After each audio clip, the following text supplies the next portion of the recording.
And we're back. For now, I'm not going to count my chickens. Welcome back.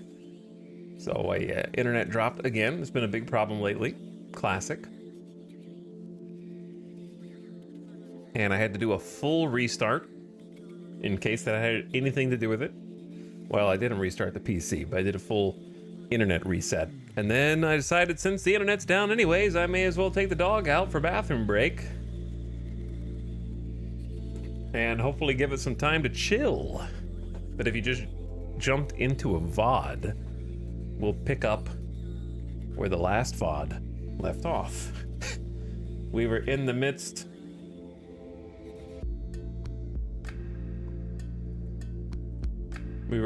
of watching the Dev Diaries.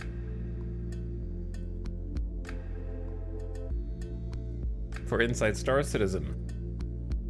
I actually didn't notice the whole time. I was talking for like 8 minutes, chat. I was like, wow, nobody's responding to anything I say. There's no LULs or +2s. What's going on? I'm just kidding. I actually did notice this time.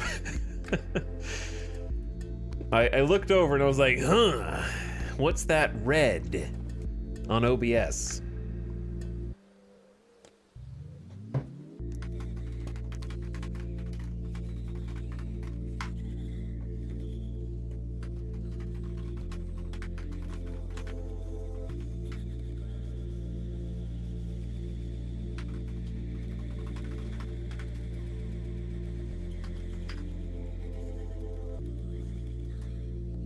What up?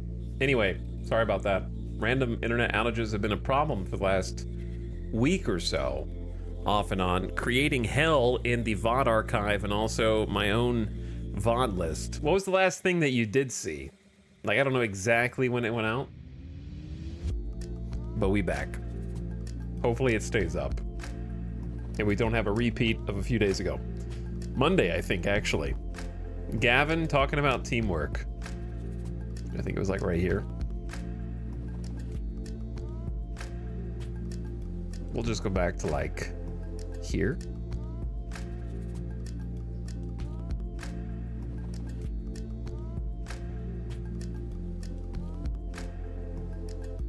Or was it even further? Did I really not see? Did you guys see the tumbril? It was after the troops. Okay, yeah. So it's like right here.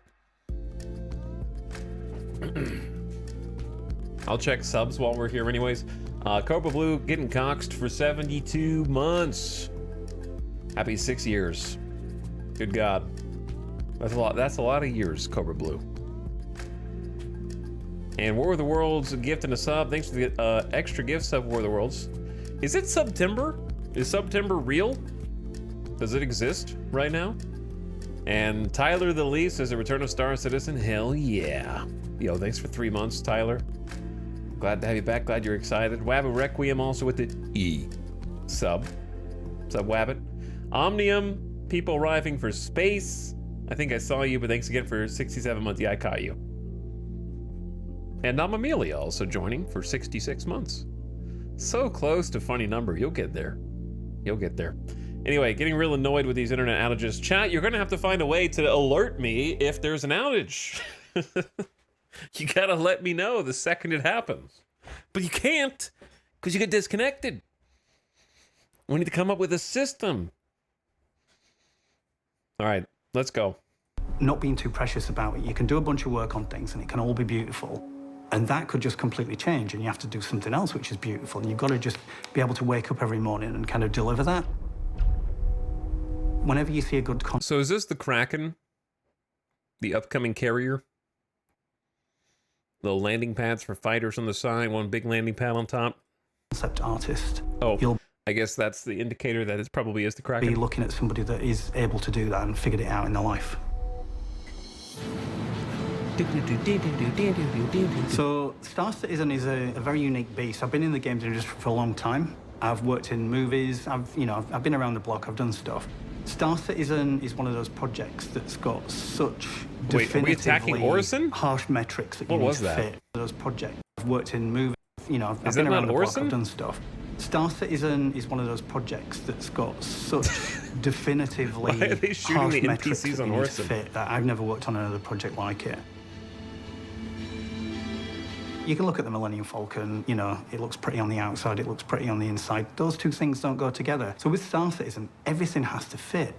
And I remember when I first started on, doing some of the bigger ships, like many years ago, that was a new thing to me because other projects don't Does really the consider Millennium that. Falcon They'll look have, pretty once on the you're inside inside? a ship, you're basically inside a magic little universe, and you know things can be completely different scales, and people generally don't worry about that stuff too much.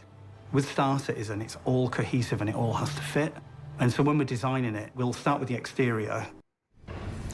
Enlist now. Limited time offer. Play without boundaries.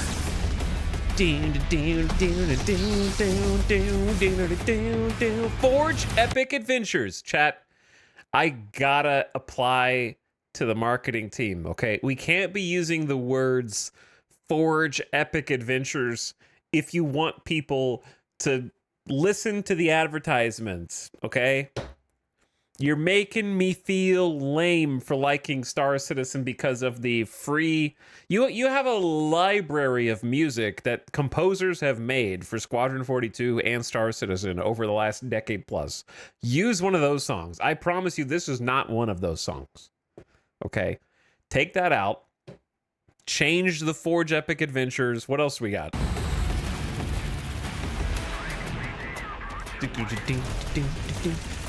It's all pew-pew action.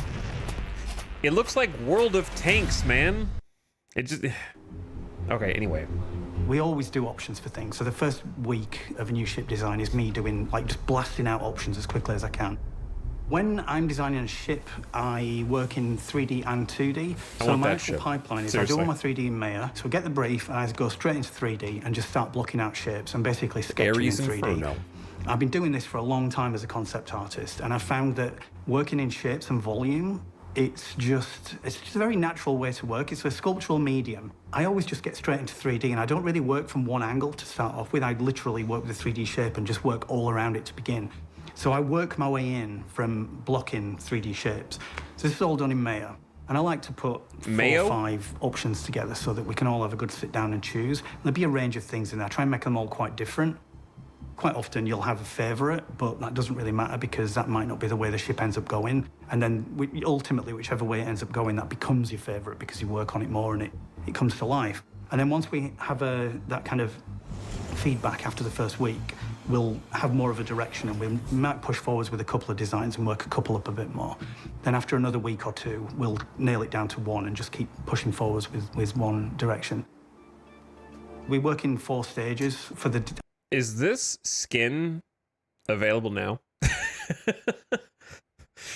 Is this real? Because I want it. It is?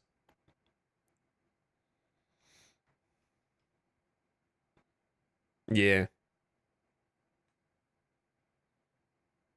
The caution tape skin?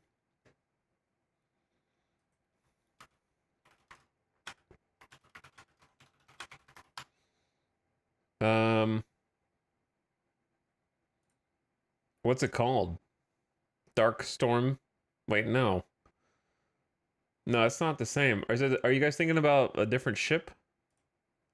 Hazard, I think?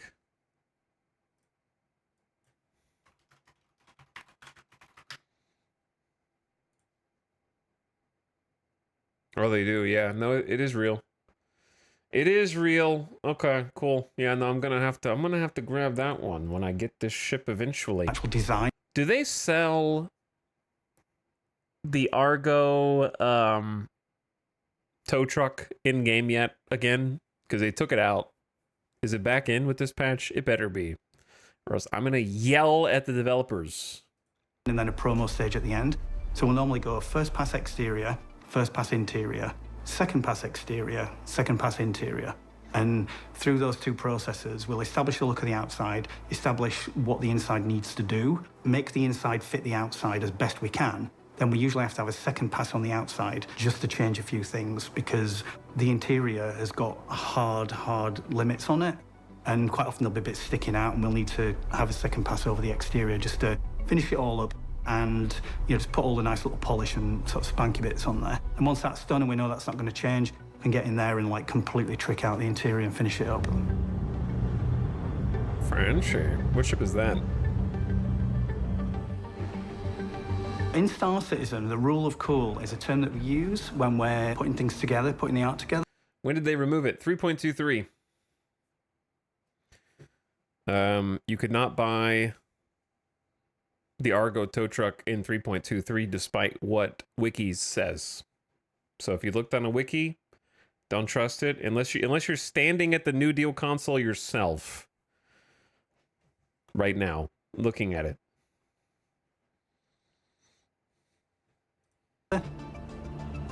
It's concerned with the last 20% of the design, basically. So we have so much functionality we have to put in the design, like when we're starting on a ship. We start with a brief, it's got a whole bunch of requirements a ship would need.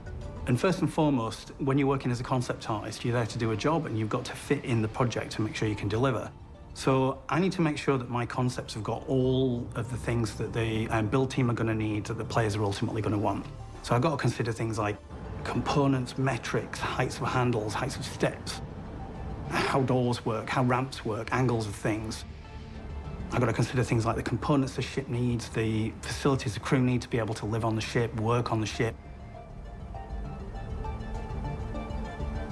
There's just all kinds of things to consider. And kill on the ship. So the rule of cool is when you've got all of that stuff done, you've got it in there, and you've got it looking cool, it fits with the brand, it looks nice. And this is where we get to use that 20% to kind of push the brand forwards, which is where the development of the ship comes from.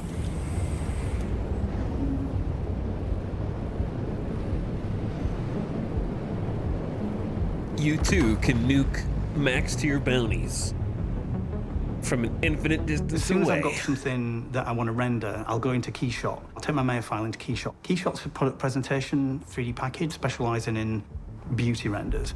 So I can just get in there with materials. I've done this for such a long time and on so many ships now. I've got all my material libraries set for the different brands and stuff, so I can work really quickly.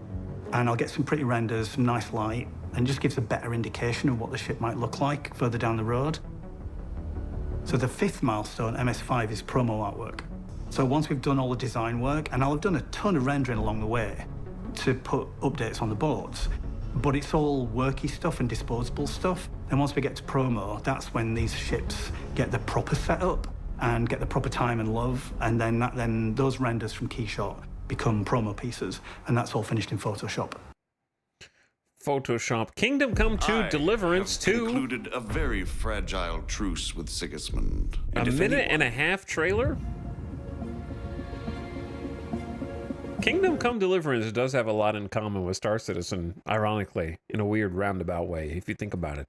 So my favorite brand in Star Citizen is Crusader, which would make one of my favorite ships the Ares, because it's just, I love doing that. It's got that classic black and white sci-fi look. It's the Bjork, all this full of love music video. It's that classic cool. That's the Docker ship. I'm very partial to Argo. I do like a big orange space lump. And the mole and the raft, I just think those, I got some goosebumps talking about them, my children. I remember when Paul Jones and I were working on, when we first did the mole, we knew we'd got something really good when we finished the mole. It's like we got the artwork done at the end of the job and we were just like, that's a nice ship. Then when we got to do the raft and we got to push it forwards again, that was a real pleasure working on the raft. I want a raft, but I want the exterior tractor beam to work. But the new HUD. Say, my all-time favorite ship, I got to say the Gladius. It's the first one I did. When I first saw the Squadron videos that came out a while back, and I got to see Mark Hamill standing in front of that Gladius and running his hand down it and being all gooey over it, I'm looking at it thinking, that's Luke Skywalker's like running his hands all over my ship. Like, good job.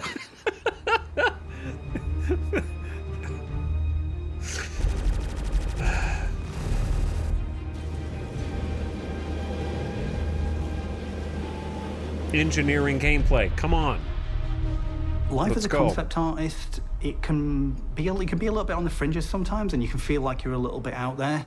But one of the things that I really love about it the most is being able to kind of run my own time. And there is an element of 9 to 5 to it. I don't have to be at a desk at 9 o'clock every morning. I don't have to commute.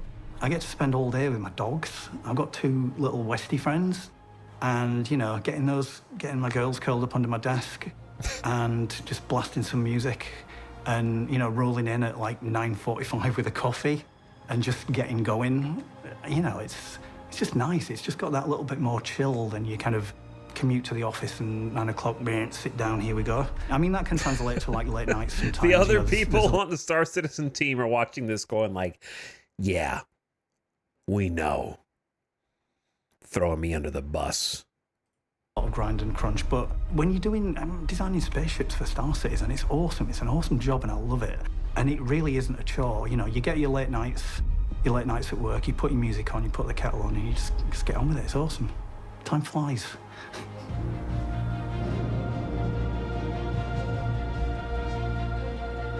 I want a hammerhead, but who has 5 friends? Oh, is that So what are we the learning Doctor this Who week? thing? Well, no doubt that many of your all-time favorite spacecraft sprang forth from the efforts of Gavin Rothery. That from the Aegis Gladius to the upcoming RSI Zeus, there's no doubt that he can make a beautiful spaceship. And that with his ability to span the styles of every single manufacturer in Star Citizen, we're always excited to see what he's going to do next. Okay. If that didn't get through, know that I tried. For Inside Star Citizen, I'm is Jared going Huckabee. on? Thanks for letting us share the people and process of game development with you. And we'll see you all here next week. It's time to get our factional fight back on in Pyro.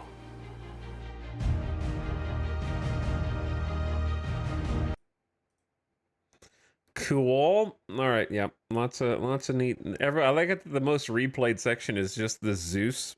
There's so many people excited for this ship. I mean, it looks cool. Don't get me wrong, but it's just funny to me that the Zeus and the Corsair are probably going to be the 2 most popular and in-demand ships in the game, and there's only two ones to choose from. And then Constellation and owners are like, "What about me?" And everyone's like, "Shut up." I'm just kidding. I'm just kidding. Okay. Now the new one from today. Conflict resolution. All right, last one to catch up on. What's the word I'm thinking of? Murderous. It's not. It's like Murder. it's not like you don't want to People, say right? immersive, but Murder?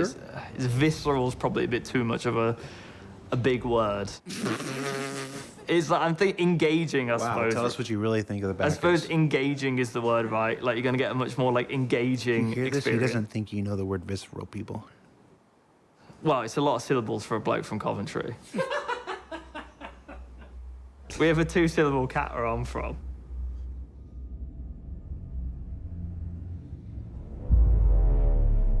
Kill. Combat. Death.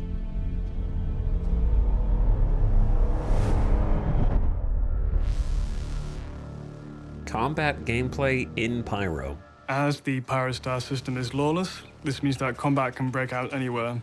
Social spaces can turn into combat spaces in the blink of an eye. The main experience we're trying to build is something that feels a bit more like wild and not the typical thing that you've seen in Stanton. So the themes are a bit more chaotic than you'd expect. So for example, if you're shopping and then someone decides to take a firefight with you because they think your armor's cool and they want it, you can jump over that kiosk, sit behind that cover and return fire. So you're basically turning this shopping mall, which you were at previously, into a combat zone. These spaces were built modularly with various different overlays that had to stitch together, but also make sure that it accounted for a fair combat fight and easy navigation for both vehicles and any other light elements that you want to be able to bring to these places. As for the trade posts, because of their ever-shifting inventory of things they could sell, could buy, things being on display, this changes the layout of the trade post itself.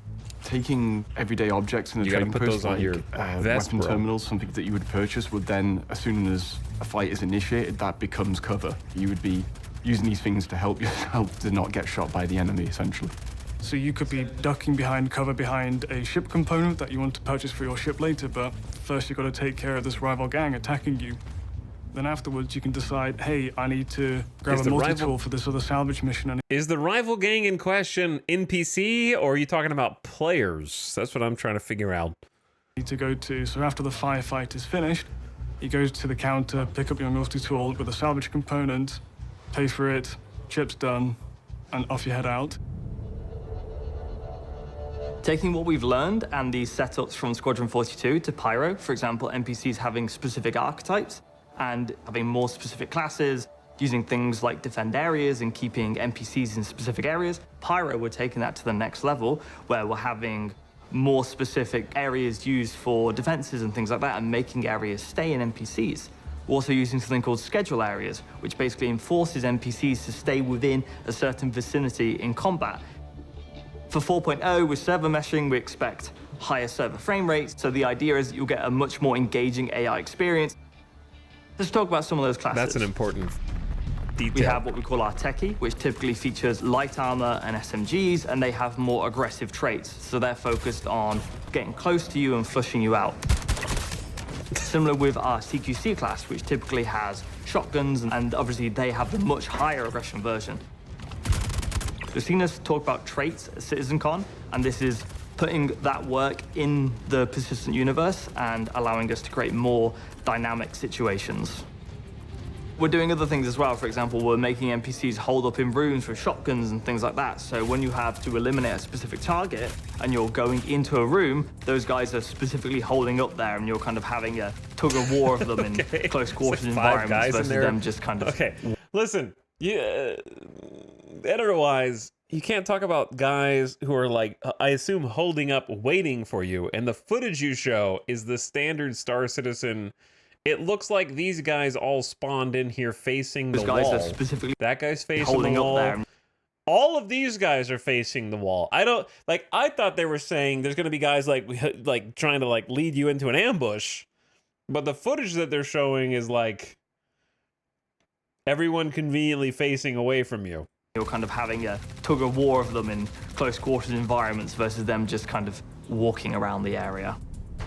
With our Juggernaut enemy, you'll have seen that that's the incredibly highly healthed LMG enemy, which ignores all shooting restrictions, can focus on pushing the player and shooting them out, and basically being that slow-moving target Is that that a new walks gun? towards you. Or is Similar, normal gun? including things like Copions into battle.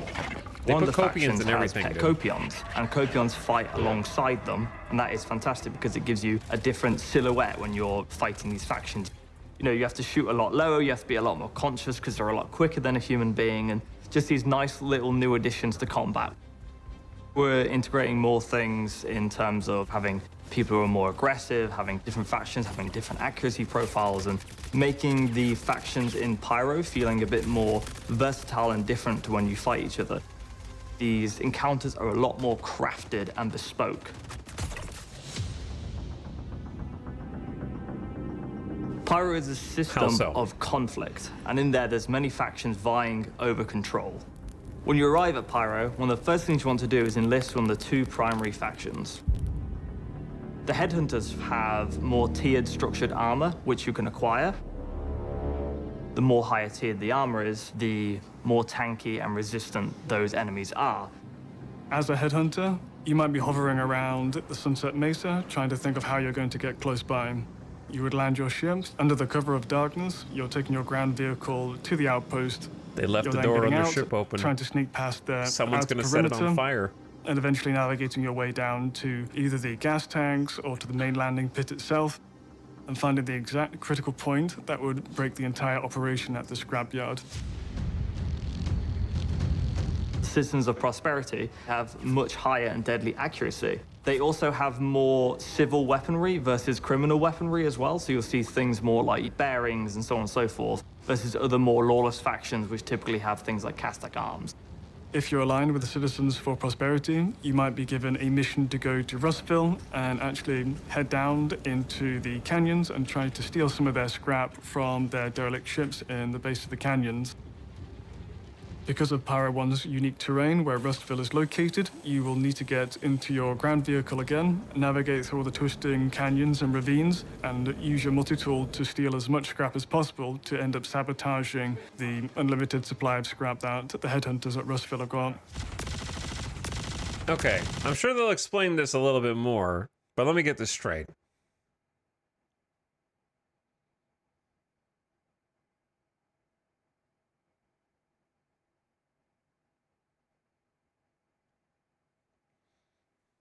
Let me get this straight. Okay, so before, when they were talking about, like, how do I say this? The words are not coming to me. When they were talking about, like, each area you go to in these little pyro villages and stuff, there's possible for like a firefight to break out. What they intend is for someone else to potentially be taking a mission. Like if you're with a faction who's got the scrapyard over here, and then somebody else is with the other faction, and they take a mission to go into the scrapyard, kill people, and then take scrap from them, you might be at that scrapyard doing something lawfully with that faction while another player comes and has a mission to like intersect with where you are, and therefore a firefight breaks out. Is that sort of the right understanding?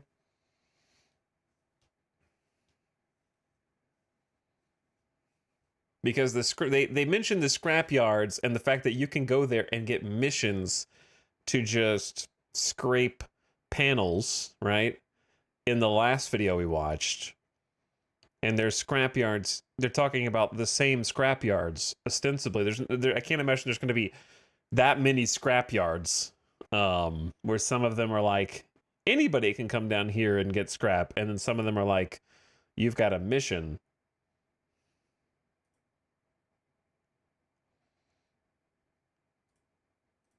Because if your mission is to go here and like disable, because they show you sneaking in and like disabling some substructure, that's the stuff that's going to be broken for a different player who comes down to try and like get services there. Maybe another player sabotaged it as part of a mission and now they have to repair it because they landed after that player had done the mission there or something like that.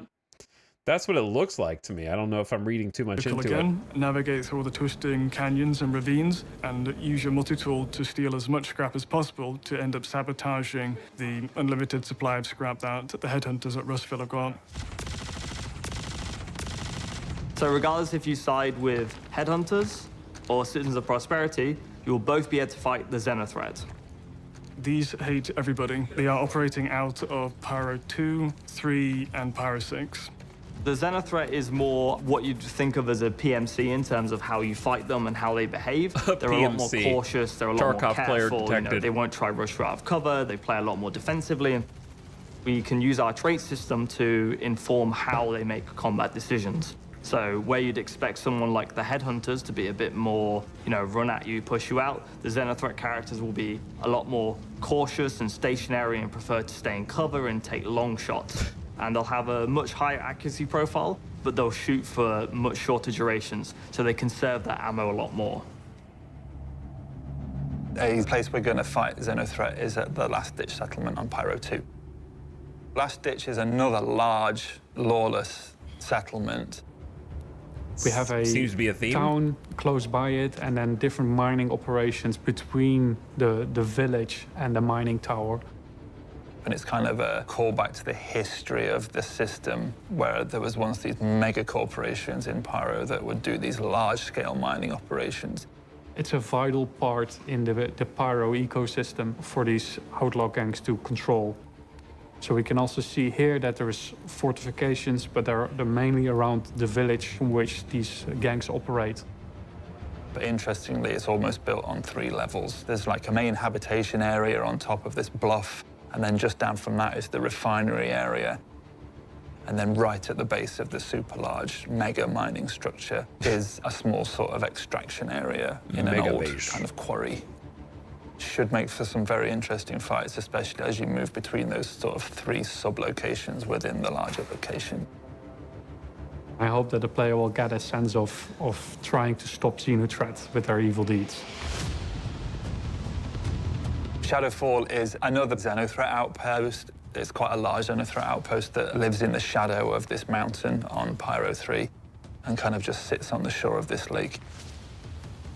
This location hits different. It's a location just like the outlaw locations, but we can feel that things have been turned up further. It is not only is it chaos, but it is now a structured chaos. There's fire and there's these spiked barricades that make up the place Freaking around it. fire. Within the homestead location, we have a lot of elevated positions that the player will look to. We'll see that there is a lot of like Look at that ladder scaffolding climb. Oh my build-up, God. and it feels like a fortified position. So There in better be some 3.3, loot we at the added top. sniper NPCs to the distribution centers. In 4.0, Oh, we're no. going further on that and adding specific watch nests and things like that to keep these snipers in. So you'll have to be careful and keep an eye on for these outposts and these high elevation. If they could just actually make stealth work in this game, you know what I mean? Then all this would be so much more interesting if they actually like focused on the stealth aspect. Because you know you're going to be like crouching in, and then one dude catches a glimpse of you at 30 server FPS, and then the entire area starts to just mow you down. Like, you know that's going to happen. Because there's no like functioning stealth system as such. Ostensibly they're supposed to be, but they have such a large vision cone. Approach, have a lot more overview of what their targets are doing and where they're going. So you could use elevation to plan things out, such things as a comms tower, such things as cliff edges. You can Ubisoft. basically survey over the trade post or the outpost itself. You could look at key things. Does it have automated weapon systems there? Does it have primary, secondary, and tertiary pathing to allow the player in? It's all about defensive structures, about obstructing the player in order to get to its objective, with a lot of anti-air turrets littered around the location.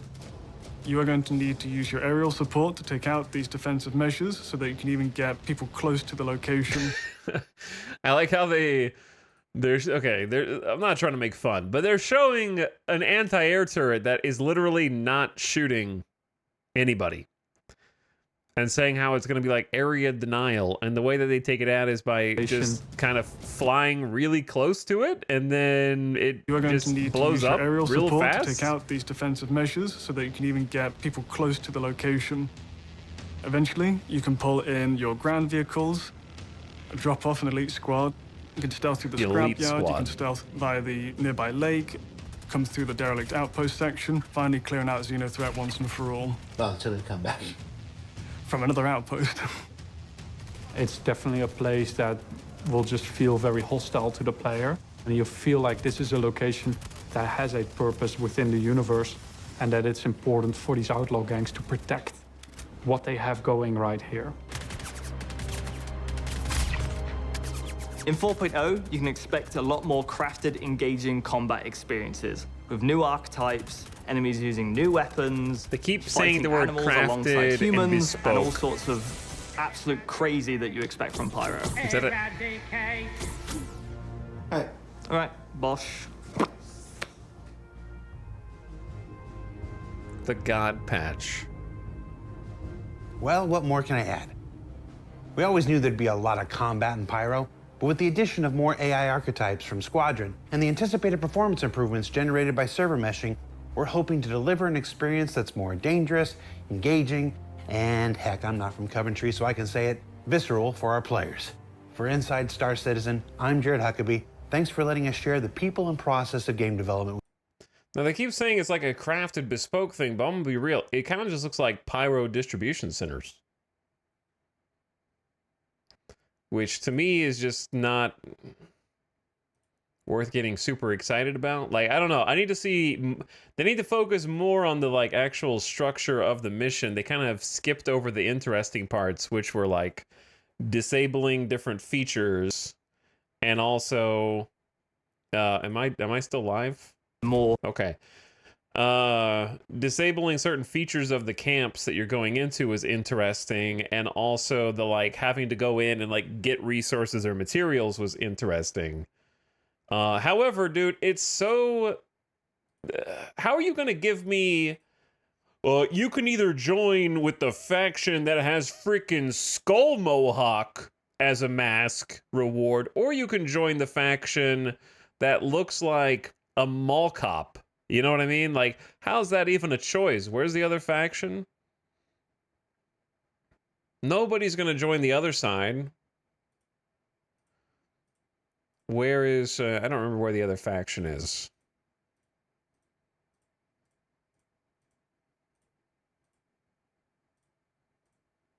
Where are they? I don't know. I've lost them. They showed the cool faction. I may have skipped over them because I didn't even notice. Is it this? These guys? That's just standard helmet. That's like bog standard helmet. That's not even like a unique armor piece. So that can't be it. That's just a recolor of existing armor. By the way, this is the helmet that murders you in Star Citizen. I don't know if they fixed that bug, but every time I ever had the heart attack bug, it was with this helmet. It's called the Morning Star. That's how I remember its name, because it is way more likely to give you the heart attack bug for whatever reason. And then this is like not, I don't even think this is a space ready helmet. This is like a default flight, like a not airtight helmet, I'm pretty sure. And then this guy's just got a Drake interplanetary cap. Bro. This is low effort as a faction compared to this. Compared to the other dudes. Like, come on. Come on. They're supposed to be more lawful. Lawful's boring, apparently. Okay, have some imagination, bro. You can't just make the unlawful faction look cool and the lawful faction look boring. Lawful can be cool, too. That's a poor excuse. They know the cool faction needs a lame faction as a target. Yeah, like this faction literally bullies the other faction. You know what I mean? Like, this faction will stuff this faction into their locker. That's how big the discrepancy is.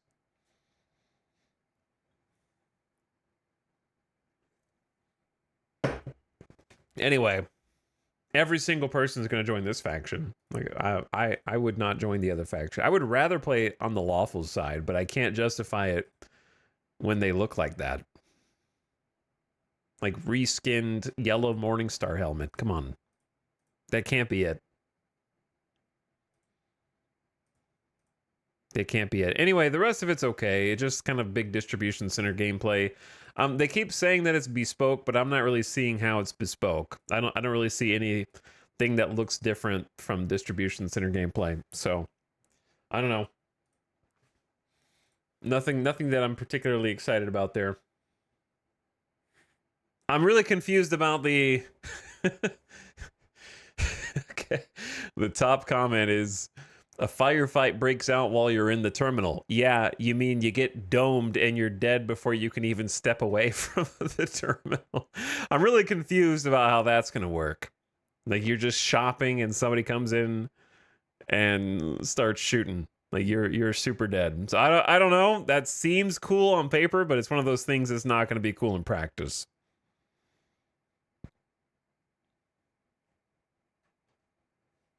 So I don't know, Mom. All right, I forgot one thing. Patch notes. I got to read the patch notes, bro.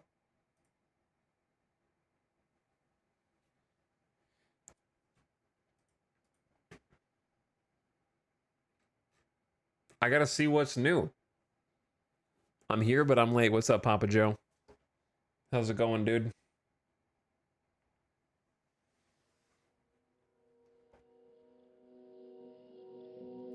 What's up, Splat? Yeah, I had to get that cut today, man. Get that radiator working. It's hot out here. Got to get that air cooling. You know, aerodynamic. Brain's overheating too much. Normally. Out of the Park went on sale, so I have it now. Hell yeah, it did. $25 for Out of the Park. Great deal. Highly recommended if you haven't gotten it already. I'm convinced that I have some kind. One of two things is true. Either Steam sales always exist; they're in a perpetual state of existing, or I have a subconscious magnetization to the game that I want to play going on sale. because I started playing Hearts of Iron again. Boom, Hearts of Iron sale. You've got until September 2nd. It's 70% off to get Hearts of Iron 4. It's a great deal for $15. Hell yeah. Out of the Park, I play that for like 150 hours. Boom, 50% off sale. Grab that too. Star Citizen, I don't know if I can guarantee a sale. Actually, they might have they're always on sale too. I just shaved my head like 5 minutes ago. I feel it. Dude, Splat, as soon as the hair, if I can run my fingers through the hair on the side of my head, it drives me crazy. Like if I can start tucking it behind my ear or it starts like flapping out from the back, oh, insanity. The second that it gets cut down and shaved, like shearing a sheep, literally improves my mood. I'm probably less grumpy while streaming after like the first 2 weeks after a haircut, you know what I mean? Like life just looks more approachable with a good haircut. Waiting for the RimWorld DLC to go on sale? What, RimWorld and sale are two words that do not coexist. Enjoy your 10% off. Save your like $3. You know what I mean? You're gonna be wait. It ain't worth waiting that long for like $3 off, bro. In my opinion. I don't mind having long hair. It just gets too hot in the West having hair in the summer. Yeah, it does. I just don't like the feeling of long hair, personally. It just gets so greasy so fast for me. Like if you're not like washing, I have to wash my hair every single day, or else it just gets disgusting. And I can like feel it. I just feel dirty. What I'm saying, Chad, is if you have long hair, you're probably dirty. But we already knew that.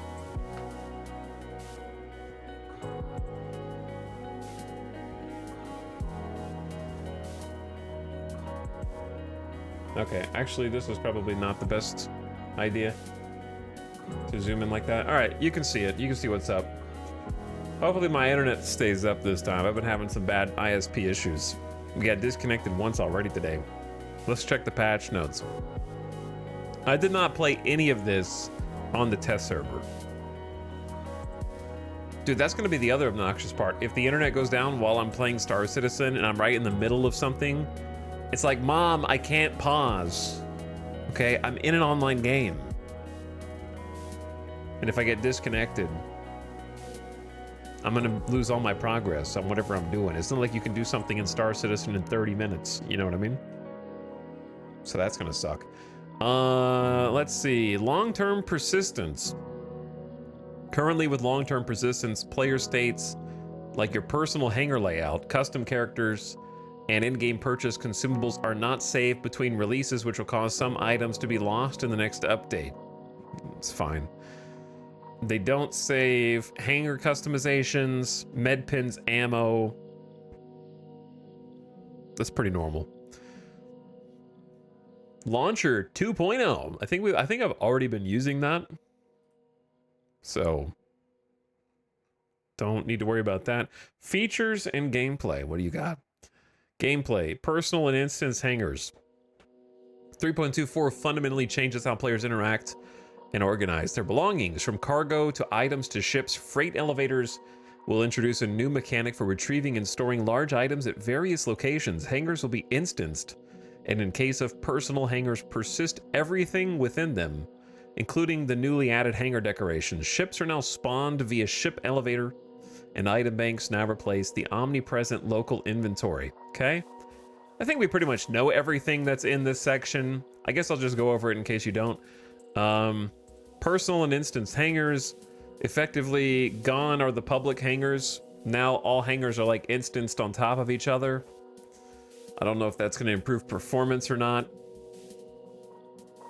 And now we have like ship and item elevators inside said hangars for cargo and loot. You know what? Now that I thought about it, You guys know when we were doing bounties and we unloaded like 50 containers from a ship and it starts to impact performance? I imagine that's why the hangars were instanced. Like if there were 10 people in 10 different hangars with 10 different ships with 10 different cargo loads all scattered about within render distance, that probably becomes unplayable. The question then becomes, how are they going to fix that for if that should happen in the real world, like in-game, as this develops as an MMO? But I assume that it's instanced for that reason, would be my guess. I'm about to see how it goes looting a distro center. Bought a mule. Brought a mule. Mule's cool, a cool little buggy, dude. I enjoy it.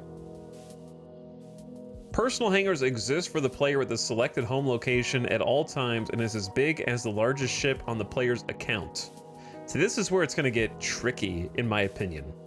Ships purchased in-game do not increase the size of the personal hangar at this time. I'm going to be stuck with an Aurora-sized hangar for my personal hangar till the end of time. So I don't even get to enjoy the like actual big hangars. I'm going to have the little dinky ass, tiny little newbie player hangar. This update includes a polish pass of minimum hangar sizes for all ships. Any items, decorations, and vehicles left inside the hangar should persist, as well as recover their state and move to new shards after crash recovery. Though objects will be cleaned up if left on the ship's loading elevator.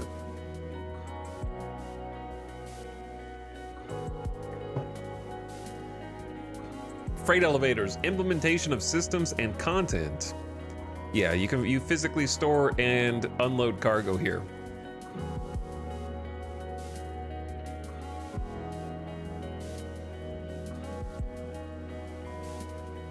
Chat.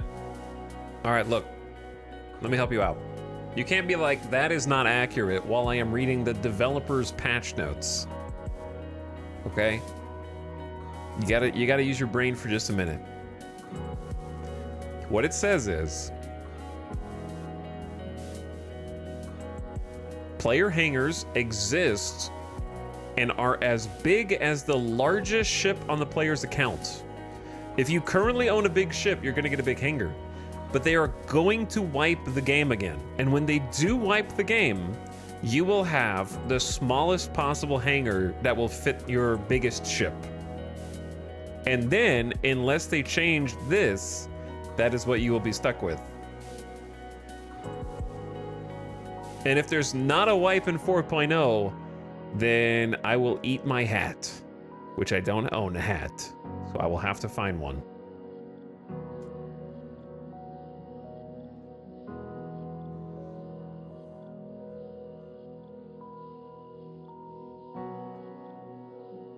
So they're gonna have to come up with some way in-game to make that work. In my opinion, every single player should start with the smallest possible personal hangar, and every single person can progress the game to upgrade their hangar size through either rep, money, or both, okay? It's easy gameplay. I don't know why they haven't done that already. And if you want to summon your big boy ship, then go somewhere else where you don't have to do it in your personal hangar. You could do it in a public instance hangar. But having like a progression tied to the size of your hangar would be super easy, and also give good incentive to have something else to like spend money and time on. So we got physicalized inventory containers, new stuff. There's also new decorations. We've removed the invisible player inventories in vehicles. That one's going to be the biggest change, I think, for me. Have to use the freight elevator. Tractor beam use on the multi-tool has had its cargo mass balanced. Okay, interesting. To restrict the use to cargo sizes under 24 SCU. So you can't use the hand multi-tool to move the biggest boxes. The 24 and above. and to reduce usable distance, so it can't go like 50 meters out anymore. Both handheld tractor beams have had their movement speeds reduced. Interesting. Players can find freight elevators pretty much everywhere. Players can interact with what they call them FEC, freight elevator kiosks, to load and unload. All right. Cargo hauling missions. We have a suite of legal missions where players have to move cargo between locations. These new hauling missions will generate procedurally across the stand system, seeing the player transport goods back and forth to different places. These missions can be completed through the freight elevator, in the persistent hangar, or through the cargo loading area. The current suite includes cargo hauling missions of, I already know, 3 variants: A to B, multiple locations to single to multiple locations. We'll try some of those for sure. Any player with the contract can view and request the mission cargo through any kiosk at a pickup location, even party members' hangars. When requesting mission cargo at a pickup location, it'll appear on the freight elevator and will take different sizes.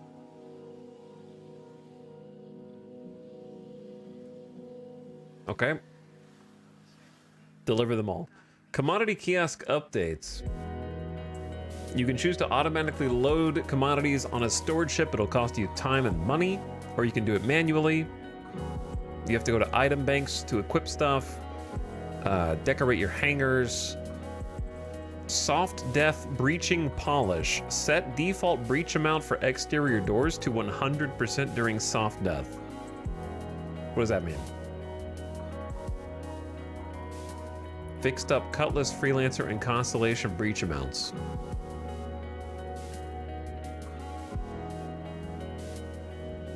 Does that mean the doors weren't opening? I don't know. Law system updates. This is a huge one for me. It is no longer illegal to damage, destroy, tow, scrape, or structurally salvage an unknown vehicle. Made towing hostility only hostile to the owner of the ship. It is no longer illegal to tow ships outside of green zones.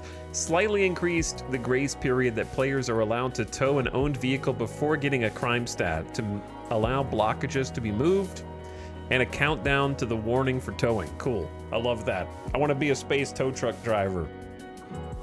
Added carry lowered weapon bind Alt R. Mobi-glass polish. Ships and atmosphere.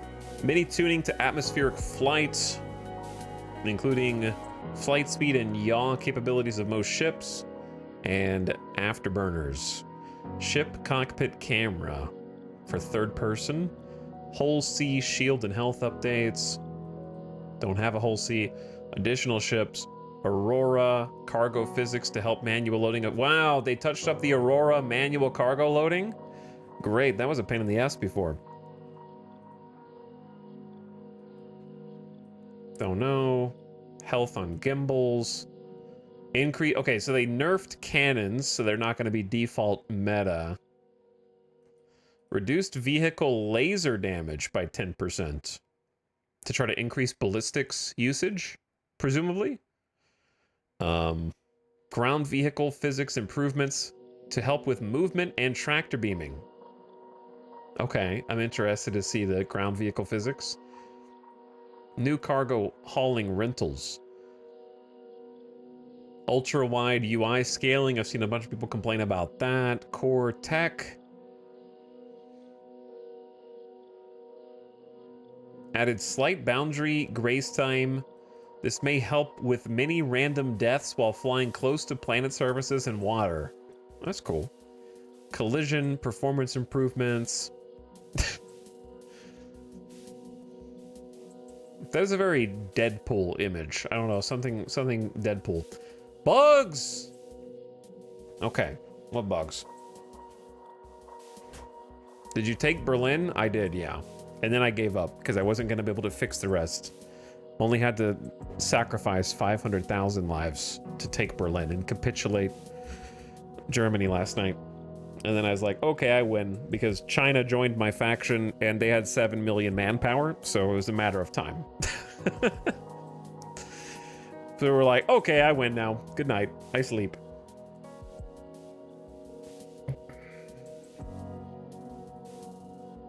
Fixed planetary rocks and asteroids becoming invisible. And dude, that's great. Invisible asteroids are annoying. Performance degradation.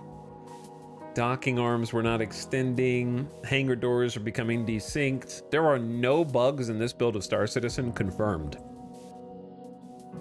Desync while transitioning in and out of EVA from a ship. I feel like we experienced that at least a couple times. Vulcan renderer was degrading over time.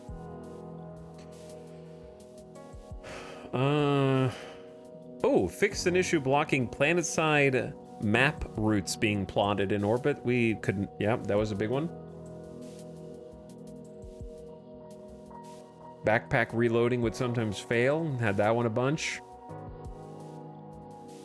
Fixed an issue causing FPS AI to target and fire at players through buildings. Those distribution centers were dastardly at 30 server FPS because of that. Oh, this is actually us. I think I'm the reason why this is fixed, and if I'm not, then it's because I am a self-absorbed streamer content creator.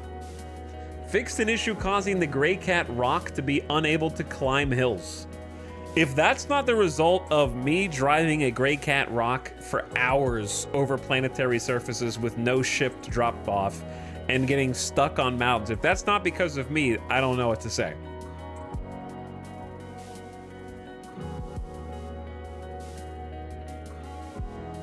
The MISC Prospector mining laser gimbal will work now. Cool. I remember fighting enemy prospectors. They couldn't get killed. They had an invulnerable spot on their nose. What else we got? Don't know. Constellation, Caterpillar. Fixed an issue causing the Drake Caterpillar side cargo doors from opening. We did that too, actually. We had to go into the cockpit of the Drake Caterpillar and open it from the pilot's seat every time we destroyed one of these. So I'm gonna take credit for that too. Oxygen kiosk in jail should now give you the correct amount of oxygen. Don't care about the Hornet. Fixed an issue blocking handheld tractor beams from being used inside of ships. Praise be. Praise be. Maybe I don't have to drop it on the ground outside, pick it back up, and then I can use a tractor beam.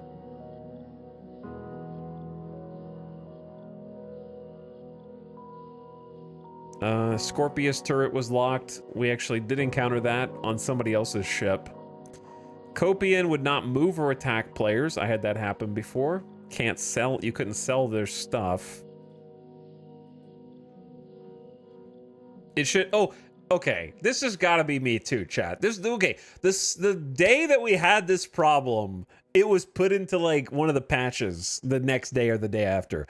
It should no longer be difficult to select or choose a floor on the elevator panel in the Grim Hex Clinic elevator. It was literally like a day or two later, after I stood there like an idiot staring at the elevator panel. And I was like clicking and I couldn't figure it out, and I backed up and I had to ask chat how to use the elevator.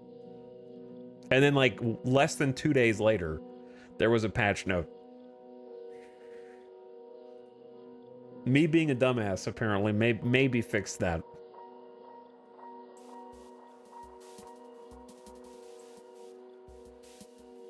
Using a med pin should no longer cause players to drop their first-person shooter weapon on the ground.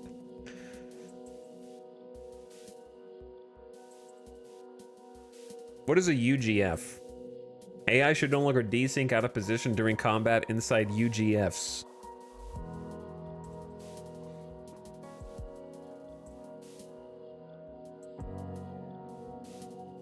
Can't believe this game has me getting genuinely excited about this stuff. Indeed, yeet, indeed. Underground facilities? Maybe. Player's head goes missing after respawn. The RSI Ursa rover side door should now have proper interactions to open and close. We definitely went into that a couple times. Fixed multiple areas in the Retaliator where atmosphere didn't exist. The looting prompt didn't appear. Drake Vulture paints. Restore comlink missions should no longer be able to be accepted multiple times. Couldn't get up from the pilot's seat after bed log. This Hercules Starlifter habitation door button is misplaced. Chat, I don't think this was me, but I did go on a big rant about how that ship was like hundreds of dollars, and if I was gonna pay hundreds of dollars for a ship and there was a dumb floating button in the middle, I would be pissed. Like, I went on a whole side rant about that. I was like, these are hundreds of dollars. Like, he's just singling out this button that was just in the middle, floating in space.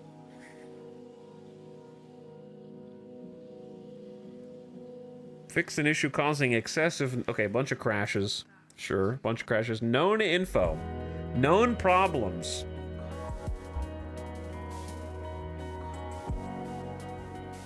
We're gonna run into a bunch of known problems. Players are unable to retrieve ships. That's a bad problem.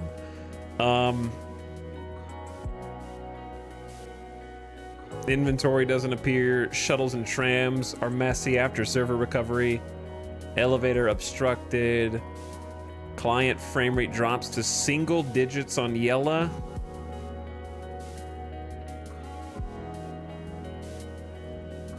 Elevator won't show up at spaceport with high traffic.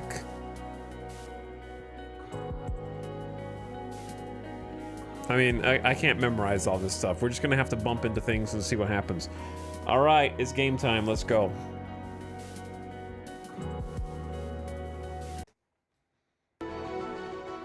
Let's go.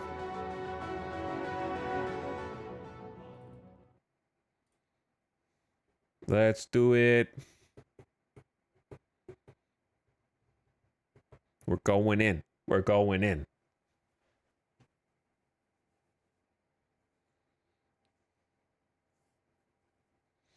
All 0 to hero bugs have now been fixed. By the way, Swag, thank you for the 2-month sub who says, nice. Yo, nice. I know you can't see anything right now. I'm waiting for the game to load. I already installed the patch.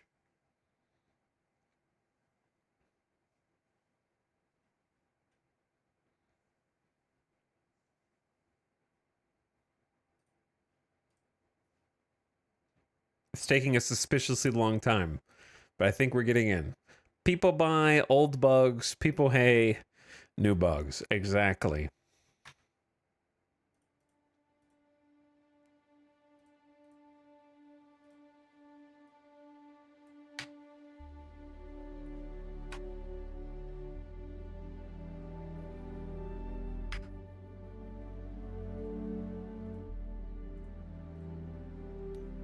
I have to unlock my friends list. Skip the tutorial, please. Okay, now the biggest question. Where are we gonna base out of?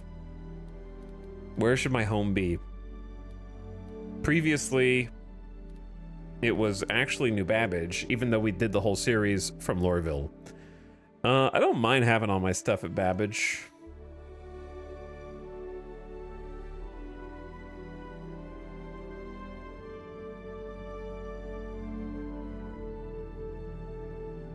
I think I'm gonna patch 2 and give it a try. Might be fun to chill, Euro space truck, some boxes around.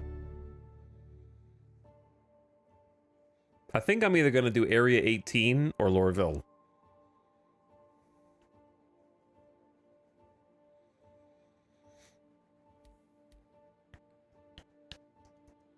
Area 18 is kind of far away.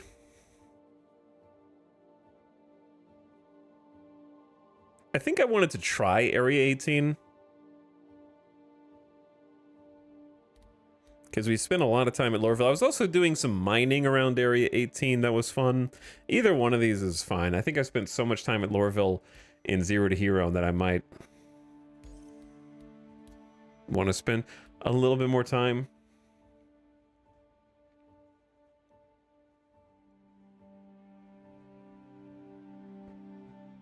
if I did a new 0 to Hero, I would probably do it on like a fresh account for 4.0. I don't think I'm gonna. I was gonna think about doing a 0 to Hero for 3.24, but I don't think that I'm gonna be able to do it the way that I wanted to.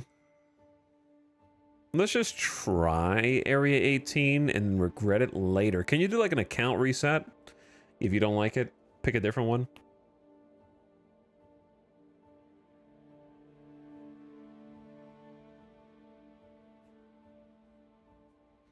No, I don't believe you.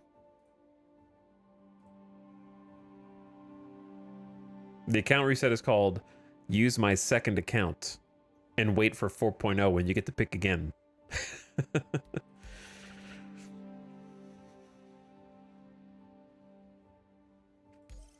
Because you get to choose again anyways. I think... Let's go Lorville. Lorville's my home. You can't escape home, chat. You can't escape it.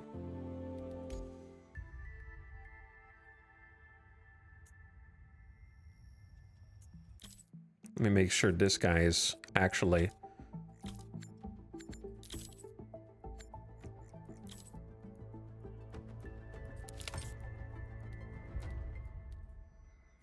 There we go.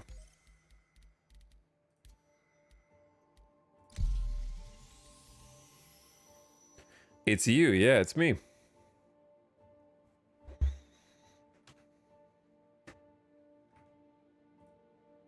Always has been.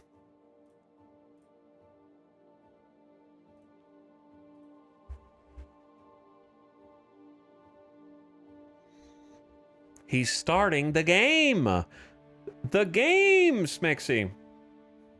I can't use my list of good and bad servers anymore because it's been so long.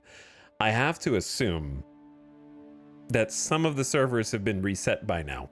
And some of the servers that I thought were good are probably bad now, and vice versa.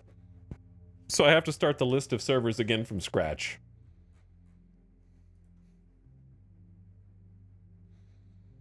I assume this is the best the servers are going to be. Right? Like right now. Post-patch.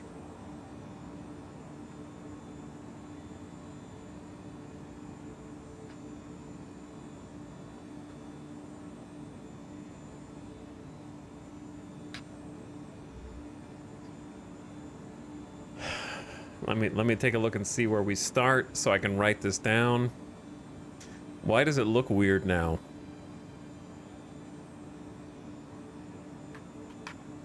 Okay. Wait. There we go.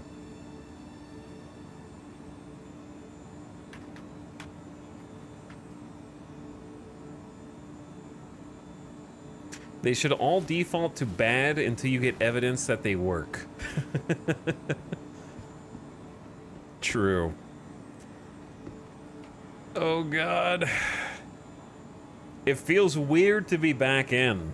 Like, I played a little bit since the series, but not very much. Like, I think I logged in maybe twice since stopping the 0 to Hero. I did acquire a new toy that we'll get to demo and show off today. So now we got these. This is new, right?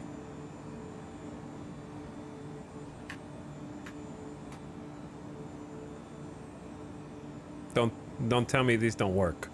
Do these not work? Or do I just not have any gear? It'd be so funny if it's supposed to work and the very first thing doesn't work. Okay, so these don't work. Great start. Welcome back to home, sweet home. Beautiful Lorville, smog-infested skies.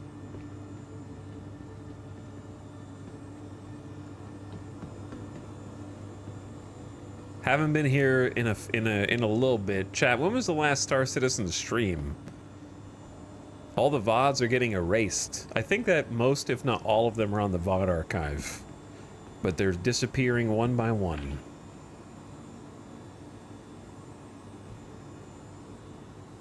It's probably, yeah, it's been like a month, probably.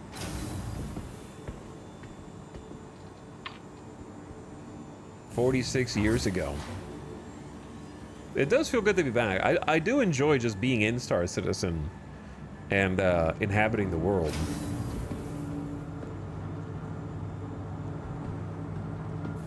I think it's still a visual treat that I think benefits from taking time away from and then coming back like this. All right, these work. Huh. I remember reading that they did this. I can't believe they actually went through with it. I'm shocked even.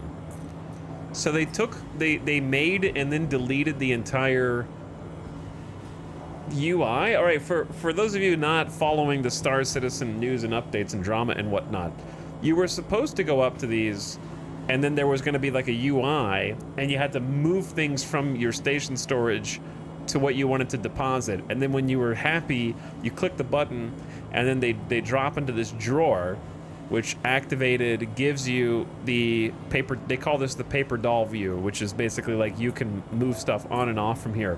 So I guess people were so upset about it that they just skipped straight to the paper doll part. So now you just go up to this and then you get the old-fashioned storage. So they completely did away with the whole interface and you just go straight to here. I assume this is still temporary, right? Like, I can't imagine this screen looking like this forever. Also, what is in here? Oh, God. Oh, no. All of my stuff ever is in here.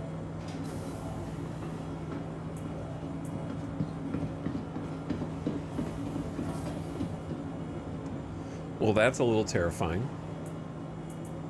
Everything from every station has been vacuumed in to my new home of Lorville. Well, in that case, there's really no reason to use this stuff, right?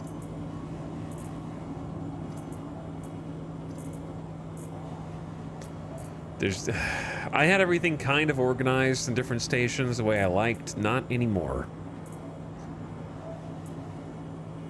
Now I don't even know. What do we got for clothing? There's like some leather jackets, some parkas, a whole host of guns from God knows where. Sell it all and give the money to me. Did you not already get enough money? Or am I thinking of somebody else? Dude. You know what I gotta do, chat? Look at this. Who did this? Who is responsible? I gotta play a puzzle game first. It's a match game. This is still in the game? How do you have a listen, I'm not gonna start, okay? Just chill, bro. Just chill. It's okay.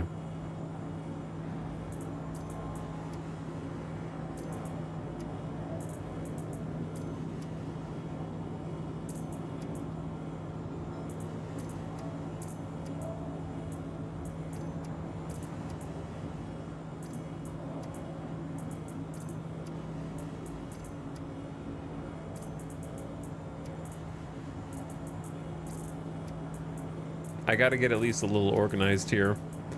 Otherwise, I'm gonna lose my mind.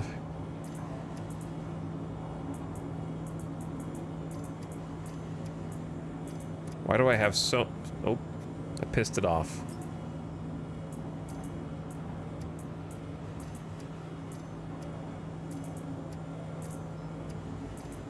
This is the game now, by the way. This is what we do in Star Citizen now. Why do I have the cool black cherry multi-tool? I don't know where that came from. Why can you stack med devices but not multi-tools? I guess the multi-tools could have different tools on them. That may be why.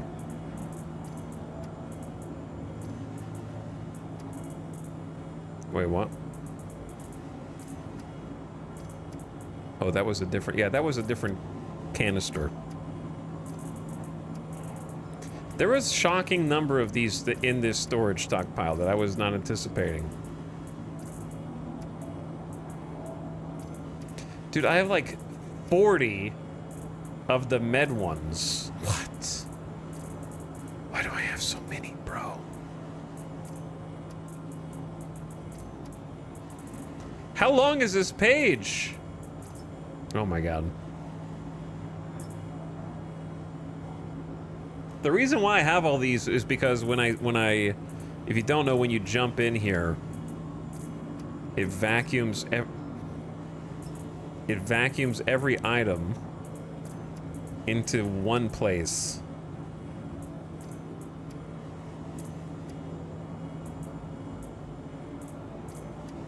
And so I wasn't actually this disorganized before. Copium. Not copian.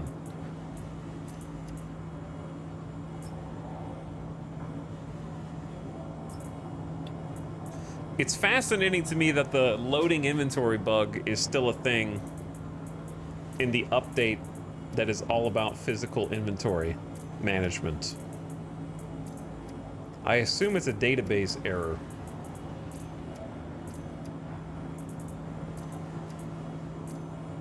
That's really the only thing I could come up with. Don't ask me why there's not a button that just does it for you. I don't know. That's why I said this can't be permanent. It has to be like a temporary fix.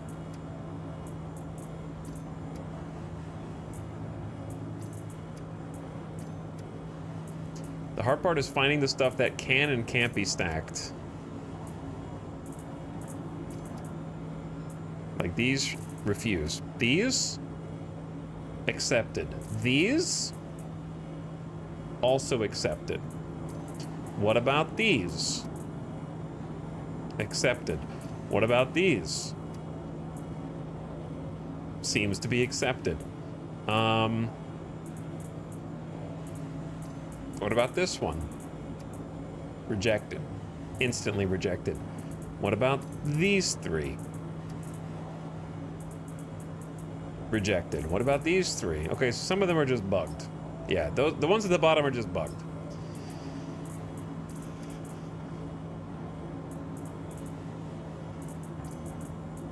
I've got this about as organized as I'm allowed to within the confines of the game.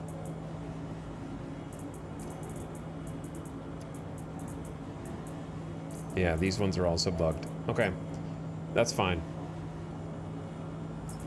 I assume the sort button doesn't do what one would expect it to. You assume correctly. Thank you for assuming that the game sort button doesn't work and not that I don't know that there's a sort button. I appreciate that. Because what happens with the sort button is it just moves them around, which actually makes that loading bug happen more often. So if you, to avoid the like infinite load bug, it actually is better to just sort them the way that it comes. And not by trying to move them next to each other, believe it or not. Because if you do that again, you'll drive yourself insane. Because if you do manage to trigger the loading, then it unsorts it. And goes to a different sorting. I don't know. At least ammo got deleted, so that's good. There's some random ship parts. Sustenance is deleted. Some containers that I had purchased. Question mark other. I don't even want to know what's in here.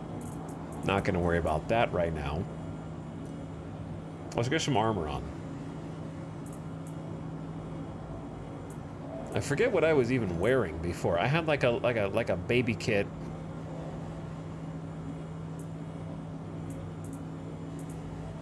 That I enjoyed. But I might have exploded and lost it. I expect to explode a bunch anyways, so we may as well just use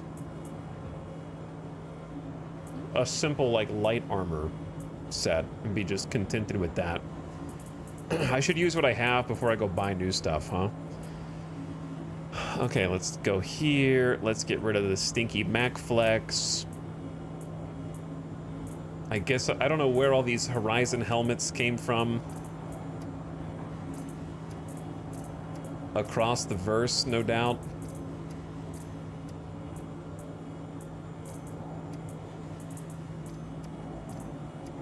Some of these can be consolidated.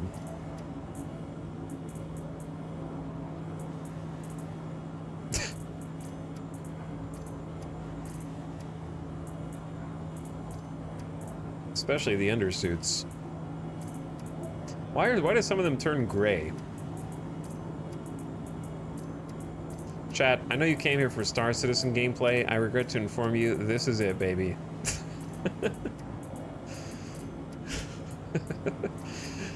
This is it. You fight the UI and the rest of the game to let you stack stuff the way that you want. Peak Star Citizen. All right, give me a default helmet. We don't need to be fancy. I need a torso.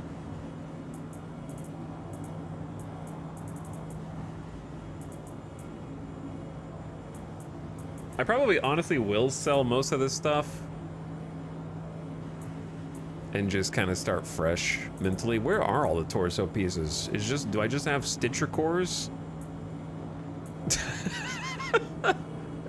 That looks so stupid. Oh no, dude. Backpack and some Stitcher legs with this helmet. All right, you gotta change the helmet at least.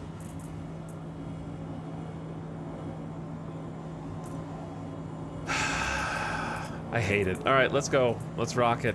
I'm not gonna carry like a fancy weapon. We'll just go like S38.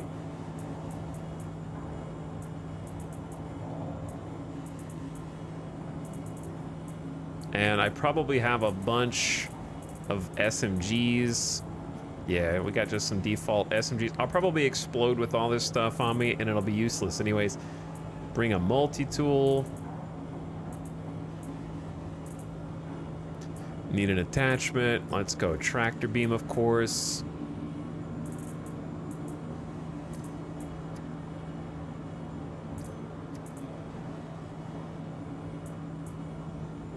Bring one of my 21 med guns.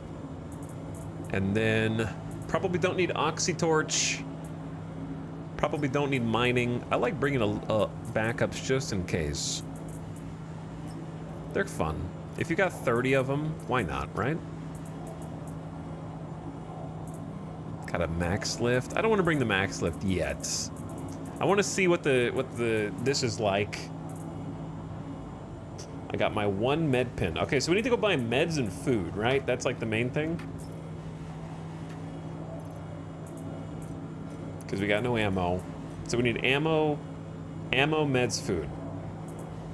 Primarily. I thought Star Citizen is a space sim. I was wrong. It's inventory management game. That's especially true with this update. Yeah. With the physicalized inventory. No more magic inventory.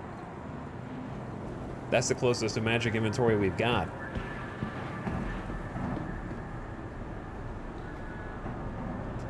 I do not really look respectable. I look like I got dressed in the dark a little bit. But at the very least, I have a modicum. I look like a character, you know, I look like I could exist in this world. The people of this world probably get dressed in the dark. The Lorville flush. Yep, that is the Lorville flush right there. Sometimes it'll actually flush.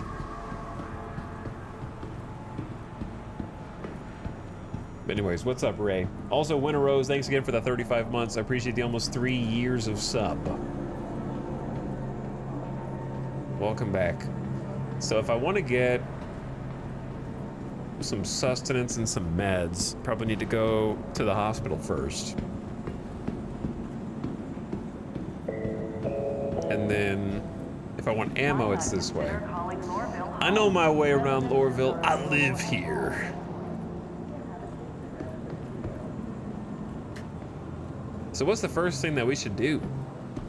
I think I know what we can do. We can try, like hauling is the new thing, right? So why don't we try hauling first? I can actually do some custom hauling without having to do the missions, though I might want to try the missions also. To Manny and Sons. Already got Lux everywhere.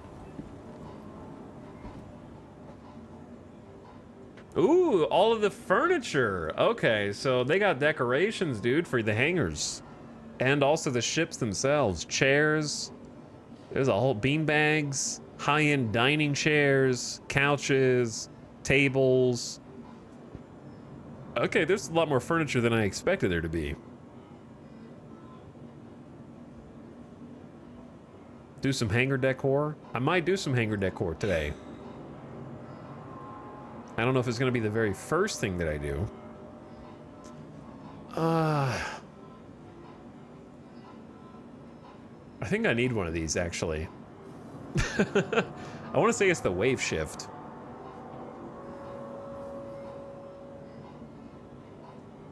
Because Bormax's instability and cluster modifier. Don't use that very often. I use Sabir all the time. But the instability is bad. Wave shift is real good. I'm gonna buy 2 of those. I got about 1.1 million. So we don't want to go too ham with this spending.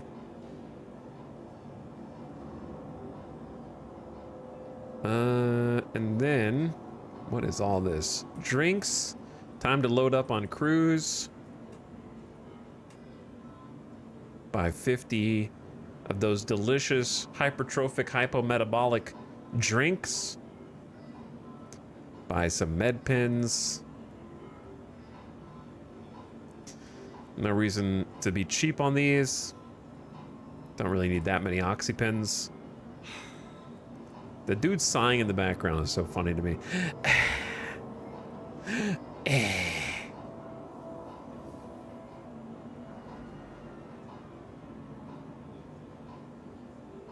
Chad, did they used to sell more weapons here, or am I crazy? Thought they sold guns here.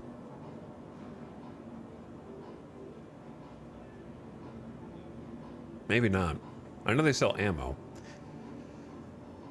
We have S38. 50 mags of that. And P8SC.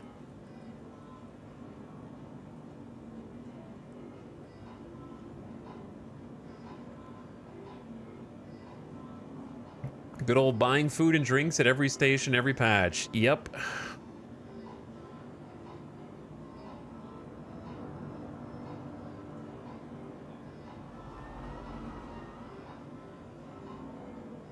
Then, do we need anything else? Or are we good to go? We got food, ammo, meds. Should be it, unless I just wanted to load up on decorations. Just to have in storage. The low-end couch definitely speaks to me.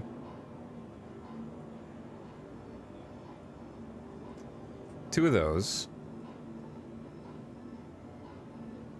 Gotta match it with the low-end chairs. Buy 6 of those. I don't think I'm gonna need 6. But don't put me in charge of furniture buying, okay? Some dining. Why did I buy 6 of those, dude? I don't know. What if you need 6?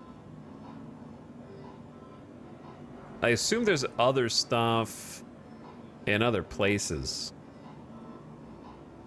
Like different furniture in different locales.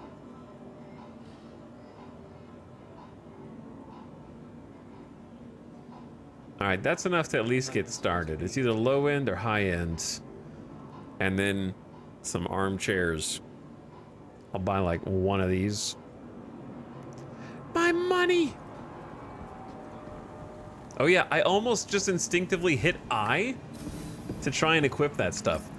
You can still look at yourself and manage your basic inventory at least. I was wondering if that was still going to be in the game when this patch came out.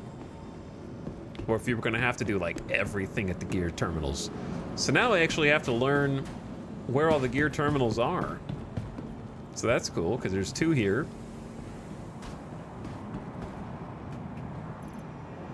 It's weird having seen these for like a month straight while we were playing, and now actually have to use them is kind of a surreal feeling.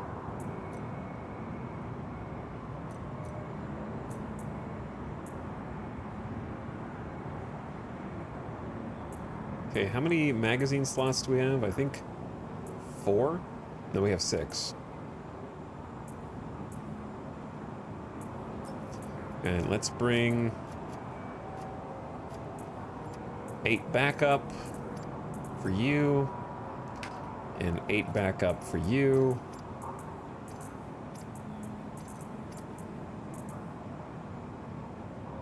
All right, cool. Now, meds, which is utility?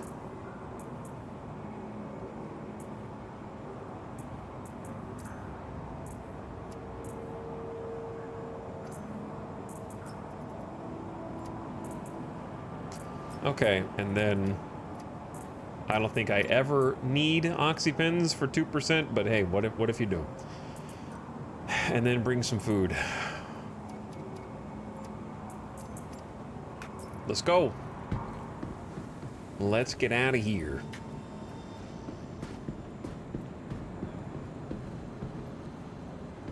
I don't think I want to go to the central line.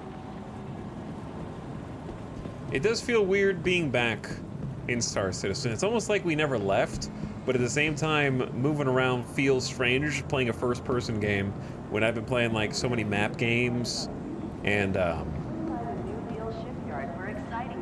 spreadsheet sims.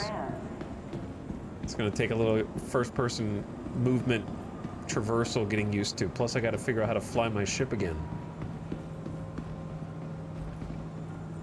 We gotta check out the personal hangar. I saw that. So let's take the spaceport. I'm a person, not a statistic. Tell them.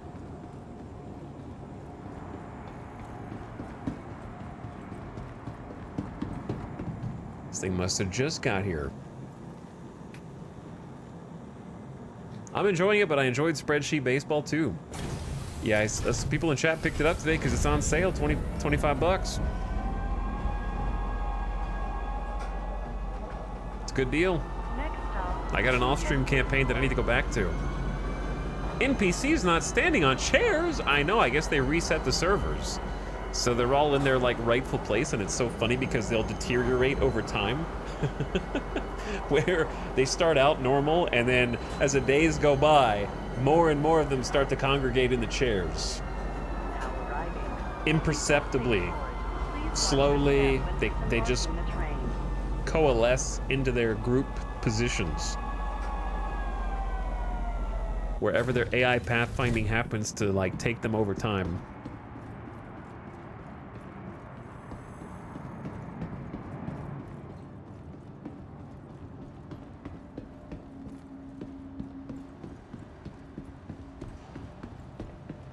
But anyway, I gotta figure, I think I know what we're gonna do first. We're gonna try and make some money and probably explode in the hangars trying to make some money. What's my goal? My goal is to buy, actually let's go check out New Deal while we're here. Since we're starting in Lorville anyways. I gotta, oh, the chairs are actually empty. The floor is lava chairs. This feels uncanny. Howdy. Like I'm not really home. I'm not really home until I am welcomed by a sea of people trying to dodge the floor being lava.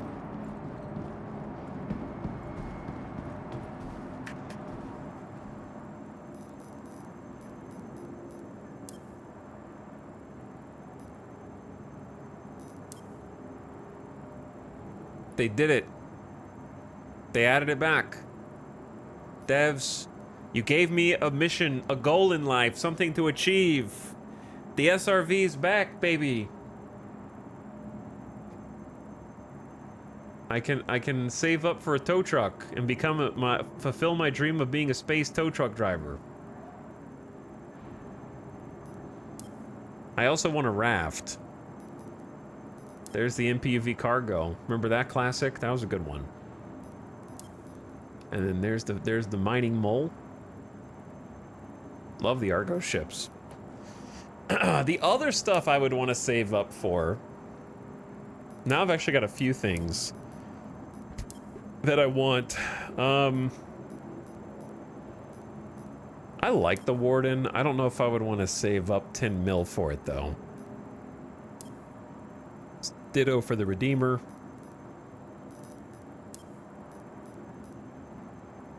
Can't carry any of those. Got a Nomad already. Don't care about you. Don't care about the Cutlass. Hey, sure, I would want a Vulture. Like, eventually. That'd be nice, too. Got the Rock. I don't think I want any of these. Freelancer is pretty neat. You know, Freelancer is cool.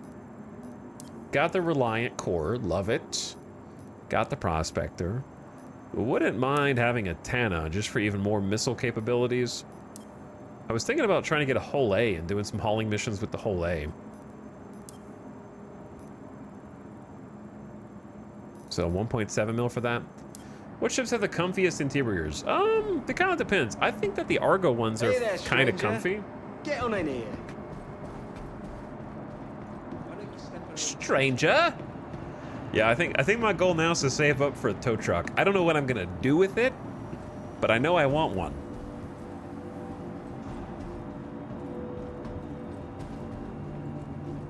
That's all I know. I don't really need a reason.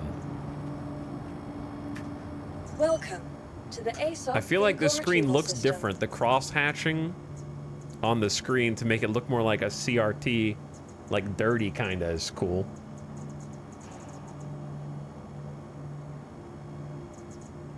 Chat, look what I got. That's where all my money went. I'm not gonna lie. I went to Crusader after we finished the stream series. Oh, you can't see. It's a Crusader C1 Spirit. I went to Crusader and bought a Spirit. And I'm not joking. As I exited the hangar on the maiden voyage, the inaugural voyage of my C1 Spirit, I exploded instantly. It was like, ooh, look at this beautiful new ship. Boom. Brought me back down to earth real quick.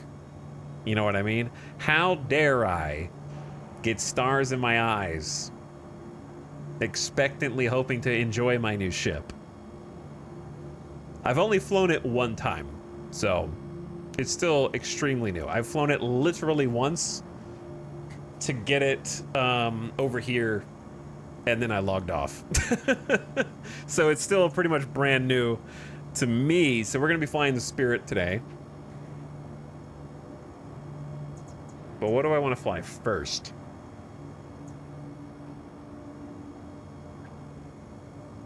The funny thing is, I still don't consider the Gladius and the Pisces to be real ships that I owned. I still only consider the ships I bought as part of the Zero to Hero to be my ships. Welcome to the ASOP vehicle retrieval system. Which are the Cargo, the Nomad. The Spirit was bought with the money from the Zero to Hero. It was just right after the Zero to Hero was over. The Cutter, the Prospector, and the Core. I don't consider the Freelancer. Even without the Zero to Hero, I don't like flying with ships I haven't earned.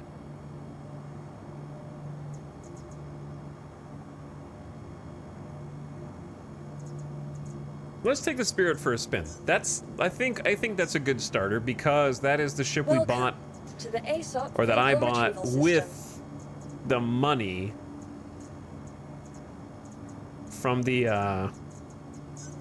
Vehicle 0 to selected. hero. So I think that's a good one to Stand start with. Because it's Your kind of like vehicle a, has it's been kind of like a delivered to the following continuation. location.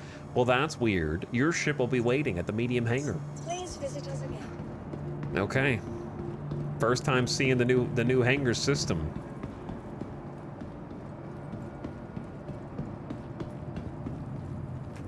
I guess you don't even have to use those ASOP terminals, do you?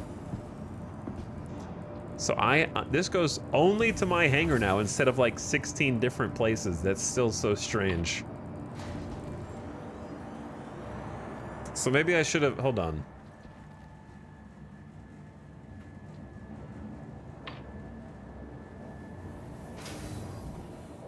Hold on.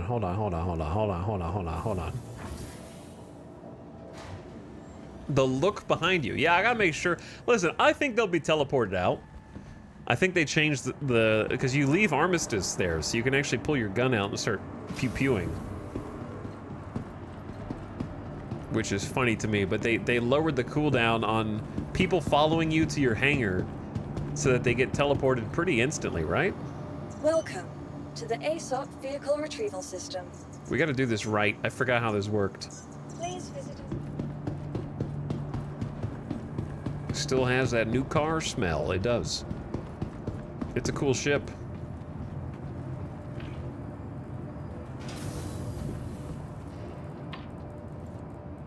But yeah, you'll notice that once we go down there, the armistice zone goes away. Right now. And then anybody's game. You're toast. You sneak on board my hangar, you're out.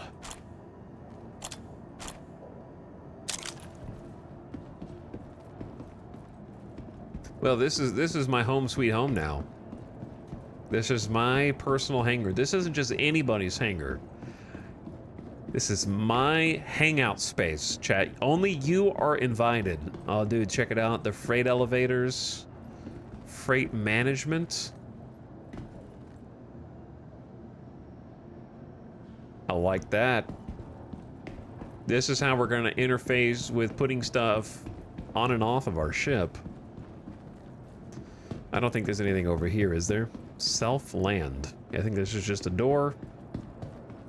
This is the freight update. Yep, 3.24. This is all the new stuff.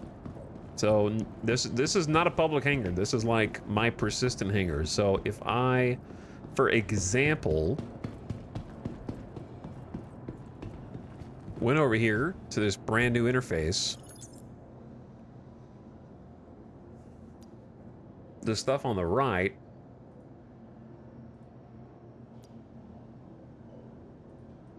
is the stuff that is inside of my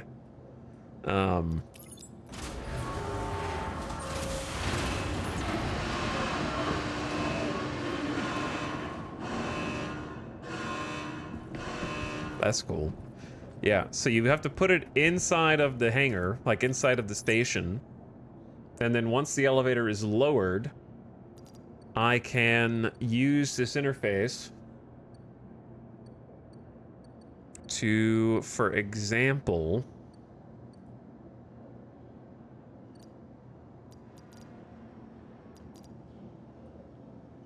move a couch, an armchair,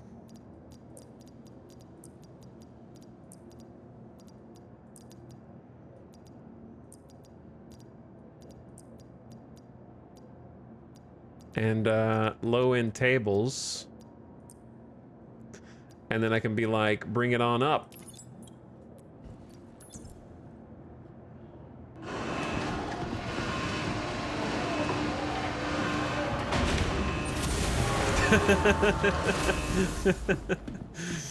Yo, that's awesome. And there it all is.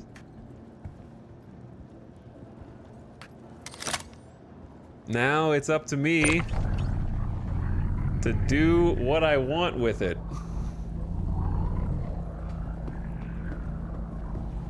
Sims decorating stream.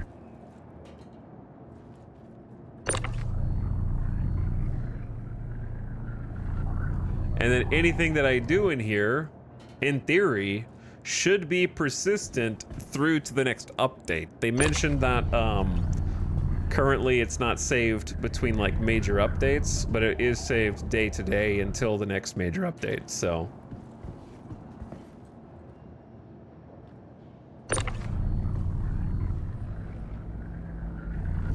So we gotta move all this stuff out of here. Now, obviously, decorations are just one thing you can do for fun.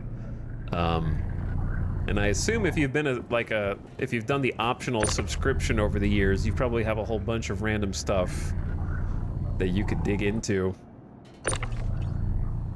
We can make blanket forts. Yeah, and I know that you can put them on ships too. Yeah, you can take all this furniture and put them on your ship. So there's actually quite a lot of customization you can do there. I have so much junk like aquariums. Yeah, I wonder if the aquariums are in at this point. What happens if you sit in a chair while someone else is using the tractor beam on it?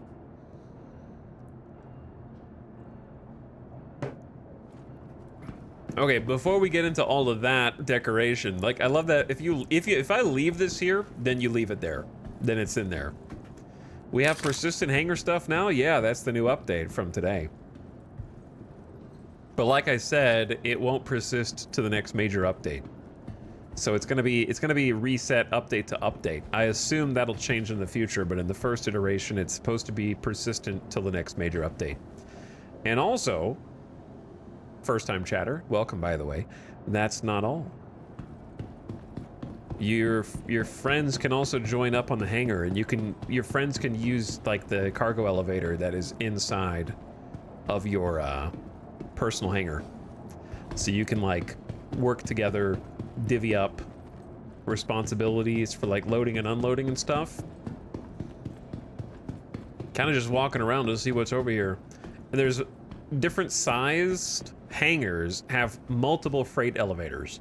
So you could be using that one over there that I was just at. Well, I use this one, so you don't have to like wait on your friend to get done. You could be like over here doing your own cargo management and like loading stuff from your ship onto the elevator.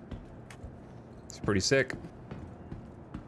Okay, but now look for the main event.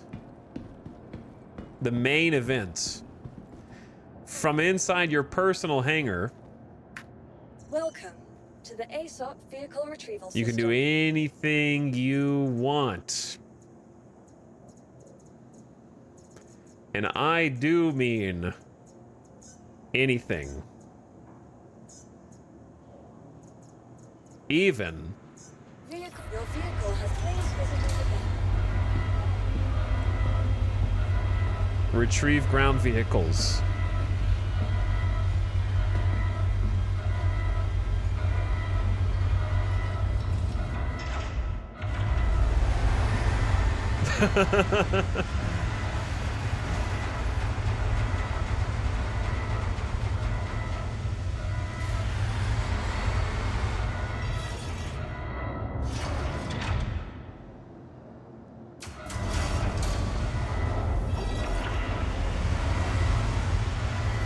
Oh yeah. This is the X4 experience, man. I don't know. I don't think X4 has the copyright on awesome hangar. It's beautiful.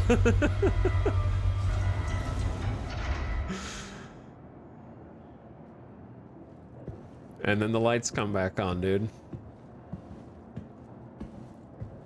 Enter. Just a little guy. Yeah, this you can do all this from inside your personal hangar, dude.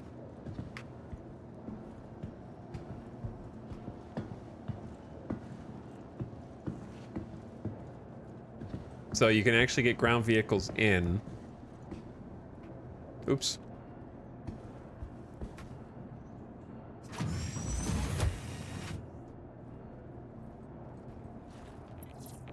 What is this? A car for ants?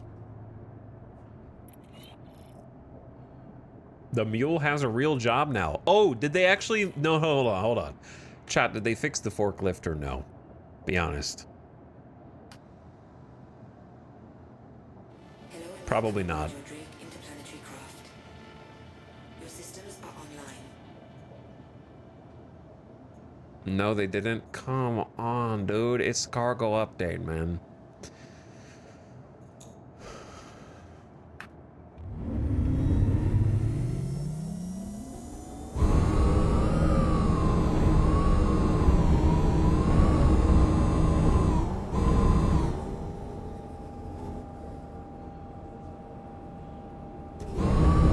Okay, well, there's one way to find out, isn't there?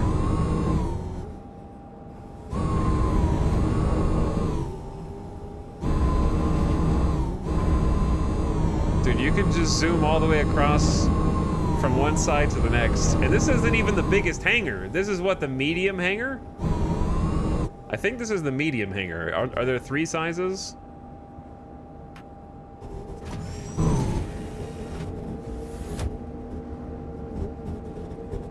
Four sizes? Okay, there's 4. So there's what, small, medium, large, extra large? What size is this one?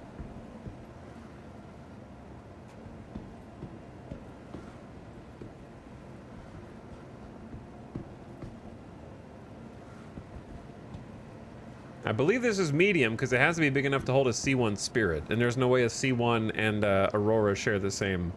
It said Italics is medium hangar. Yeah.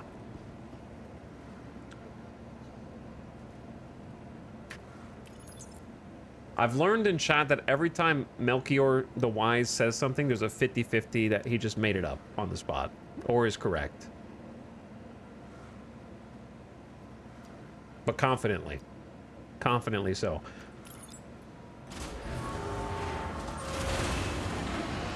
True wisdom is not taking every response at face value, which is what I have learned to do. So here's what you have to do now. For example, if I wanted to get some boxes up, right? Let's get... I assume these are empty. So we get 2 boxes from our warehouse, right? The warehouse being the station or the city. So this is like Loreville. This is Loreville local inventory now. And then this is the elevator on the left. So we move it over to the elevator. You can also expand, so you can, I guess, reorganize stuff. Collapse, there's a select all. We could do 224 SCU at a time in this particular hangar, looks like. And then the city station itself has a 1,000 SCU cap, so that's interesting. And then we got filters. Then we bring it up, transfer it to the hangar.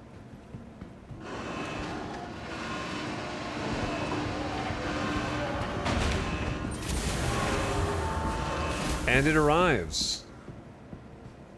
And there are my 2 little boxes. So this is how I have to move stuff around now.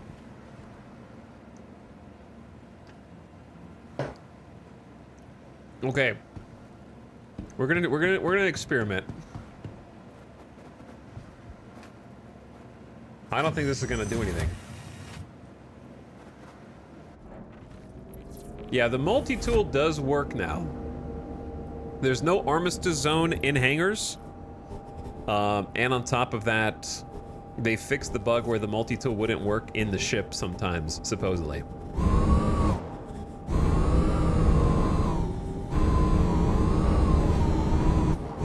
I don't think this is gonna do anything.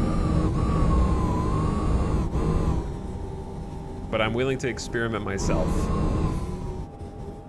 to find out.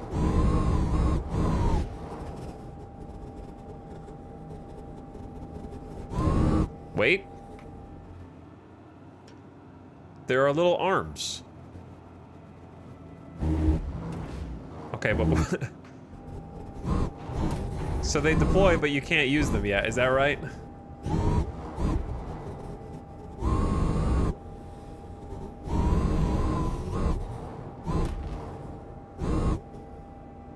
They made them deploy.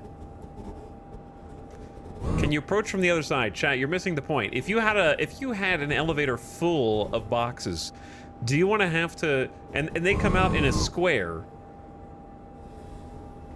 Or if you say maybe they have to be taken off the grid, what is the point of this vehicle if you have to manually move them off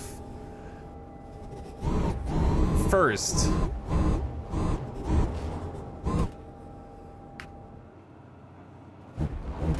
But no, it's approaching from the side doesn't do anything. But the T-Rex arms did not deploy before, so that's new.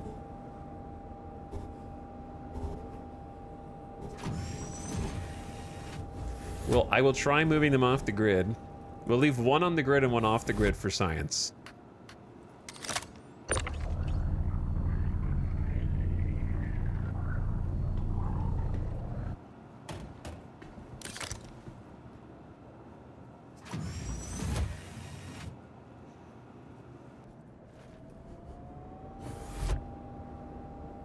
Okay.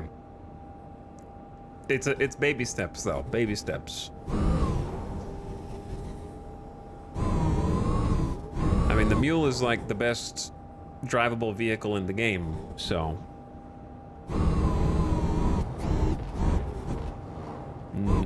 No. It should be like highlighted. Yeah, it's just gonna bump away. All right, now let's try this.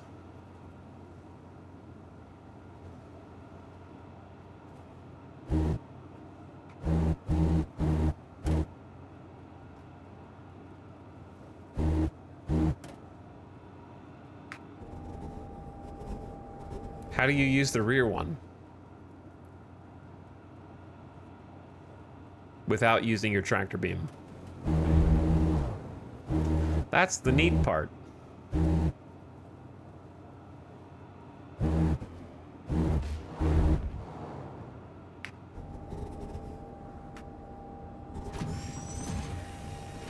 Because if you have to get out and get in to tractor beam it, you may as well stay out.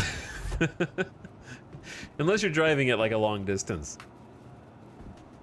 What does the button labeled rear do? Nothing. Nothing.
Got it. Nailed it. Easy.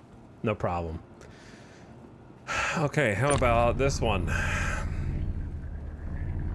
Like a glove.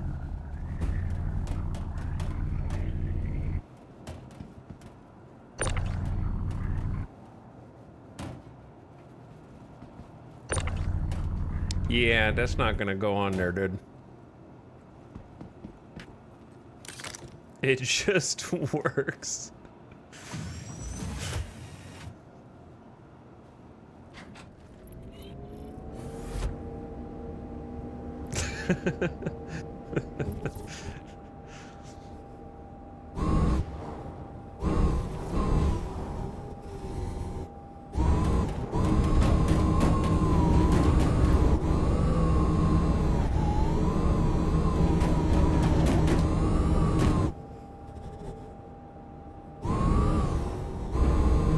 Okay, can confirm the front doesn't work.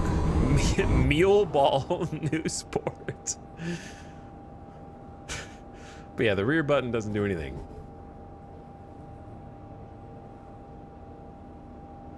They're both broken in their own way. The front one can expand, retract, but not function, and the rear one functions, but you can barely use it. Yep. Yeah. They need, dude, the Mule has so much potential to be the best ground vehicle in the game, dude. It's just sitting there, unrealized potential.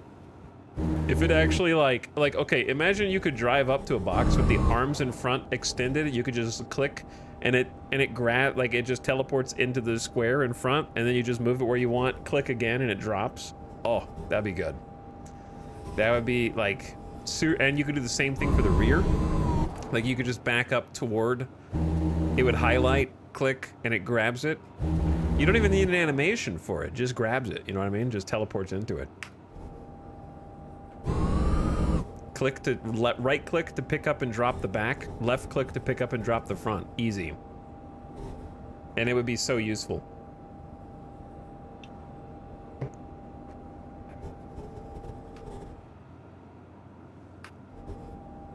What's in the boxes? Air. A lot of air.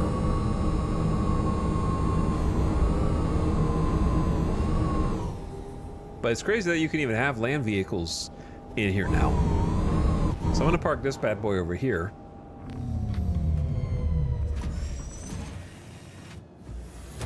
And go get another vehicle.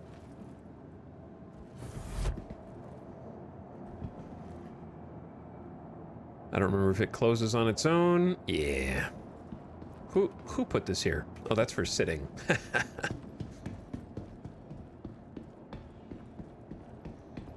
I want to see what all the other hangars look like. This one looks very Lorville. I assume they have different aesthetics. I guess we'll see when we get there, huh? Now let's grab a proper ship. Your vehicle has been delivering its visitors again. Goodbye.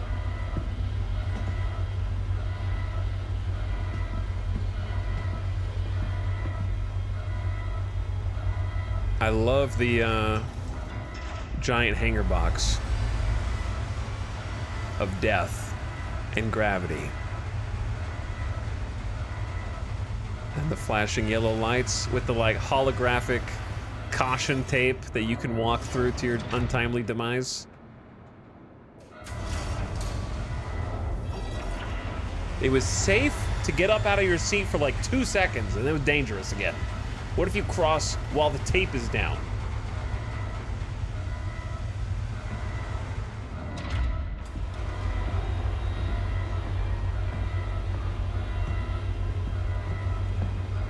Oh yeah.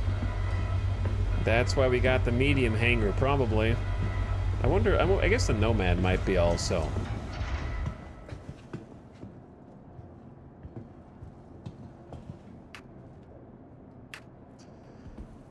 The Spirit. You know what? I decided I don't want that. Welcome to the ASOP Vehicle Retrieval System. Please visit us again.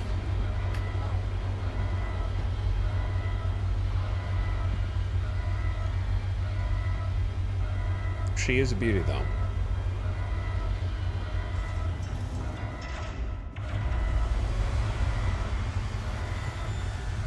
Yeah, I'm a big fan of the hangar theatrics with bringing the ship up and not just spawning in, teleporting. I enjoy that. Anyway, the reason I don't want it is not because I don't like it or that I chose the wrong ship. It's that I forgot to customize it.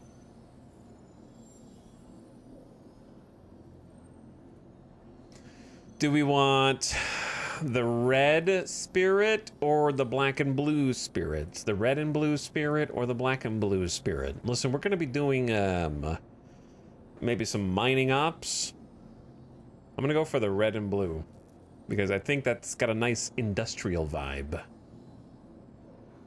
And that fits the job. God, I like that nice maroon. Let me make sure it applied.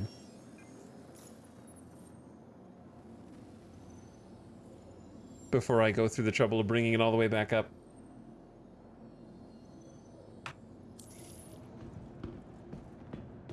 Never ask Etal a rhetorical question. I think you mean don't ask chat a rhetorical question. Welcome.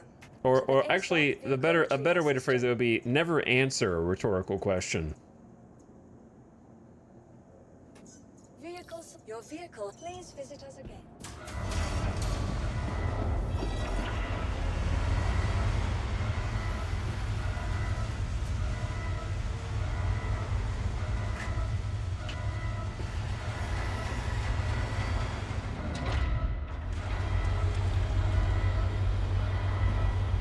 Oh yeah. That looks good.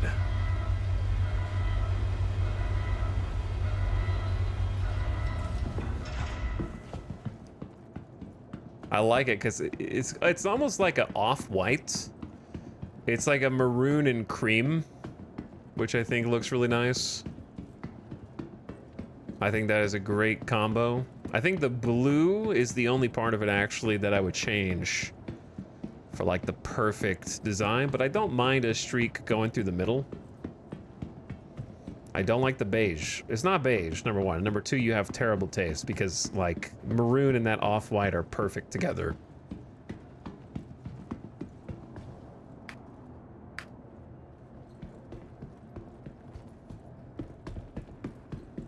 They are a match made in heaven.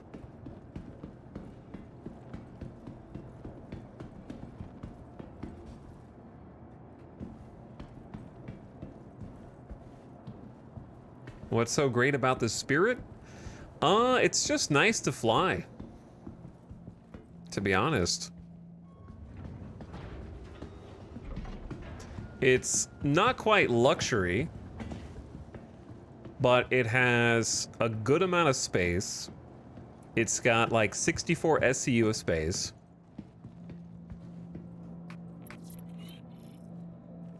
And then it's got a comfortable interior.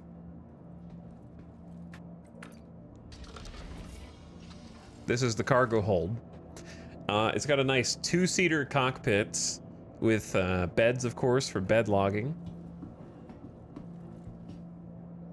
Got some component holds back here. Future flammable things to catch on fire, no doubt.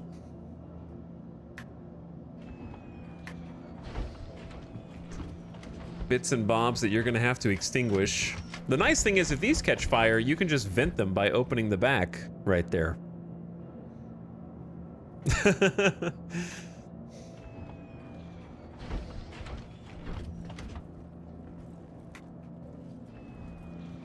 Speaking of, let's go ahead and close this up.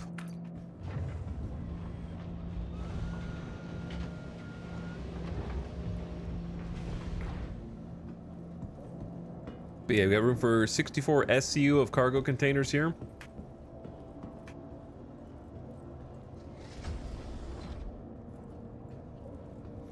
And then like a center compartment that's got like an airlock for gravity, which doesn't exist. Life support, which also doesn't exist in the C1. Avionics and radar, at least one of which exists.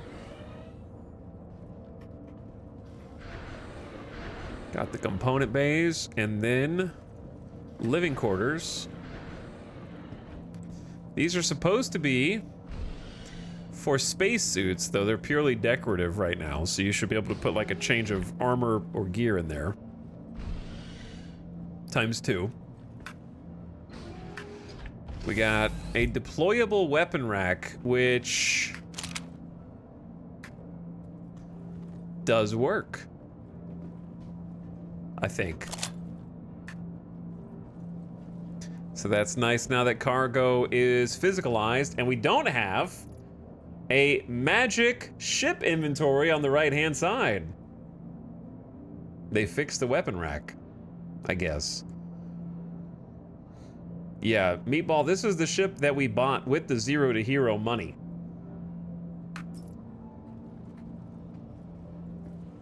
I want the magic inventory. Well, it doesn't exist anymore.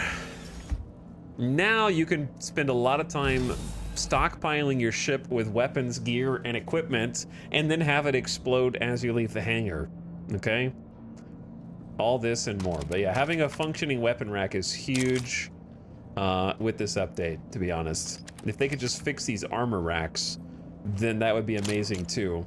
Not having to like put different inventory in boxes.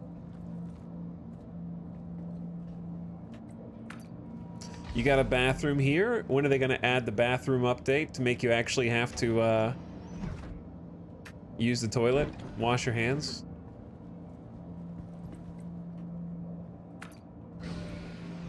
Then we got a little kitchenette here, maybe a coffee machine that doesn't do anything, just aesthetic.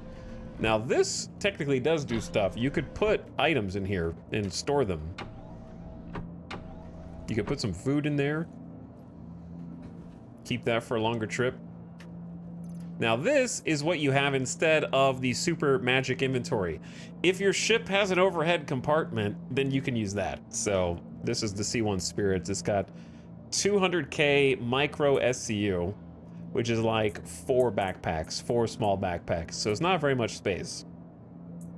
Like if I put one gun in there, wait, actually, it won't even fit. The gun won't fit.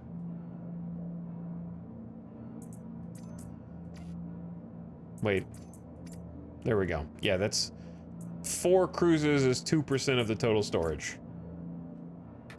And then you've got one on the opposite side, but you can't really put very much in there at all.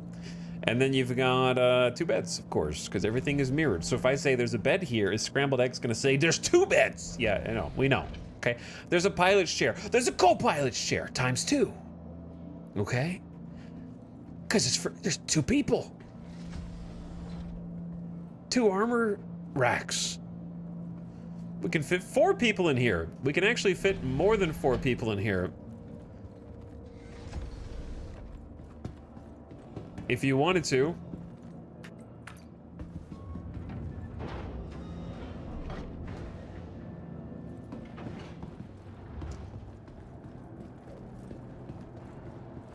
You could fit a whole small army of people in here if you wanted to.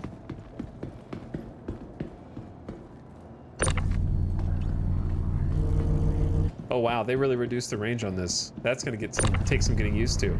So it gets weaker the further away you are. I actually really like that.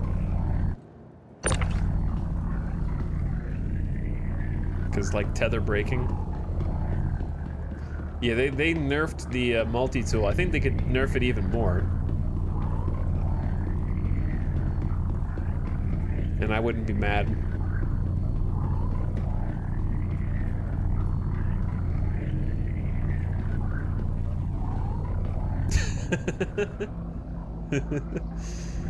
Oh yeah, actually, okay, you can't go that way, but you can go this way. Boop.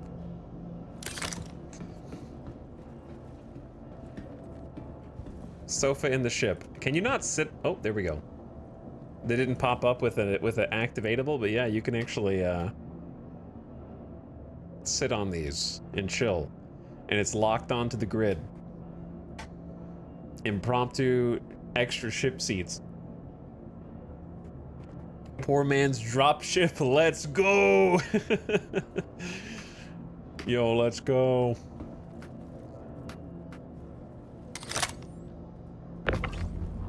Find the jacuzzi and put it in the back? Hell yeah, dude. So yeah, notice you move kind of stuff around a little slower. Like it has to catch up, and if you turn too fast, then it just yeets it. Uh-oh.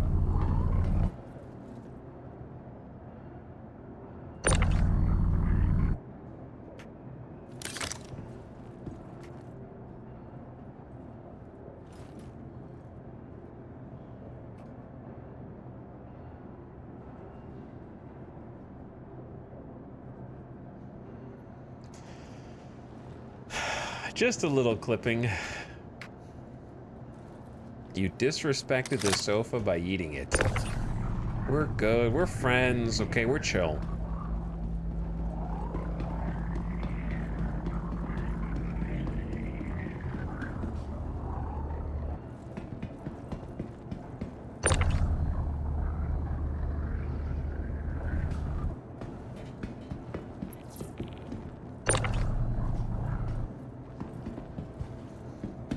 I don't like that it's a little elevated on the left side.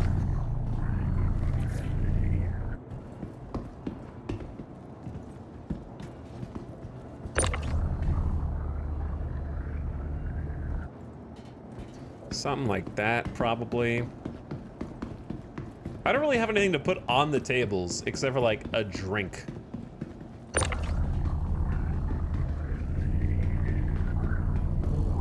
Low-end couch. How are you gonna disrespect it like that, dude? Put some respect on that name.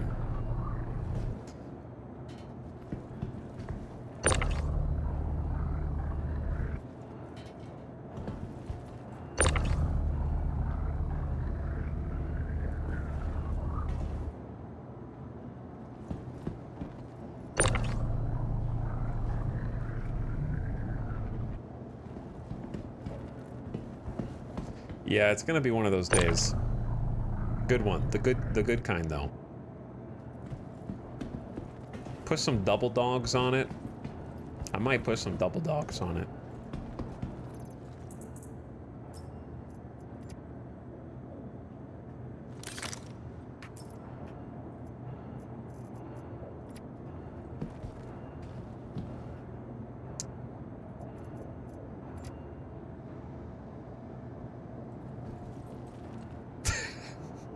Okay. Table, you have one job, bro. Table, you've got one job. Hold stuff. We don't have to put everything out.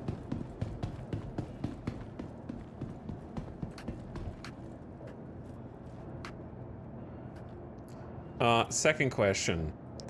Where did this go? Okay, found it.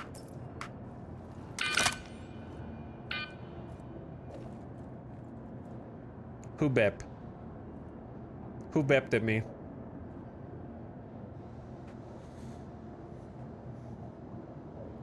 Bep? Someone ringing the doorbell. I don't think so. Though that would be pretty funny. Personal hanger. What are you doing with that floating box right there, bro?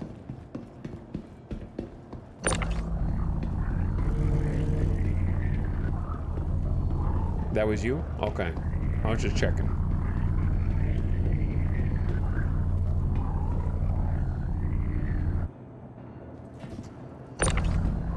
So I think like another chair kind of facing in where they can use the table, but it's not really at the table, you know what I mean?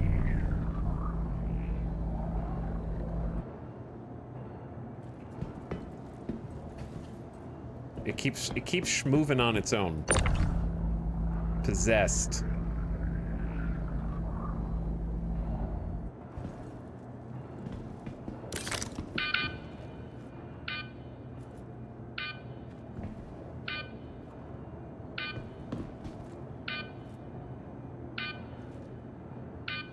What's gonna happen? Am I gonna die?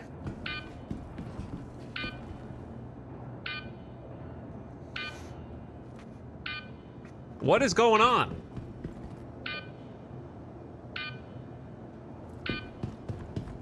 Is it the elevator?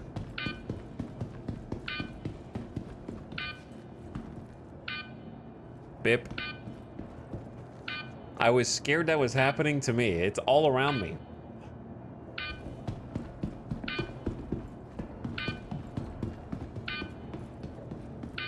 What is that? Bip. Bip. Okay. A smoke alarm in the hangar. It's the chair police. You might be onto something. Why do I feel like something bad's about to happen, though?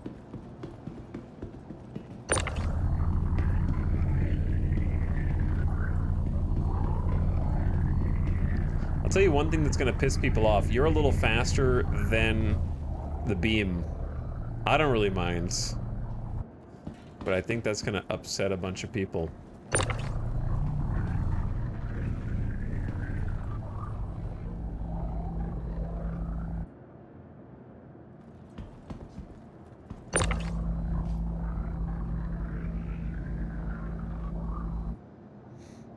I'm making a dinner table.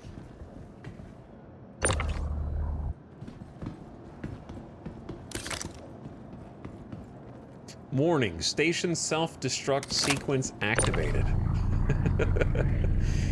This looks so lonely and sad over here, dude. I gotta go buy some furniture from like some other places. You gotta start somewhere though, right? Like you gotta begin somewhere, dude. This just looks all empty over here. This, you know what this looks like? This looks like when they're selling like Girl Scout cookies outside of the grocery store, or like somebody is trying to post up and sell like cell phone service or something, and you're just trying to get to your car, and you kind of like walk faster and like glance their way and hope that they don't go excuse me, and you don't have to go not interested. You know what I mean? I feel like there's gonna be somebody sitting there trying to get my attention to flag me down so I can like sign a petition or something. Male living spaces. It sort of bothers me that the items don't follow the beam anymore. Why is that? They kind of do, and then they don't. And then it clicks.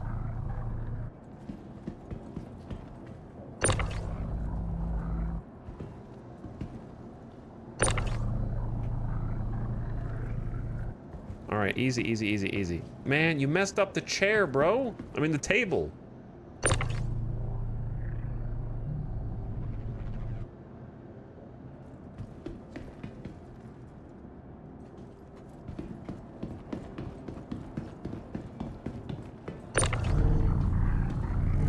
Okay, well, see, sometimes it does and sometimes it doesn't connect to it. I feel like that's probably just a temporary bug.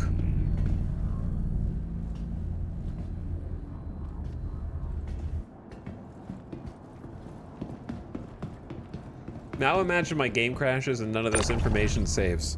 Or I just get disconnected by Cox again and the internet goes out. After you spend like 3 hours decorating your little hangar.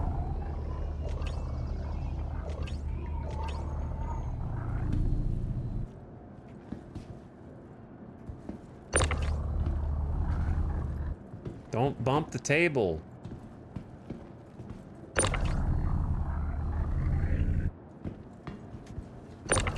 All right, one of the chairs has to be like out, like somebody got up from it and didn't push it back in.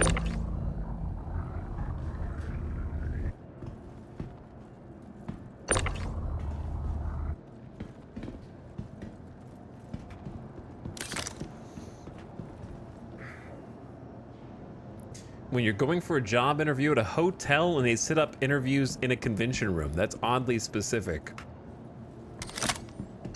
What happens to the stuff we have out in the hangar when they patch? They said that it gets disappeared. It won't persist through major patches right now.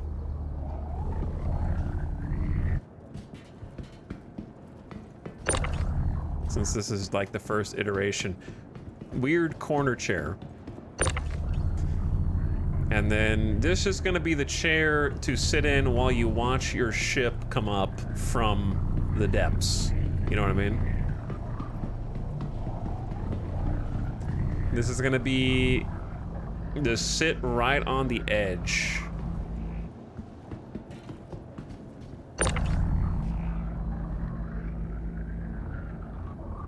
The gamer throne. The gamer throne.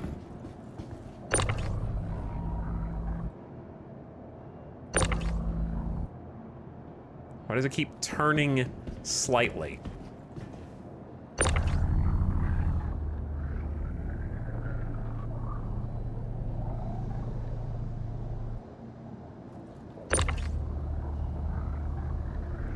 You know what they're gonna add eventually? Like some kind of grid that you can turn on or off. There you go. Now I can run up to this and observe my ships going up and down. It's gonna be great. I'm just making sure that my hangar's tidy before we get to business here. Plus, this is most of the new content, so you know we gotta check it out. We gotta see what's up. What happened to the boxes? Where's this? Oh, yeah, no, I found it. I guess I could just take some boxes out and like stack those as well if I wanted.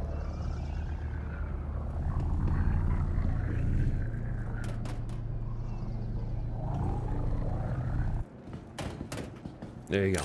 You stay there. Now, it's time to fly. Let's hit it. C1 Spirit. Only the second time I've ever even flown it. I know exactly what we can do. That'll use the new content. The cargo freight elevators.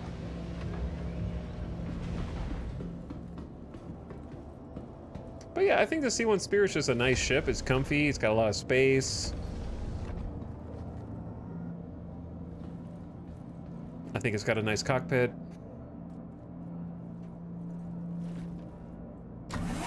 Got the little chair that pushes you up into the console up here.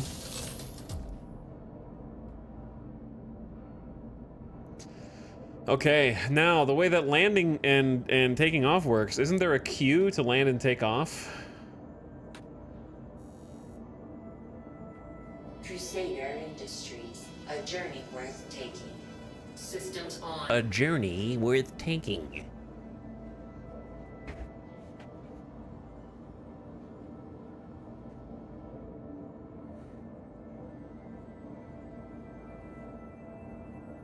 How is it, chat? What's up, Johnny? We're just, we watched a bunch of the videos that I missed over the last few weeks, and now we're taking the brand new C1 Spirit out for a spin. Got that, this is a good paint for like a mining hauling ship, I think. It's got a nice mining maroon color scheme on it.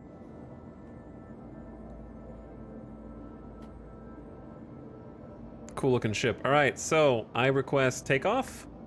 You are clear to launch. Gateway granted. Quantum fuel 100%. Doors are opening up above. Can see them from inside. We can also turn the VTOL system on. Not that we need to, but eventually we will. Gateway granted, it says. Launch.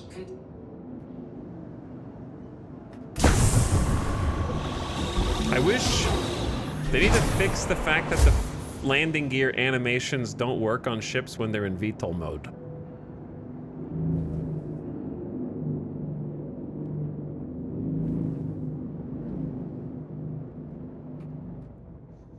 And we are away. Thank you, and please visit again.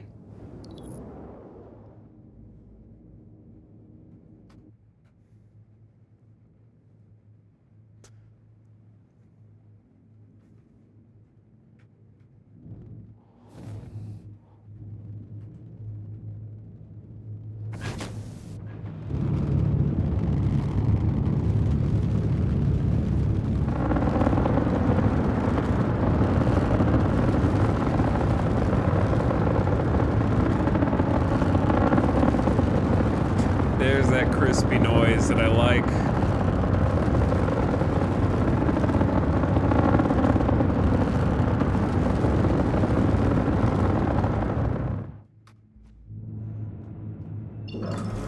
It's a good noise. Like a power transformer getting crunched. Like a SpaceX rocket crackle. I can hear it. I haven't even set up any camera angles for this.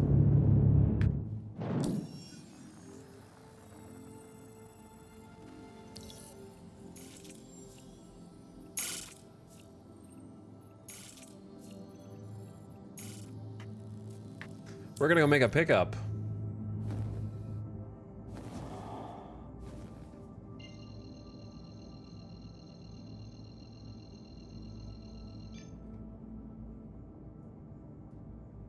Quantum travel engaged.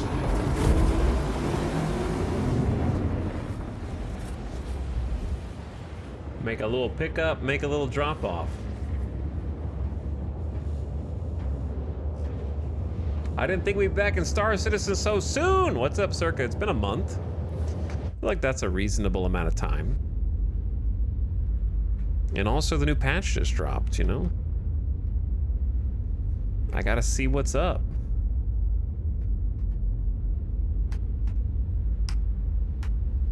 New patch dropping. And it's also cargo hauling my beloved, you know what I mean?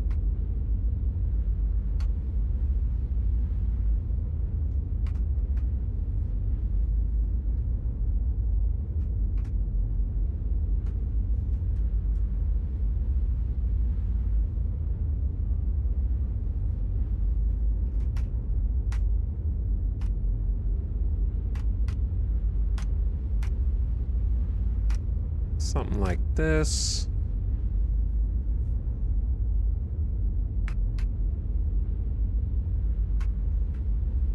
Just setting up some camera things while I'm flying so I can adjust them later.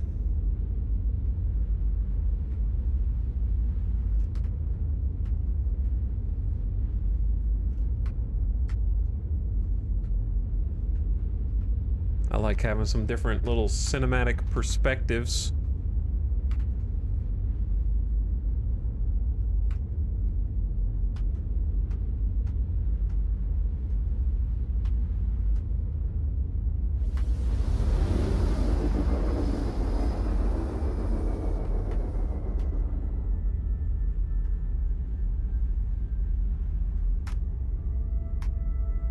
All right, that one's probably not going to be a good one.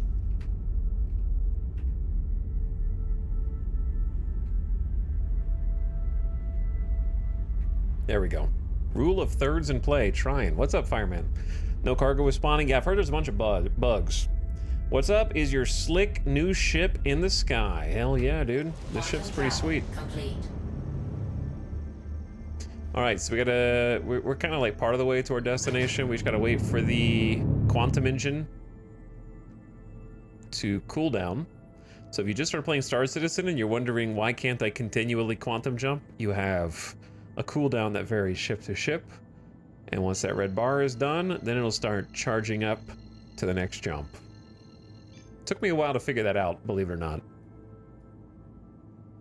And then sometimes, even when you're charged up, there we go. The server lags. Engage.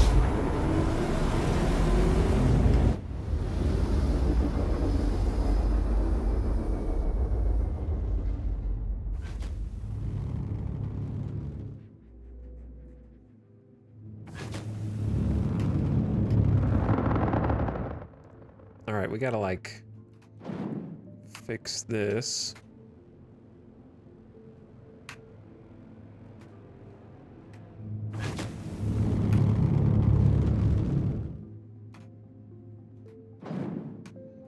There we go. Quantum travel engaged. Okay. Quantum travel Let's complete. head to our first little station here.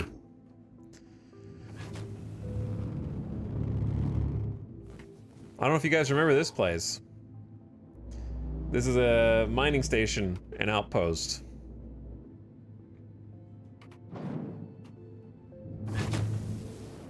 Where we spent a good deal of time specifically making different refinery orders and picking them up. That's what we did toward the end of the Zero to Hero, where we did a bunch more prospector mining.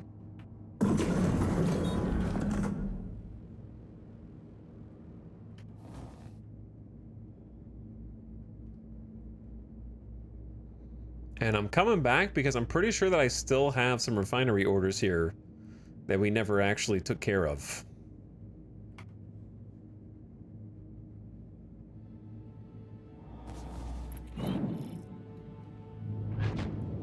So this is going to be strange because we don't have the same publicly accessible hangars as we used to, right? I've got like my personal instanced hangar now.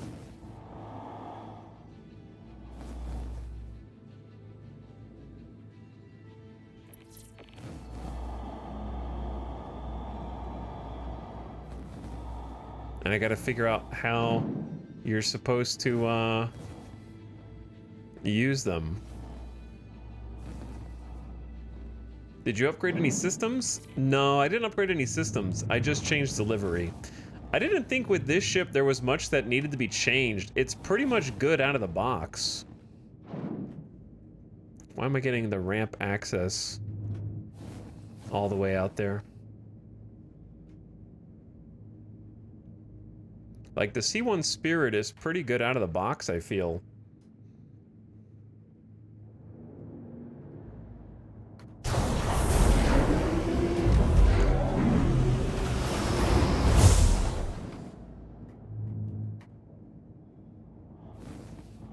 Landing complete.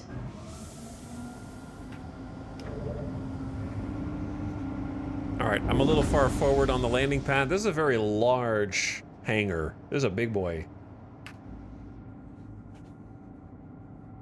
I wonder if you land in one hangar and they get instanced and then move to another to take off. I was wondering that too.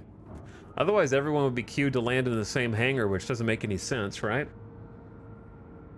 How's server stability? I think they just reset all the servers with the patch last night, so they're probably about as fresh as they're going to be. So if you wanted to check it out, now's the time. That's not to say that people haven't been having server problems, but it's going to be a lot less common right now. It usually is better in the immediate time right after a patch.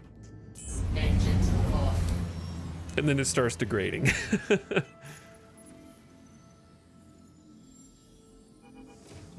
You actually need a mule to get across that. Yeah, I can feel it.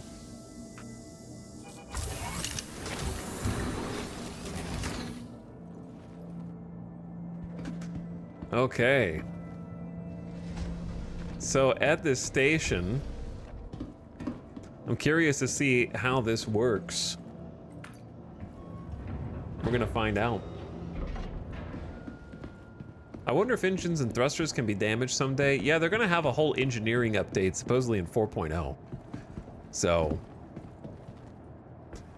that's all coming down the pipe. I don't know if you'll like have to get out and fix the engines. You're gonna fix a lot of the interior components inside the ship. But yeah, the Spirit is just like nice. It feels nice to fly, I would say. I don't like the other Crusader ships, but this one feels pleasant to take off, land. Maneuverability is hefty, but it doesn't feel like. It's a boat, you know, but it's not like ridiculous.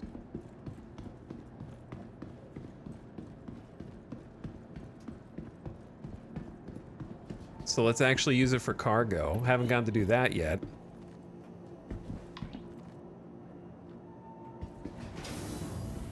So we probably want to leave our ship on the pad. Or not on the pad, but in the hangar. Entering Armistice Zone.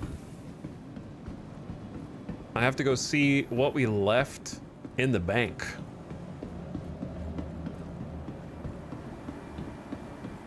And by the bank, I mean the refinery bank. I think we got some goodies. I don't think we have enough for a full C1. 64 SCU is a lot for me. You know, we went from the Nomad, which is what, 24 SCU? So not quite 3 times as much space, but still a lot.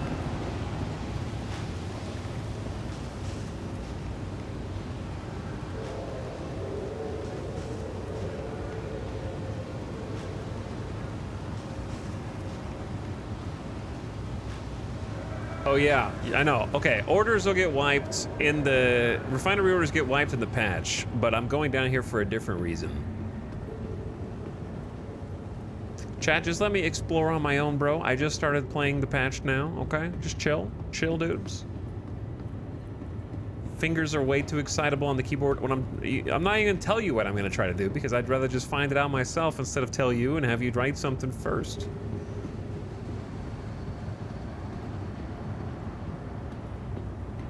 Jeffs and Chapman. Streamer do this IRL. But actually, though.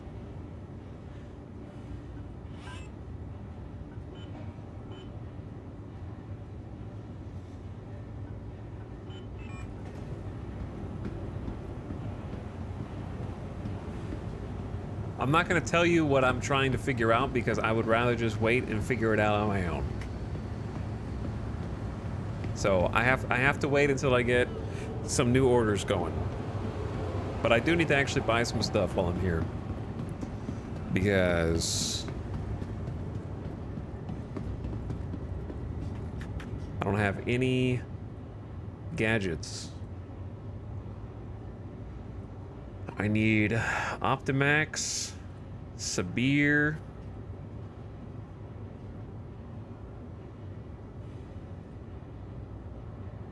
I don't need Bormax.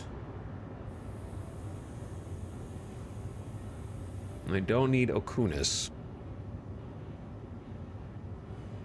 Minus 20% cluster modifier sucks.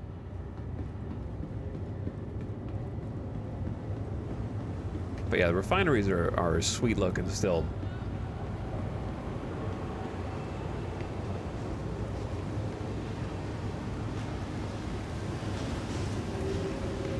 Oh yeah. Okay, I need to take a gamer death break. It's been like 3 hours since the internet came back on and off. I need to take the dog outside, but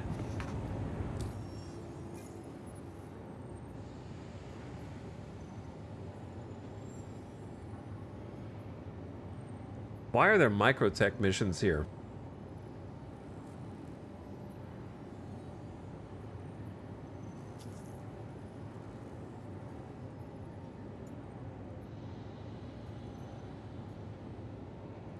Did they add a bunch of races?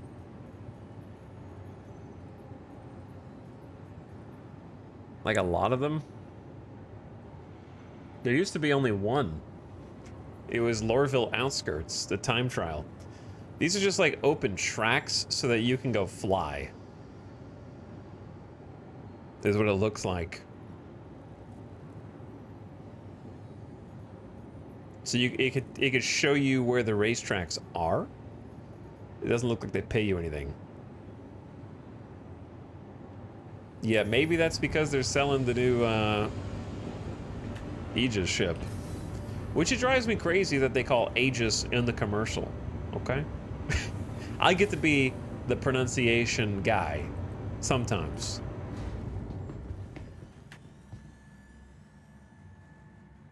Are we about to hit the mines? Nah, we're not gonna hit the mines right now.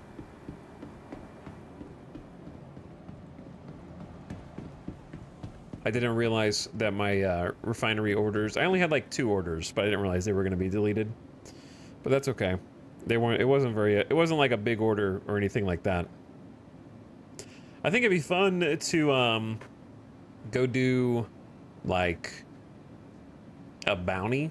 I would say either a bounty or try one of the like just default hauling contracts just to see how it works. Whichever one. So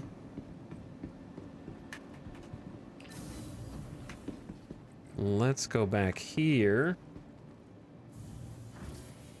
and we can decide.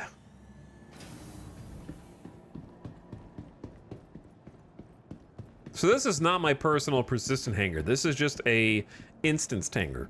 So don't try and decorate these. Just decorate the one that's on your home planet if you want to do the decorations. FYI. This is not your like home hanger. For the record. Where is...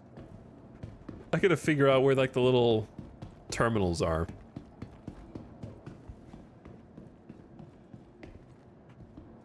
I haven't figured out how to like quickly visually identify where the ASOP terminals are.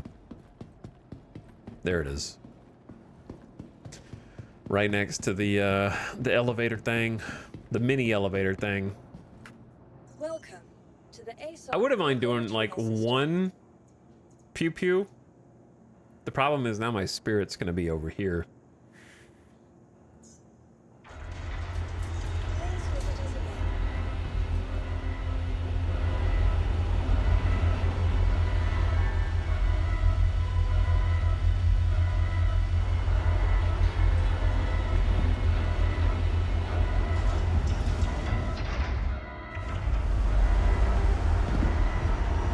Okay, I was curious if this had a collision box.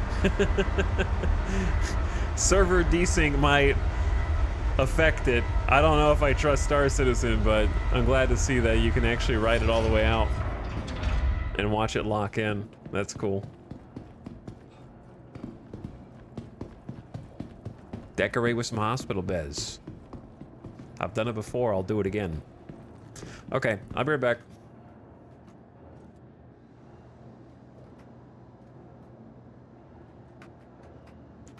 I'm gonna take the doggo out.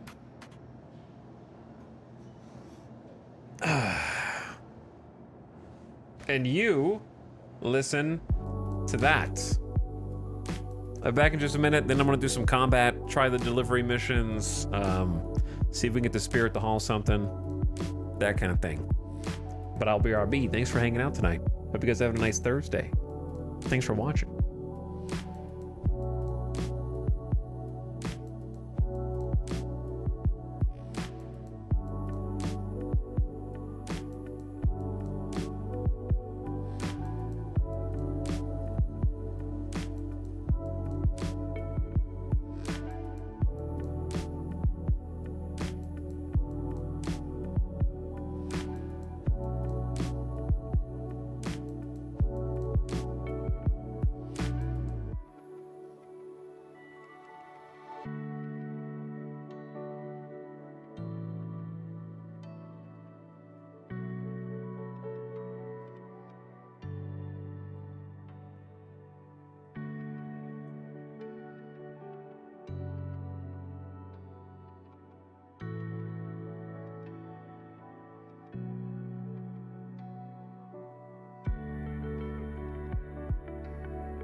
Spinning.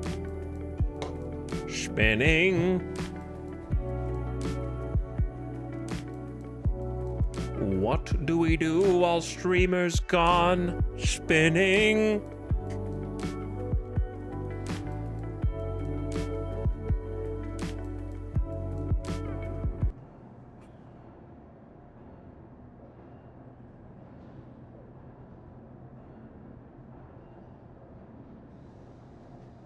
Okay, let me change these lights and then we go. Actually, I could do that while we're going. What do first? Chat, what do first?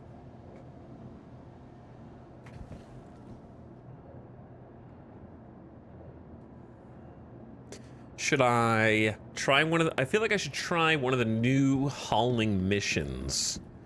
Just to see what it's like. How many do you have to do before you go up a rep level, though? I guess would be my question.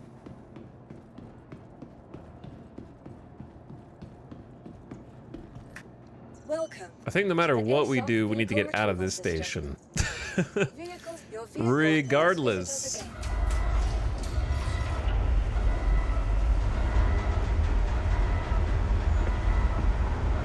Oh, yeah.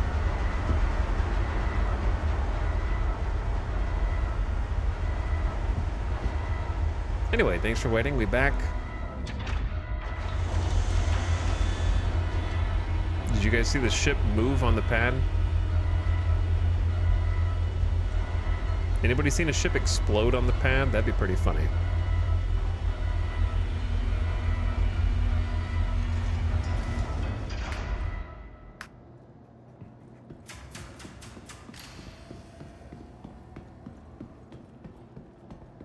Chat, how's your Thursday going?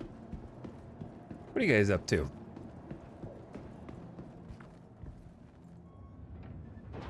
What you gaming on tonight?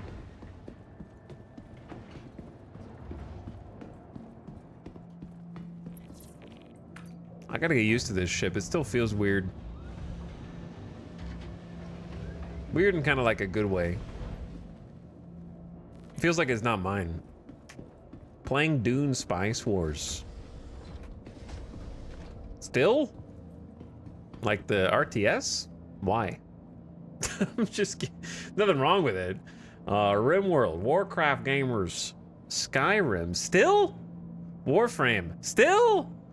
Kerbal Space Program, I'm here to judge all your game choices, okay? KSP, Hearts of Iron 4, I don't blame you. Patch Star Citizen, let's go. Replaying Dragon Age, still? Kingdom Come Deliverance, still? Football Manager 2024, okay, yeah, I see you. Gotta get ready for the new one. Playing Core Keeper, or was going to. Like a Dragon, Infinite Wealth. Voices of the Void. Guangxi Click is not going well. I see. Crusader Industries, a journey worth taking. Systems on. You are clear to launch. My AC went out. Ooh, that sucks. That sucks. Tarkov gamers, Path of Exile gamers. People are still playing Tarkov? Frontiers of Pandora, the Avatar game? You guys have an eclectic palette tonight. Sims 4, Dyson Sphere program, Learning Dwarf Fortress? Still? Launch complete.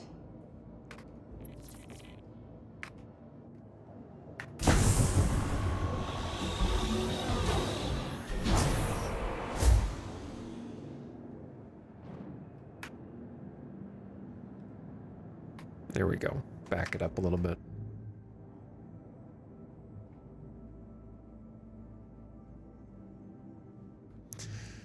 Oh, I do have to say, it feels good to play Star Citizen again. It's like when you're not exploding while leaving the port, right? Like when it works. I hate that you always have to quantify that, but you do always have to quantify that. It's just a good feeling being in space. You know what I'm saying?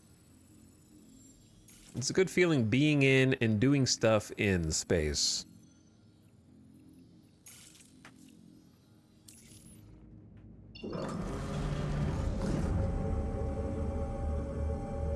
I can't wait until there's even more to do. I really do hope and think that Pyro and 4.0 is gonna do a lot. I don't think it can do everything. I don't think it's gonna be the Jesus patch. Travel engaged. Can't do everything, but it can do a lot. I think mostly just having those independent servers for different areas where the gunplay is sharp because you have 30 server FPS is going to be great.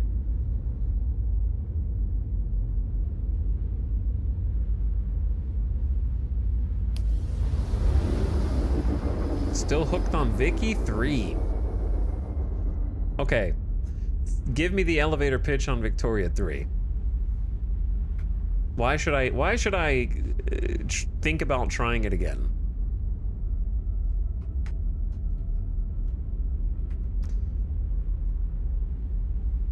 Why did it get dark?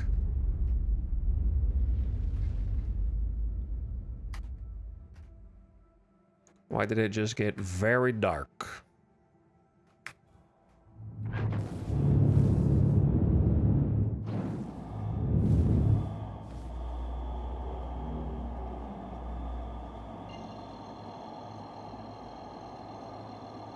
Lighting? What happened?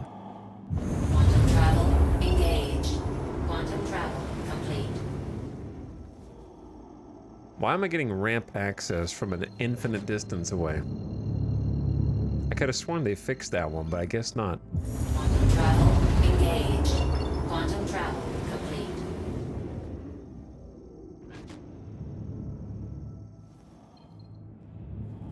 All right, we're gonna make a little pit stop over here in Baijini.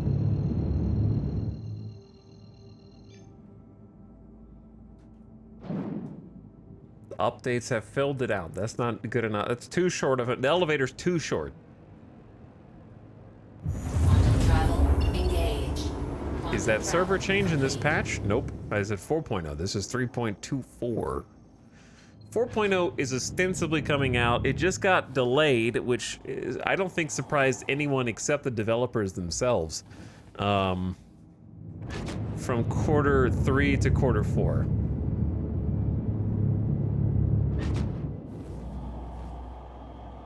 And most people are expecting it to get delayed till 2025, which I wouldn't be surprised by either. I think quarter 4 might be achievable for at least testing. I don't know if there'll be a live version in this year.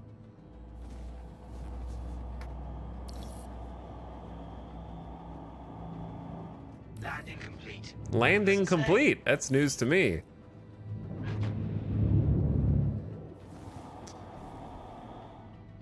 Nice that my C1 Spirit is respected and gets nice large hangars.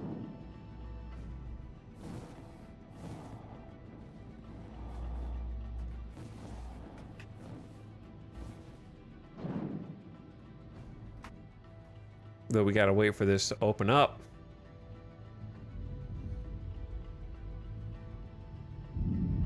I don't think it's for you yet, to be honest. It's still in early Crusader Kings 3 stage. They need to fix the mission system.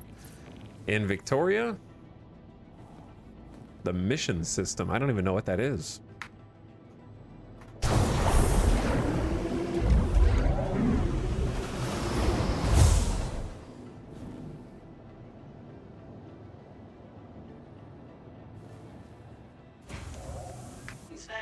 I am kind of crooked, but that's okay.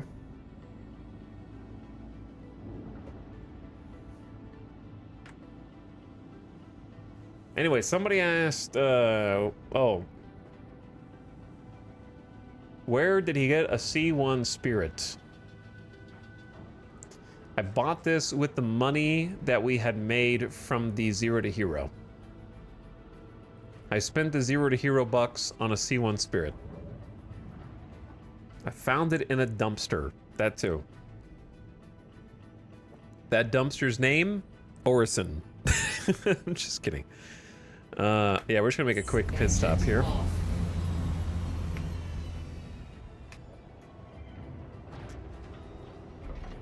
Do a little remote door opening here.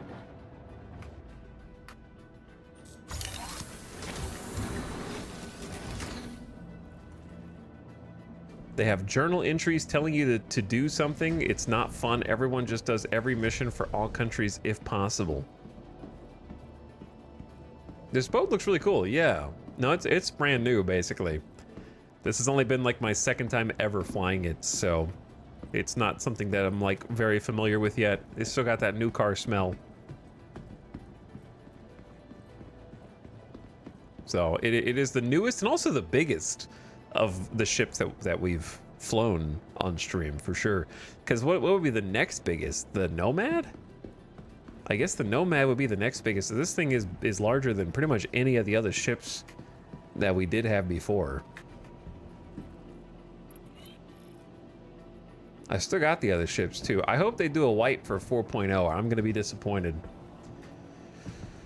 Or I will just have to wipe my own character by having a different account.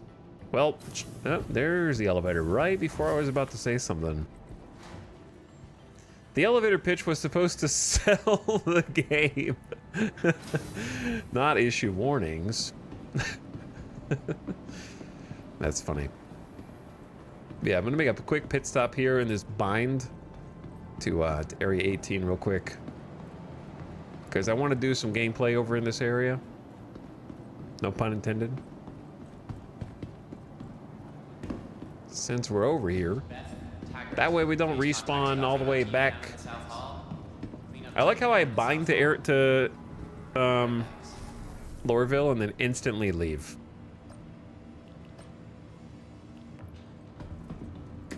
That's just where I want all my stuff and my personal hangar, you know what I mean? That's not necessarily where I want to play 100% of the time, right?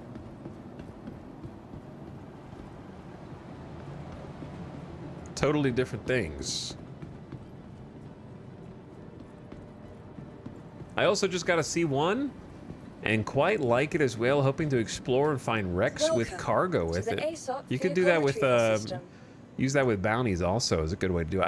I keep forgetting there's a thing in the hangar now. I don't have to do this and I get to use it in there. Now the question is, actually let's take a look at this. I'm just gonna take some missions. I don't want backseating from the chat on this. I just want to play this as if I was playing it offline. A medical rescue all the way out in the middle of nowhere.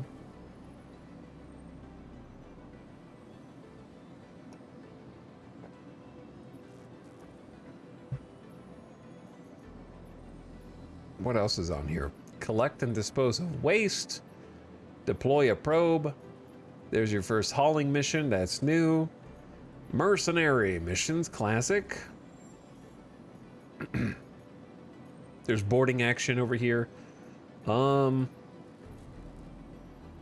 Salvage can't do. Bounties.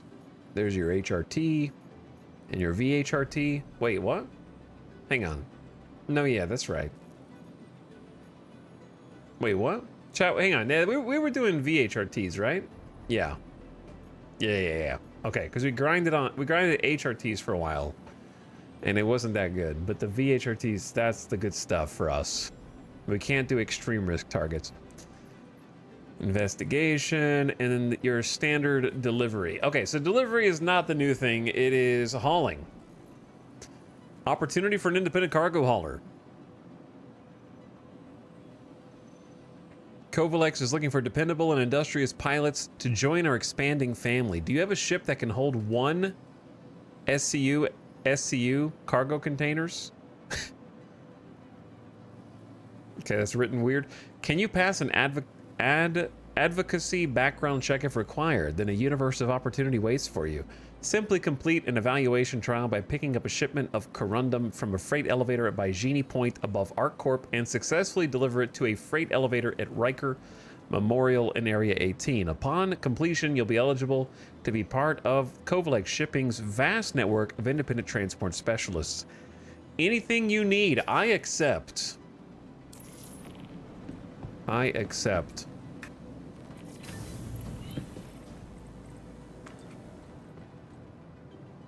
So we don't need a ship that's this big for this. So we're gonna use a smaller one. What did it say, 7 SCU?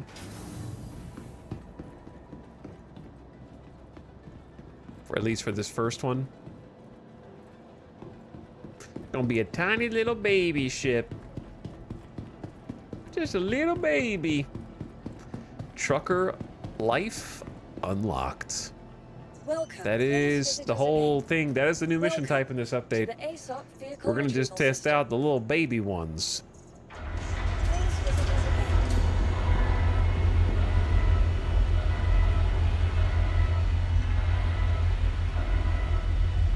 The MPV cargo. Do it. I'm not gonna do it. You can do it. We can only fit like 2 SCU in there.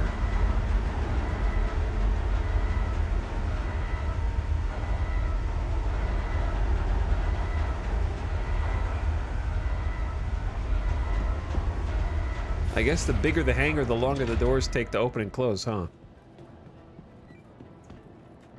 Welcome to the ASOP vehicle retrieval system. Okay, what would be fitting for us? Probably the Cutter's a little small, and the Nomad's a little big.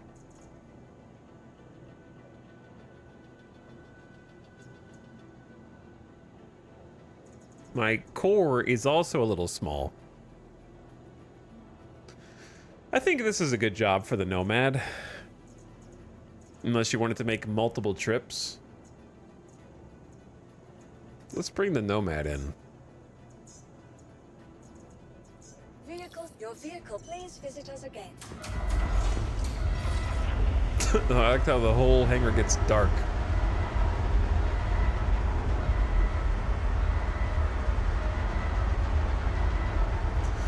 Time to move boxes and wait for hangar queues. What's up, Polmass? Thanks for 81 freaking months.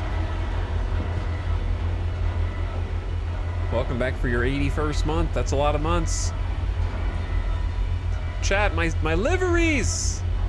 No! It's ugly! I don't have liveries here. My liveries are in another station. But the Nomad, she is a beaut. Devs, did you fix the missiles? I can see them. I want to be able to shoot them, please.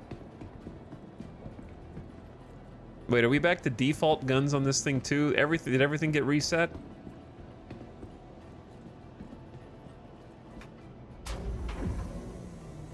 I suppose so, right?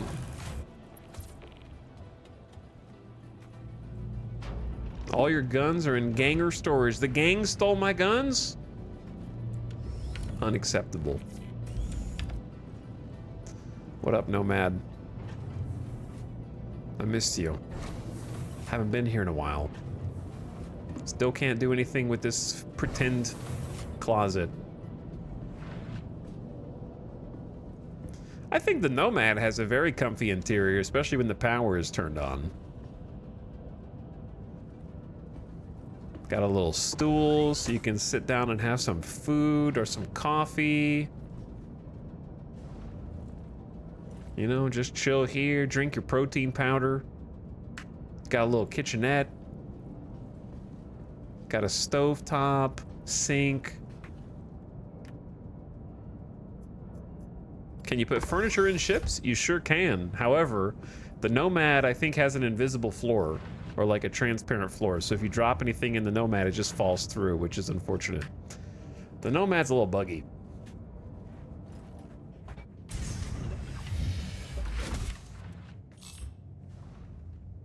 Oh, wait. No, we're supposed to pick the stuff up here. I don't need to fly anywhere. The stuff is here. Hold on. My bad. Yeah, we're taking the stuff from here to Riker.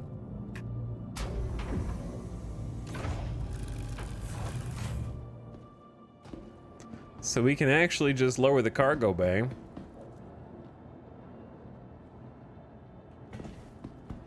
And do it all here. Wait, I guess I could have, maybe I could have backed it in. That's a good idea too.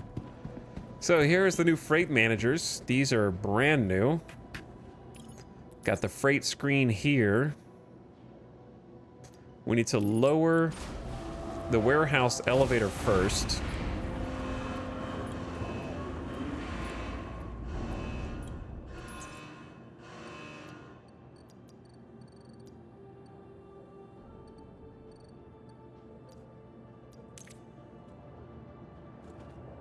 Chat, how do I do the thing?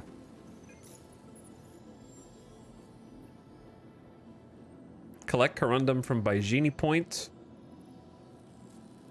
Do I need to like accept from TDD? I assumed they would put it maybe in the mission. There's a missions filter on here. I assumed everything would be enabled by default.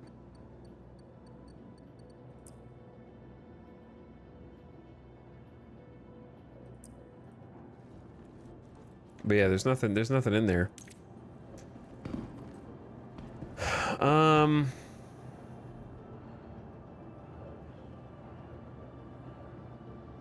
What to do?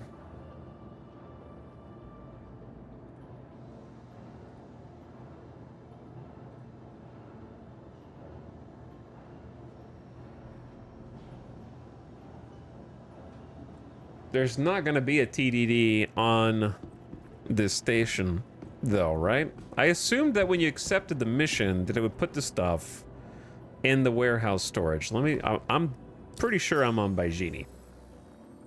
Yeah, we're on Baijini. Right now.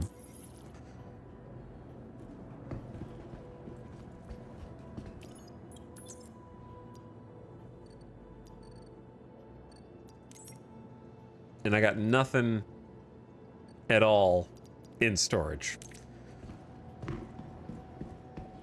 Chad, who has done a box delivery mission in the game now?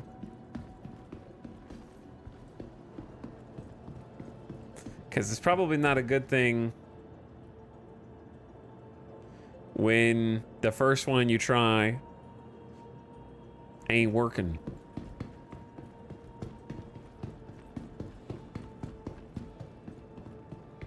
I tried it yesterday, but I couldn't leave the hangar, so I gave up.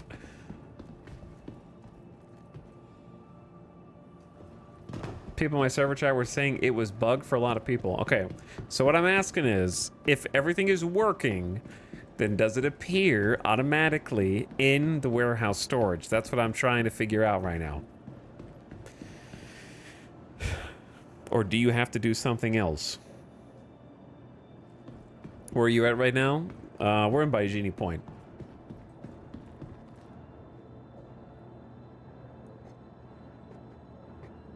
My first 4 missions in the Star Citizen all bugged out in different ways. Interesting. I'm not surprised. Okay. Well, in that case, change of plans. Welcome to the Because I'm not going to fly all the way back to Hurston just to try this mission, so we're just going to do something else. Send the Nomad up. This is peak Star Citizen, man.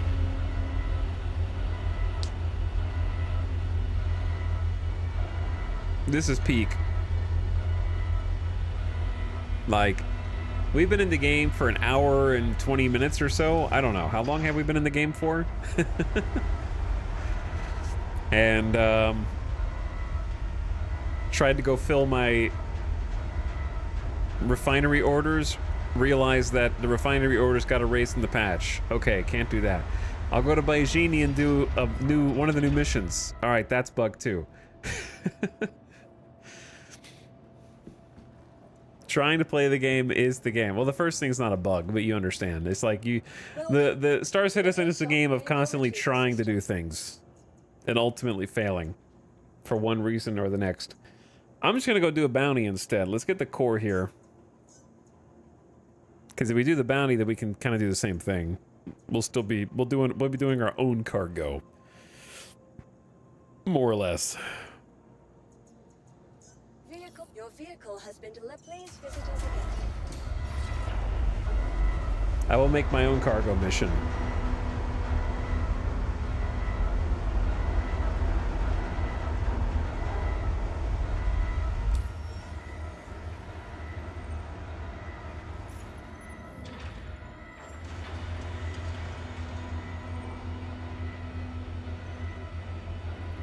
Did the background always blur out like this? It looks kind of good. I don't know if it's just more lights in the hangar now or something. Because I didn't remember it like blooming that much before.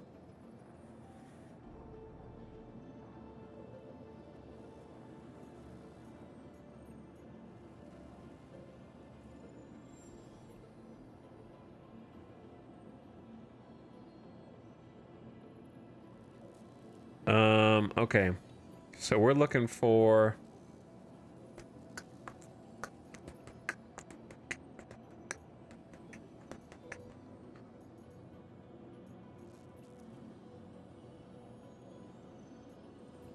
Which one of these?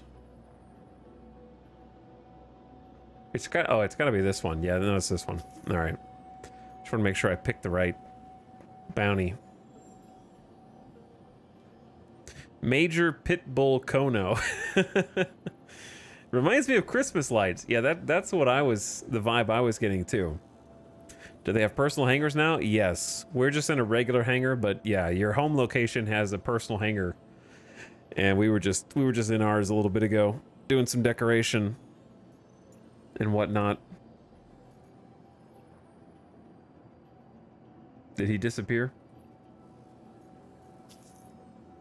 Okay, that guy disappeared. I might not be the only one doing these.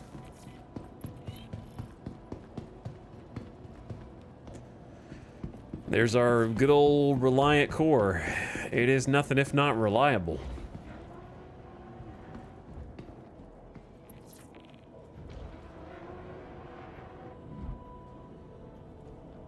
My Star Wars ship. Oh no, it's not gonna have any of my guns on it, or wait, no. Is all the customization of the ship done? Shot? Oh no. Oh, it's got Badger repeaters. Oh no.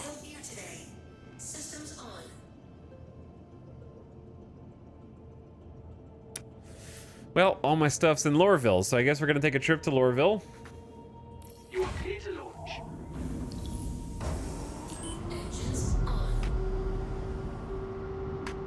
I won't be able to kill anything with this in its current state.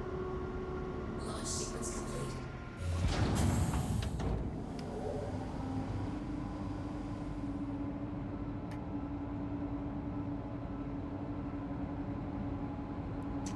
Oopsie whoopsie.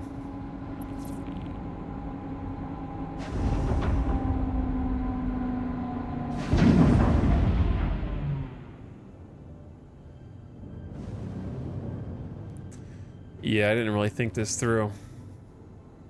I mean, I did think it through, I just didn't know this was how it worked. I think it would be a better way to put it. This is the first time I've actually played a major patch and had stuff that I cared about, you know what I mean? From between patches. Without starting over from scratch, shall we say. Yeah, I'm pretty sure it's the new patch. I think the patch just resets your ship customizations to default. All my stuff is, like, the ship stuff is in the station inventory on your home system. So normally, if you knew that happened, you could just customize it all there. But I left not realizing that this is how it worked, because this is the first time I've actually encountered it myself. So yeah, if you know about it, then it's not a real problem, because then you just spawn in, say, Lorville or Area 18, all your stuff vacuums to it, and you just customize the ship right when you spawn, and it's fine. I just didn't realize how it worked.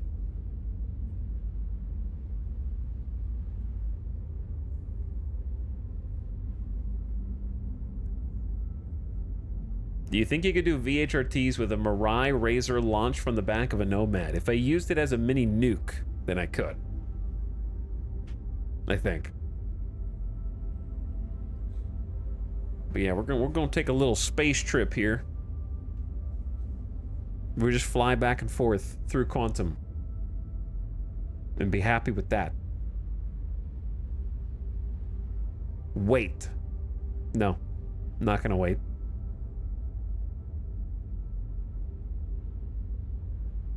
Yeah, I'm pretty sure the Fury wouldn't fit back there. No, I mean, the Razor definitely wouldn't fit back there. The Fury would.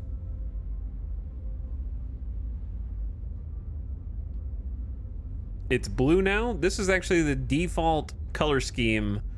Like, that's what I was just saying. I haven't gotten to apply any customizations because my custom stuff is where we're going. So this is the default paint of the Reliant core. It's kind of like metallic with blue.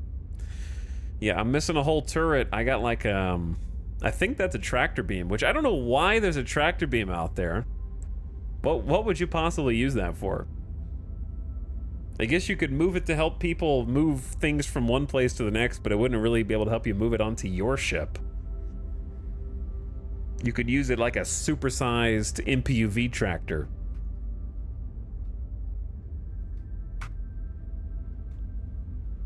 So maybe that. Your co-pilot could help other people load and unload stuff from the safety of the cockpit without having to get out and do everything. But yeah, everything that I've tried to do so far has had like that Malcolm in the Middle bit. What does it look like I'm doing? I'm trying to play Star Citizen, man. What does it look like I'm doing?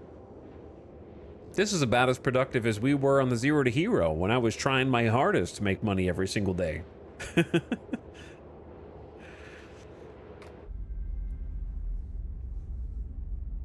What if I looked over and there was another pair of legs in the co-pilot's chair? Somebody else in there.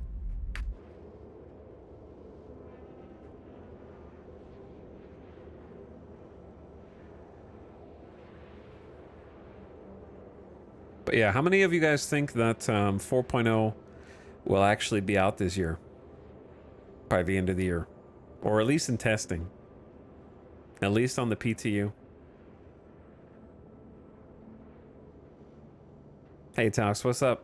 JF, how's it going?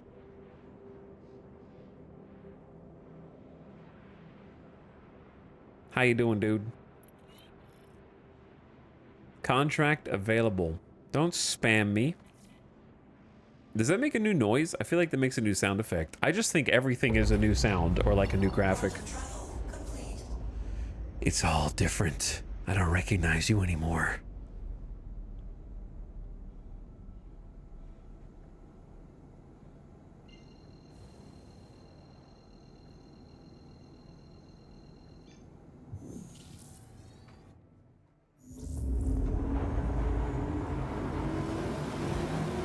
How's Star Citizen? We're trying to do stuff. You know, it's normal. The good and the bad. It's fun to be back in space. We haven't really accomplished anything, but when do you accomplish anything we set out to do? When you are a citizen of the stars. I like the elevators. I like the cargo elevators. I dig the personal hangars. I think those are really cool. In reality, I probably should have just made my home Area 18 instead of Lorville. In hindsight. But it's okay. Give it to me straight. How's the patch? Well, I mean, the first delivery mission I tried to do on Area 18 is bugged, so haven't gotten to do one of the new missions yet. You know, the usual.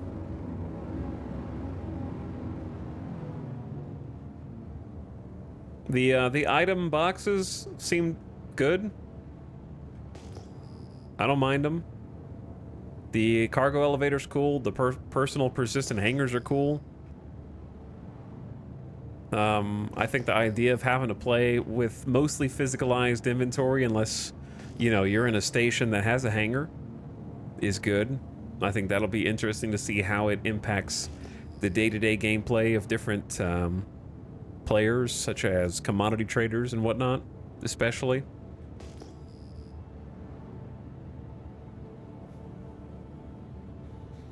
all that good stuff.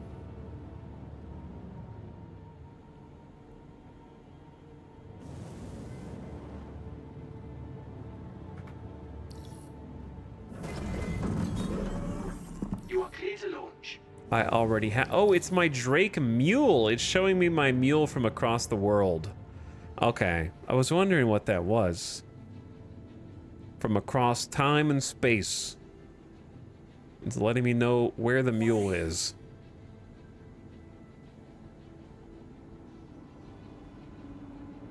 And this is my personal persistent hangar right here. This is it.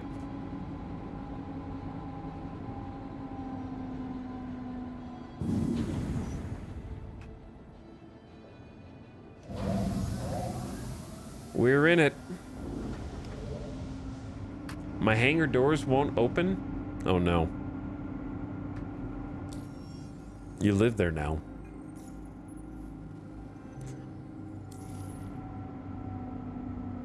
Well, the game knows that I landed because the doors are shutting. But the hangar doesn't know that I landed. Classic.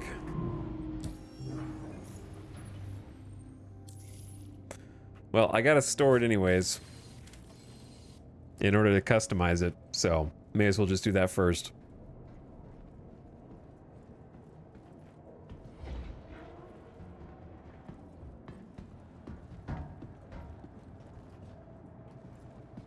But yeah, there's the mule that we left earlier, and we got a little bit of furniture. I've only put like a couple things down. I put like a couch, a table, a chair, a little drink, you know?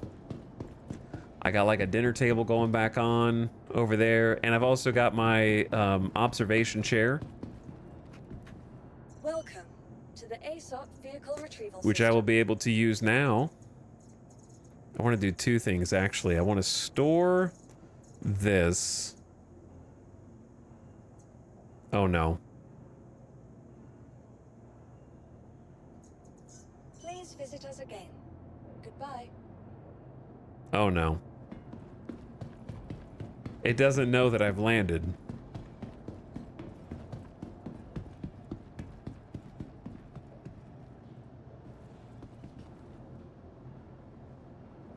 You thought Star Citizen would be done by 2015? Oh my god. This guy probably thinks that George R.R. Martin's next 2 books are coming out in a month. At the same time. You probably think Severance Season 2 is ready to air.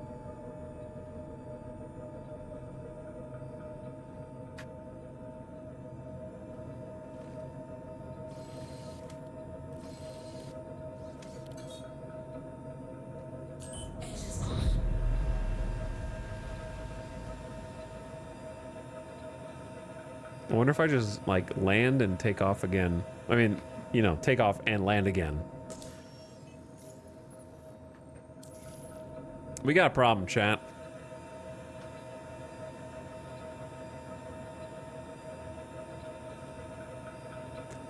We got ourselves a problem.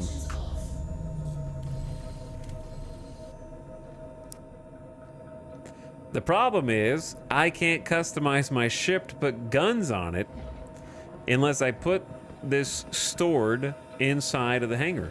I can't store it in the hangar if it doesn't recognize it as being landed. I don't know how to make it recognize it as being landed because I just parked it on top of the pad. Go over here, click the button. To the ASOP vehicle retrieval system. And it says claim. Claim is not what I want. That's if I lost it and it exploded. It's right there. I need to store this bad boy. It never ends. I know. What does it look like I'm doing? I can't do anything, dude. I do need to claim my my Nomad. Actually, the C1 Spirit can stay.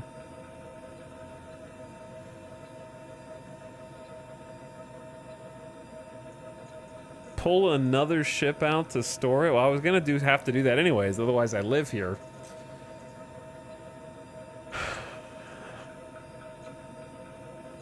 My theory is that it's gonna fall down the pit or something. It's gonna like open the doors and fall down the pit that it creates.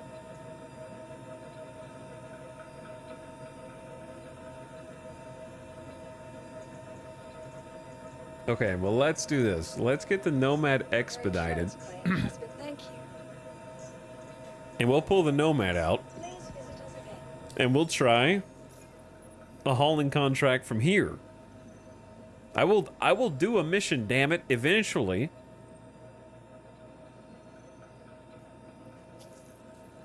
Deliver 10 SCU to HDPC Farnes Way from Everest Harbor.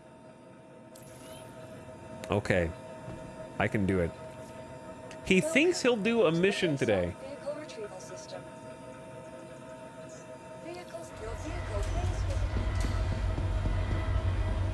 Oh, that's not good. It's floating. It ain't supposed to be doing that. It bouncing.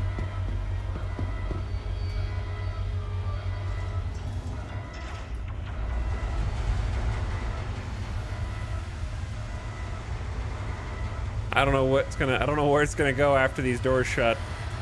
All right, do not dangle your tootsies too low or they will get cut off here. The pit throne. What was that? Was it erasing? Was that the sound of it erasing the other ship?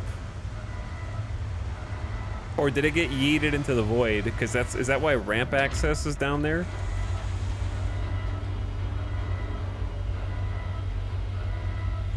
That was the garbage compactor. Why is ramp access down there? The pit throne.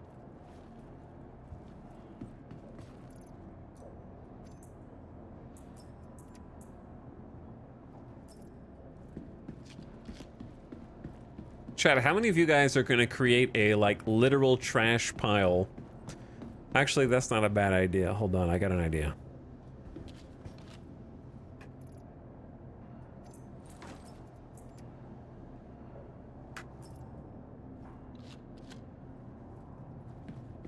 I know what I'm going to put on this table back here.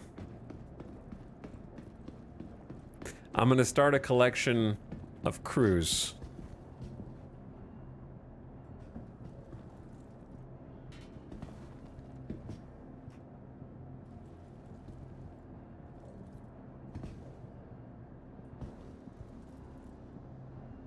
Why is the table shaking? Chill out, table bro.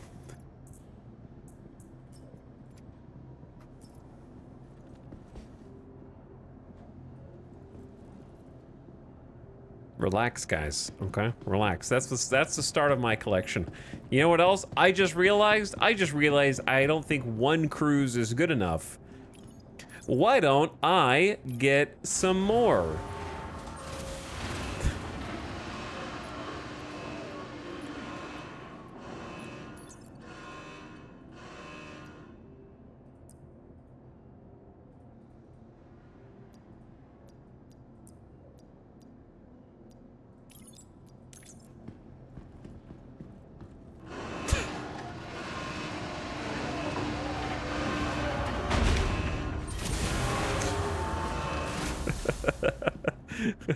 Great use of our elevator technology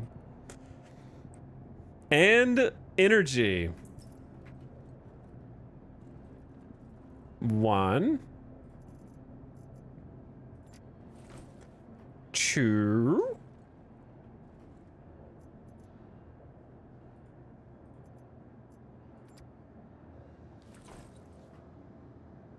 and 3. I guess you could just do that from there without picking it up first. That costs more? Yeah, it definitely costs more than the 3 bottles combined, for sure. Okay, now. Welcome. Let's do 2 things. Number 1, send this in. Now I can start customizing my ships. Starting with the core. Socks on the lawn, thanks for 22 months. Yo, what up, dude? I guess I only had the Timberline livery. Yeah, that looks right. Socks on the lawn, thanks for the 22 months, bro. Welcome back. Appreciate you. Thanks for the slub. I actually need to look at my Urkel page to see what I even had on this, because I might be taking stuff from a different... like the wrong thing. The Reliant Core had 2 glaciers. For the power plant, it was a JS 3000 or 300. Yeah. Quantum had an Atlas, which I'm not sure is necessary. We could have probably gone with a different one, but that's okay. The shield stays the same. Now the weapons is the big one. Because the weapons, we had to change a turret.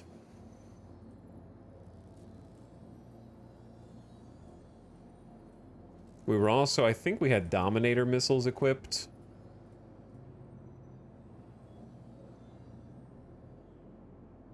Definitely no Badger repeaters. We had a bunch of Dominance 2s by the end.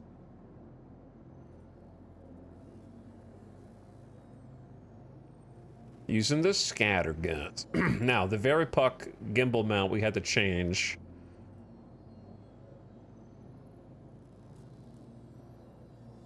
No, yeah, it was the Reliant Toshima turret.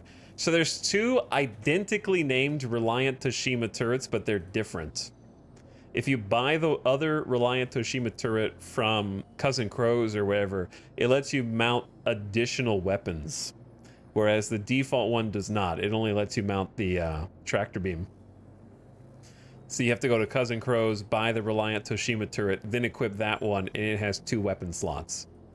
And that's how you get the most out of your Reliant series. I think I was just doing all Dominance 2s by the end.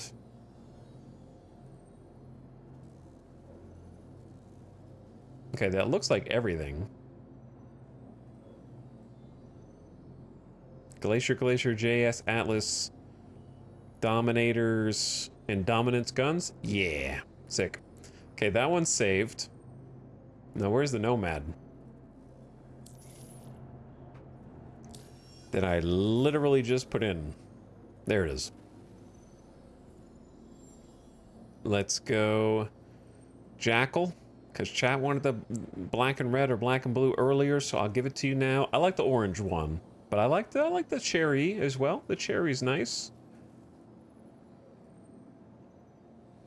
Okay, for the Nomad.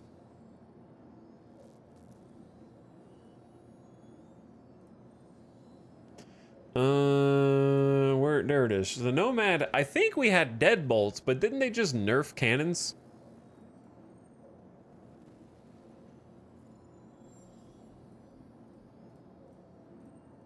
And the missiles sort of don't matter because at least last time we played, the Nomad missiles were bugged. So this might be completely irrelevant.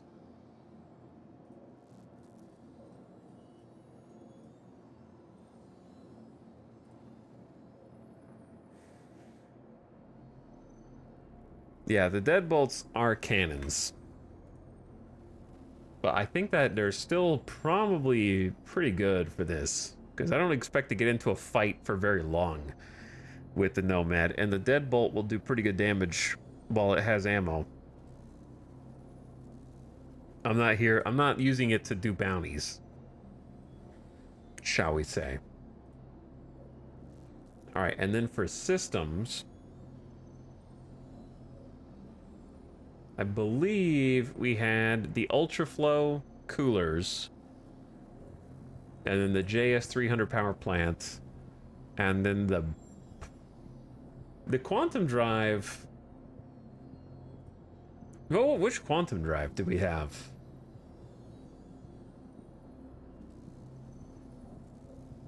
I don't think it was an Atlas.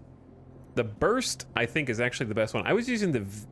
Was I using the VK? No, the VK doesn't have enough fuel to get Microtech to ArcCorp. Maybe I was using the Atlas in this as well. Though I thought that did I not? I thought I had a burst. The burst, I think, is better. But I don't own the burst. You buy the burst from Area 18, though. Dumpers Depot sells it, so I could buy it from over there if I wanted. Until then, I guess I'll use the Nomad. I mean, the Atlas.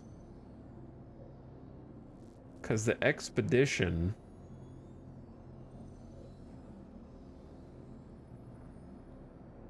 Maybe did I just not change it? Maybe we just left the Expedition on it. I think it has the same stats as the Atlas for the Nomad. Okay, and then shield generators stay the same. But yeah, I need to get the burst. It's like faster. Okay. Welcome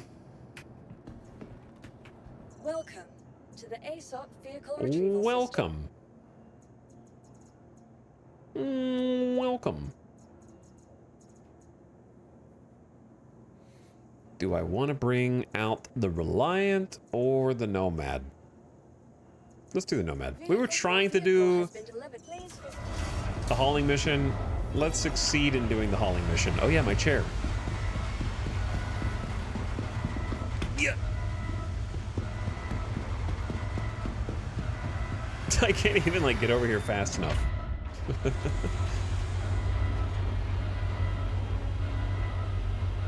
Look at that bank account though. 1 million credits is not really that many credits in Star Citizen, to be honest with you. I'm kind of poor. I spent like 3 mil just on the C1 Spirit. But I remember where we started. Never forget where you came from. In the hospital gown mines.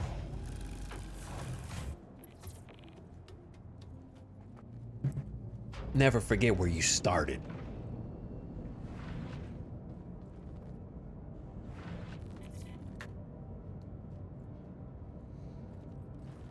Okay. Now we're ready to go. Boop. Boop. Boop. Boop. You are clear to launch. There you go, looking fancy. Got the guns fixed. Not sure about the missiles, they're probably still bugged. It is day 42, day 57 of asking the devs to please fix the Nomad's missiles so that it can handle additional combat encounters.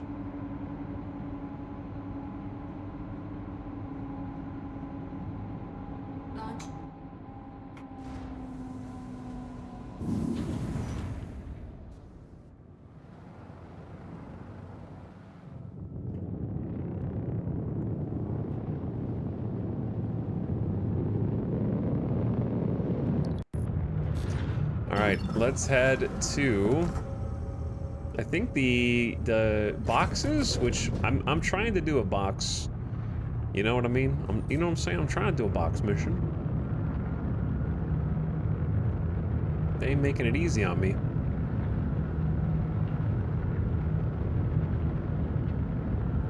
Where is the station?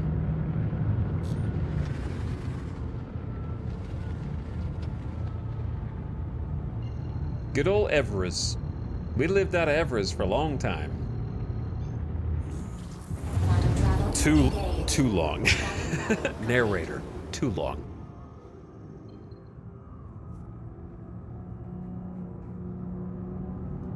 So the boxes are here, and then we have to take them, I don't even know where. Let me change my mission. Not the journal.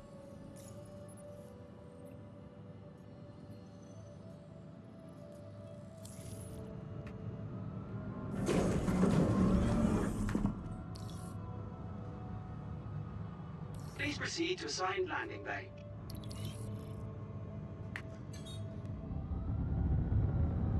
Okay, the landing bay here is pretty much in the same spot that it was. Some of the landing bays seem different now that they have the instance hangars, which is cool.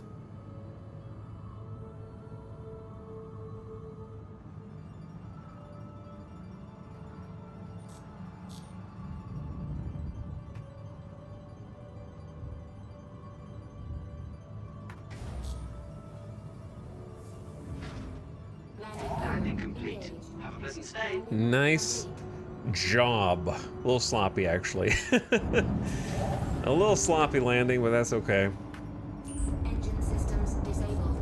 So now we can actually try and do the thing. Deliver 10 SCU of tungsten to HD PC Arna's Way. The starter mission. Let's see if this one works. I'm drinking some Angry Orchard, chat. I'm sorry. If you're drinking Angry Orchard, it means you don't have access to actual good apple cider.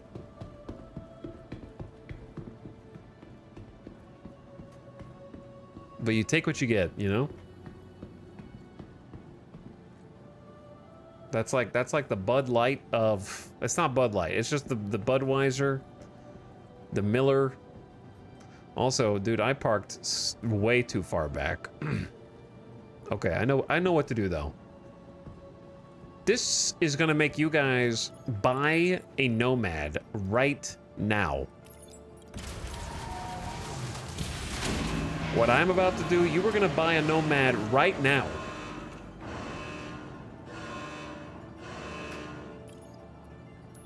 You're gonna stop what you're doing. And you're, okay, well, chat, where's the stuff? Where's the, wait, you...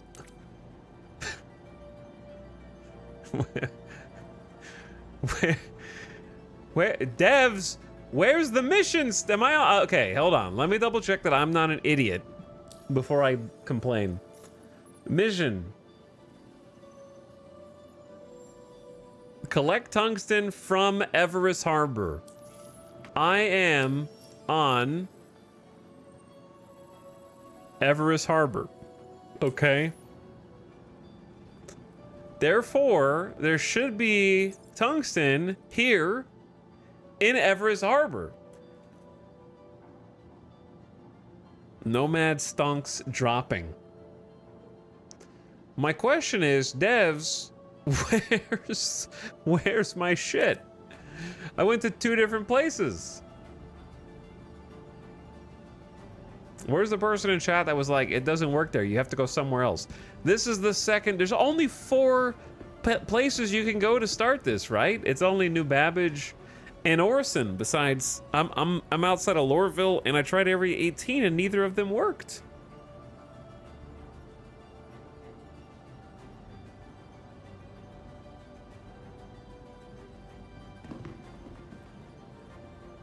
What's the deal, man? Mission gaslighting is a new feature.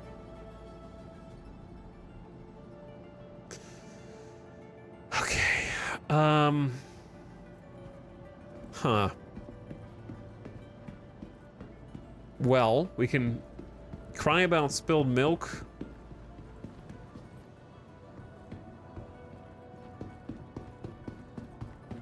Or we can go do something else. My patience is thinning. I wasn't expecting, you know, Star Citizen to finally be a done game. I just expect if it's not ready to go live, then don't put it live, bro. Like, I don't understand why. Somewhere a developer is nodding their head in agreement, and then somewhere upper management is shaking their fist. You know what I mean? Like, this has to be the difference between like management and developer. I don't think the devs would have done this unless somebody was breathing down their neck to be like, you gotta have it out now, bro. You know what I mean? Like, I'm not even trying to break anything. I'm not even doing anything weird. Just like the bare minimum, does the first mission work or no?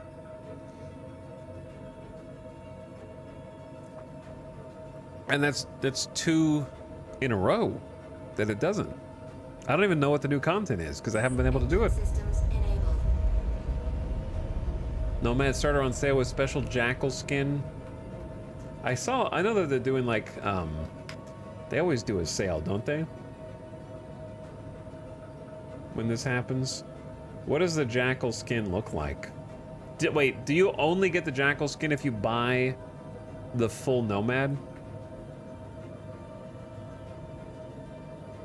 Because that is a non-starter for me. Devs, you can have $0 if you bundle the paint with the ship that I'm not going to buy, or you can have $7 if you sell the skin separately, which is what I would pay because that's how much the skin would cost. 7's more than 0.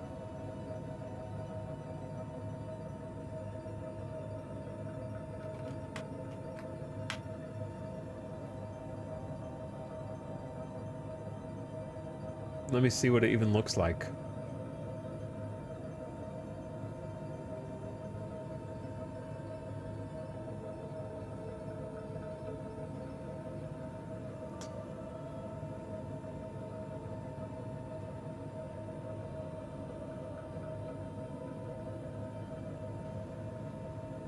Wait, no, this is, no, this is, chat, you're wrong. This is the one I'm using right now, you silly goose. The jackal is the armor. Sorry for the flashbang. But yeah, that's, the armor is what's different. I have that skin right now. They sell that separately.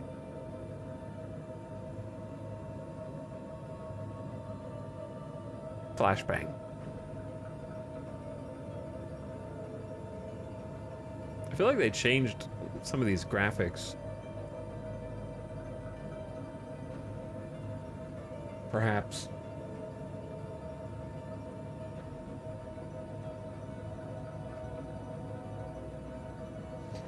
I love this game to death, but I never play patch week's first month. I get lots of joy watching you guys suffer, though. Hey, thanks. I'm playing. What's the phrase? I'm playing so you don't have to sometimes.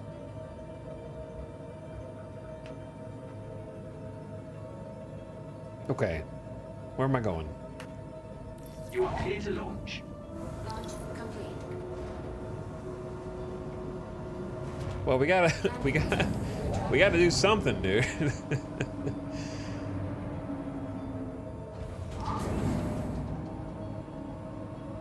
Or do we? Thank you, and please visit again.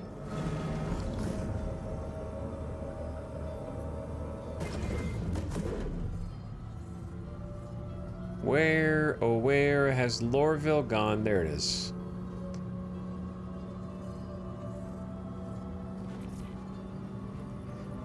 That's definitely Lorville. Why does it not have a QT marker?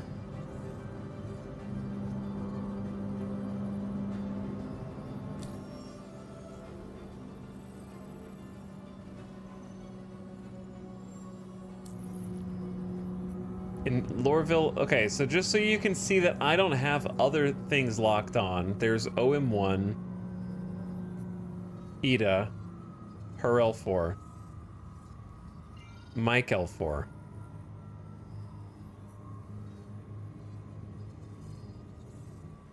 Oh, I have to go to Hurston first from here? Since when? Quantum travel engaged. Quantum travel complete. I don't think I've never ever had to do that. Since 3.24. Okay. Okay, well, at least I know that I'm not, I mean, I might still be crazy, but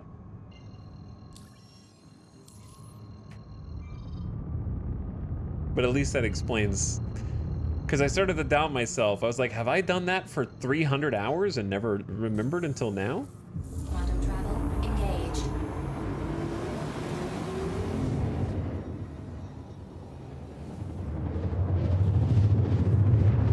Don't buy a $7 skin when cargo missions are broken at launch. Too late. I already bought a C1 skin. Quantum travel complete. Actually, I bought 2.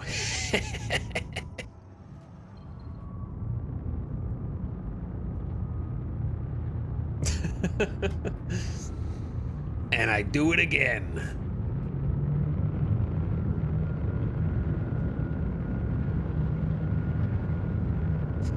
Chat, I gotta tell you, I am definitely not the guy when it comes to quote unquote vote with your wallet. Like I just don't care. If I see something and I want it and there's money that I'm not spending on anything else, I'm gonna get it.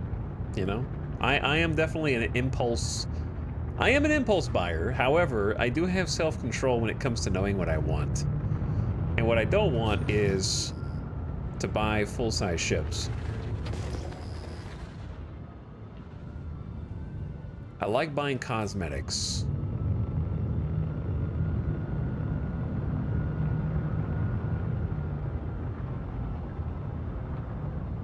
But I've only bought one ship. Warning, safe zone exited. The Aurora MR. Every other purchase has been in-game.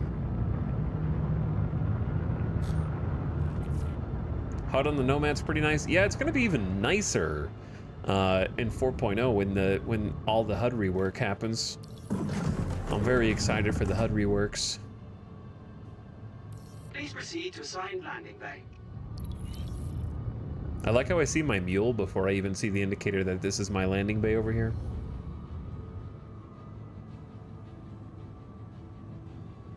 Warning, safe zone exited.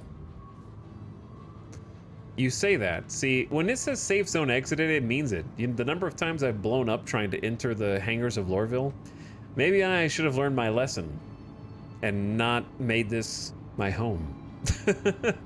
What are the odds that instance hangars have reduced exploding in and out of the Lorville hangars? What are the odds? Landing gear engaged. I guess I'll find out.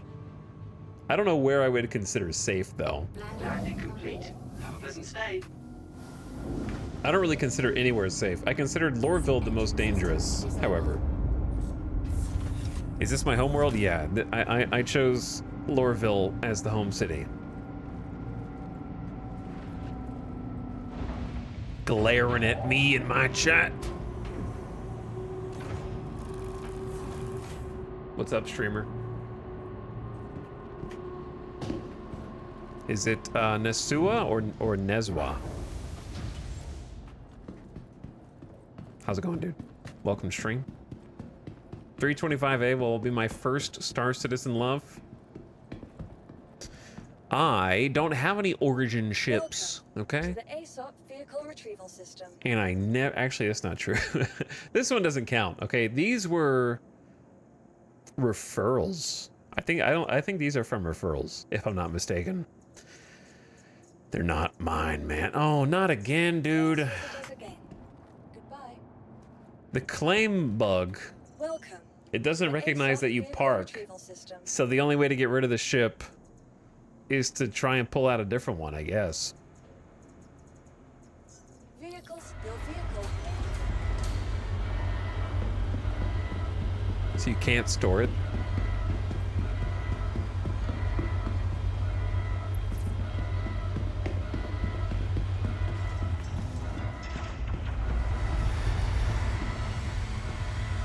Yeah, I think 4.0 is going to be an insane patch to expect to work. Full-time, multiple servers meshed together, fire, engineering. That's a significant number of moving parts. Like way more than any patch in recent memory.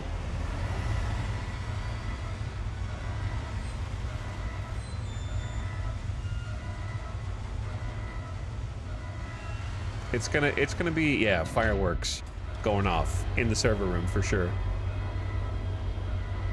Yeah, I think you guys need to be a little more gentle with the hardware. I can't believe that's a physics object and not like bound to the platform until like right now somehow. It's gonna flip over, dude.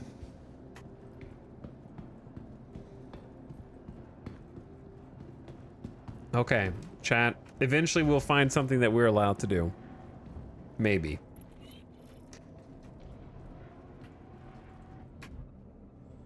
I gave up years ago trying to get my friends to play this game. Gonna try again a couple months after 4.0. Waiting a couple months after 4.0 is probably a good idea.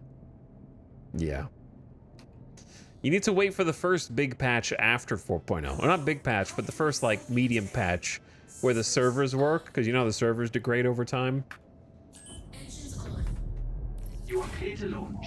So if you wait like a month after a patch and there hasn't been another patch in a while, it might be bad then too for different reasons. You gotta time it just right. It's like trying to catch an eclipse. You know, you get one window where everything works for 85% of the time. And then for that last 15%, it's like staring directly into the eclipse for like 3 minutes straight.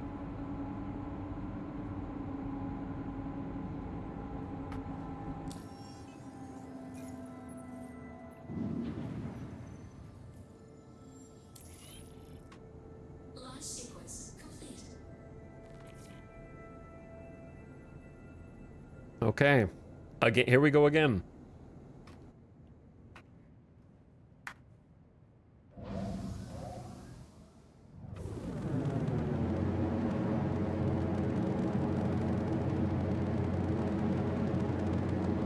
Use that beautiful Etal for something, just for funsies mostly, but it is fun.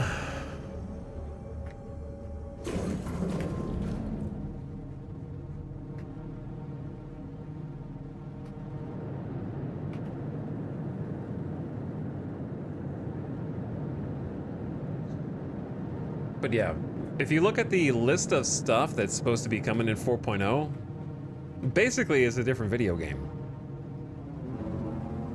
From scratch.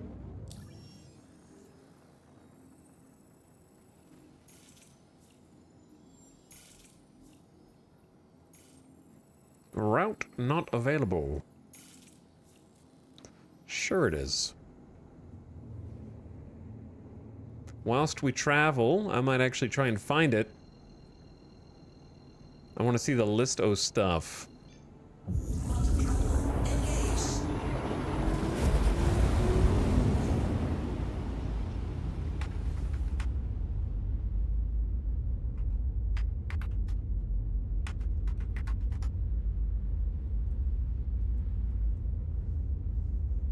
Here it is.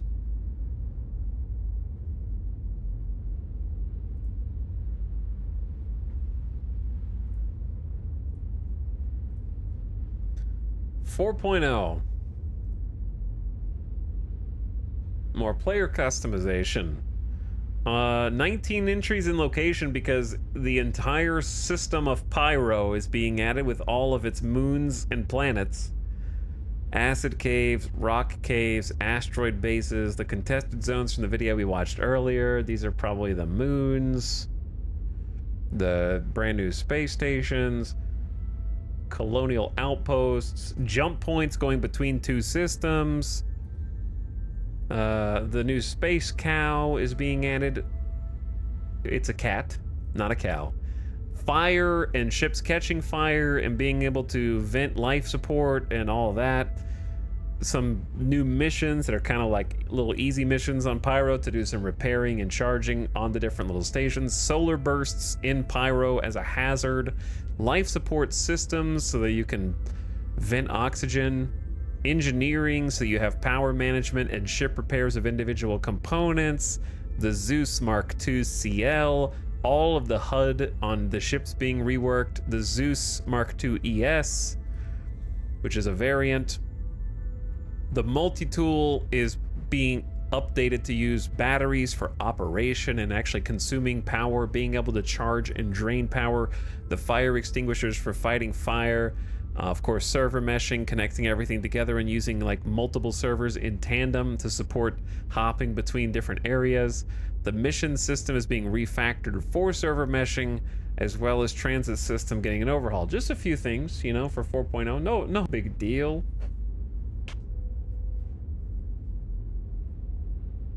What's the cheapest price point to get into this game? Yeah, by default it's $40. for a lifetime of play. There's no subscription fee to continue, so you can buy it, scope it out, come back in 3 years, you know, if you want, and it'll still be there.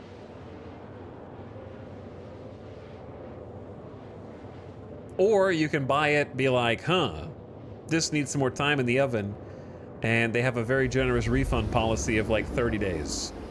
But yeah, it feels like buying a stock.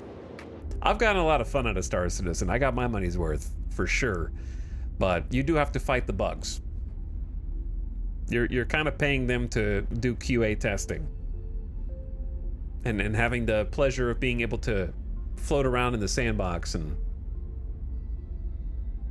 explore. I have more than gotten my money's worth. But definitely sometimes they don't make it easy. And it's nice to know I just have the game forever and I can come back and check in on it for as long as they keep developing. Certainly generates some memorable content. Yeah, we've had some fun content for sure. Today, I would say, has been I would say not my fault, okay? The new missions don't work. So there's not a lot I can do about that, you know what I mean? Like, it doesn't work. The hangars kind of work, and they're cool. I didn't play any of the PTU with the tests, you know, so every single thing is new to me, so I had to figure out how to even navigate first.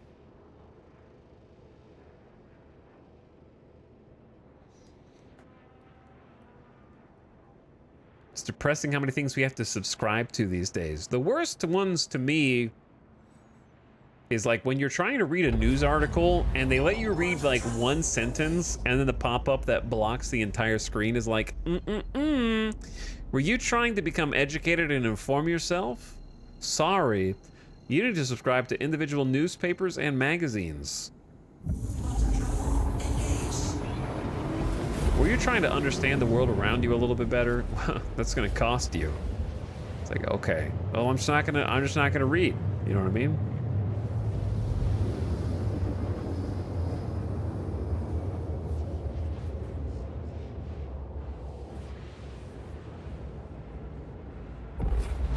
But I understand it pays the bills and keeps people employed, so do what you gotta do, but I'll just get the information from the lens of social media. Not dangerous at all. Instead of reading from like a journalist, I will simply find someone reacting to the news and listen to their opinion instead.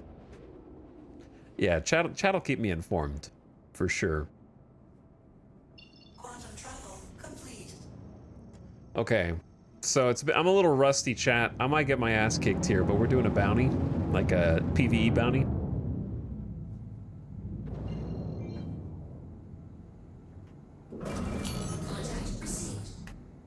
All right, let's switch to SCM. We got a Drake Corsair, a Aegis Retaliator. Oh man, you guys don't have any good loot. The Corsair might, but it's very unlikely. If there's not a third dude.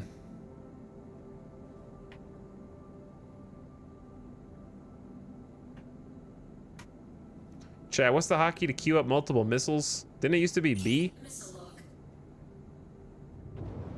I forgot my hotkeys. Is it G? Okay, thanks. You're right. I don't think this is the right missile. I thought I was using a different one. Okay, who's over here? There's a Corsair, okay, the Mercury Star Runner. Are they about to crash into the planet? What are they doing?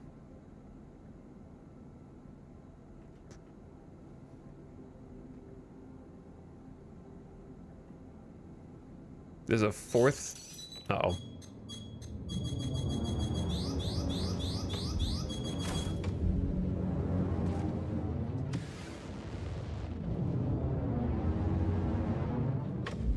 Okay, hold on. I gotta remember all my buttons, chat. I forgot how to queue up. Oh, Man, I used to be so good at this game like a month ago. What happened, bro?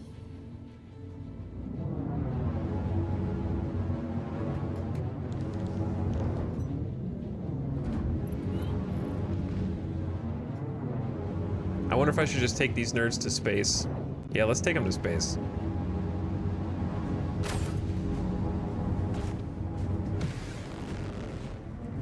We need a little bit less atmosphere for me to do what I need to do. I need to recharge a little bit of boost. Get a little bit of elevation. Yeah, the alarm was missiles down the pipe. Yeah, they had a missile lock on me. What's the hotkey to queue up multiple flares? It's like Alt in, right Alt plus in, or no, I don't remember. Dude, it's crazy how quickly my brain forgets things. No, it's not hold the flare button. That's not what I'm talking about. Contract, did it say contract failed?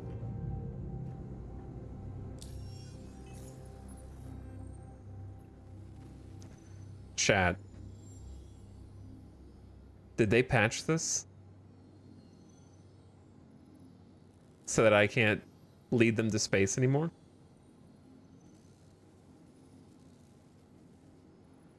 You have to do it in atmosphere? No way, right?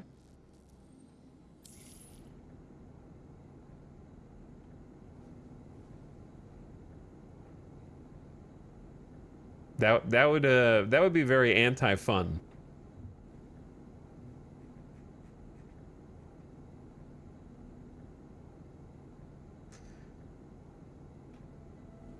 Because why would you, like, as long as you kill the bounty, who cares how you kill it, right?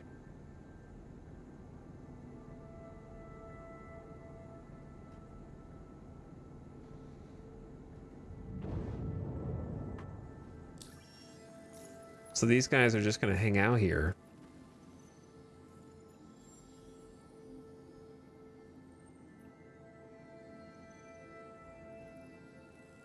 Yeah, this is a different one.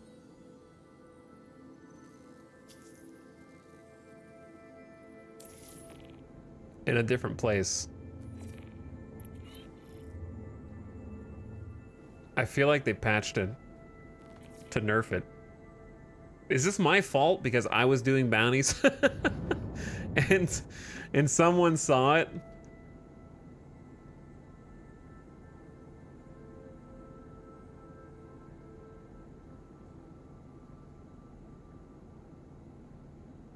Like, here's the thing, Fail Sauce. I did dozens of hours of bounties before this patch. And I have gotten in, fought, got my ass kicked, left, repaired, come back. And it's not been a problem. They saw the 0 to hero and said never again. Changing that would be petty. It kind of would be petty. Super weird, dude.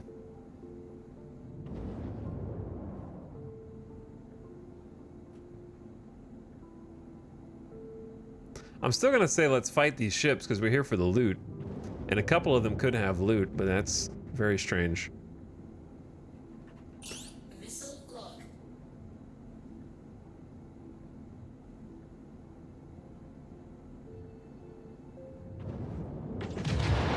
Okay, that Cutlass just took down his shields to switch to travel mode, so I just missile dumped to try and get some hits. His shields kind of came back up.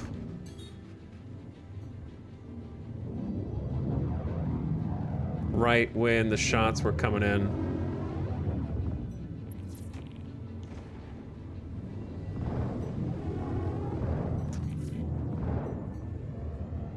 Also, why are my shots super quiet?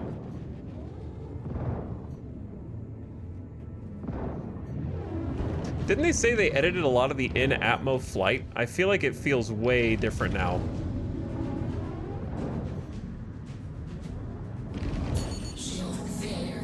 Shield failure. It's okay. I got the cutlass. I almost crashed into the Star Runner.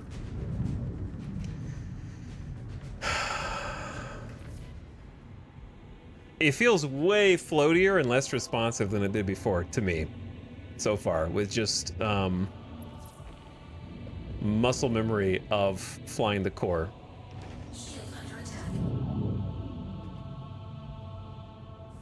See, I don't care about the cutlass. Really, I'm gonna follow it down just to see. Yeah, I knew it was gonna explode.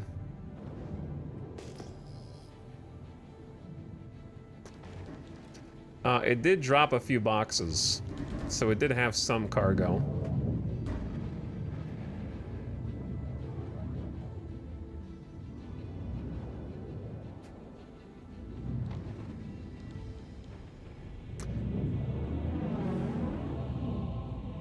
Okay, the question is, they changed weapons as well? Do they have any details on those things, or just, we changed stuff? Good luck. Best of luck, pilot.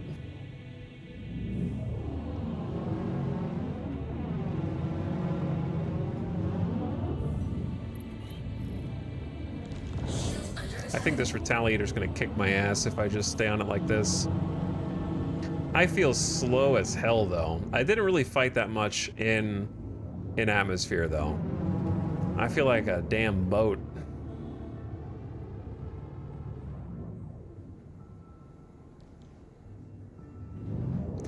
I also feel like the boost is less responsive.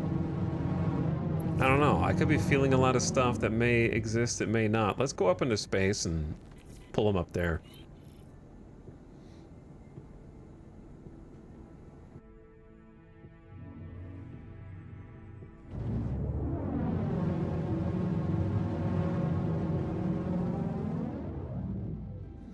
I guess if I go up here, the problem is I'm going to be leaving the... I really don't think that cutlass is going to have, like, significant loot that it's worth getting all pearl clutchy about, you know?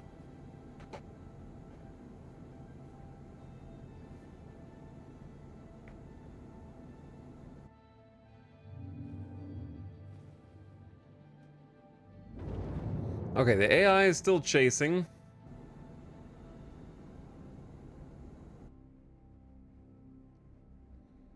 Or are they?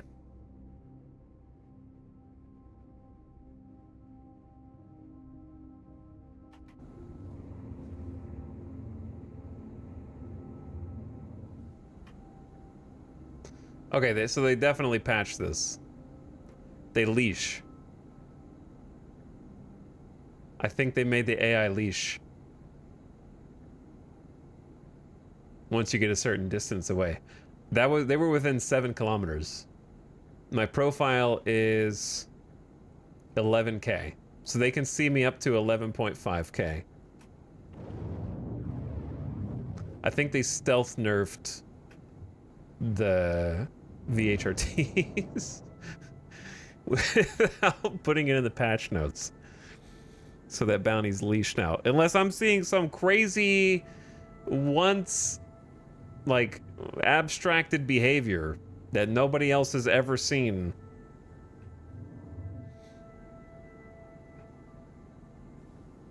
Because before, bounties would follow you as long as they could see you to the ends of the earth.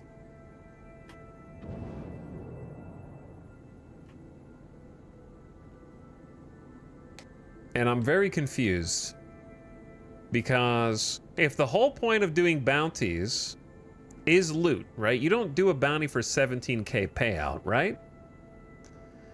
And the only way to acquire the loot consistently is to defeat them out of atmosphere.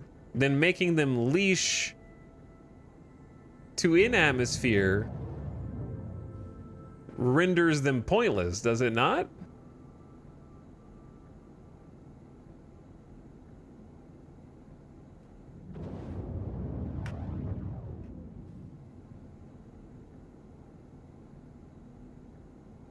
Chat, am I just taking crazy pills, or has nobody else experienced this?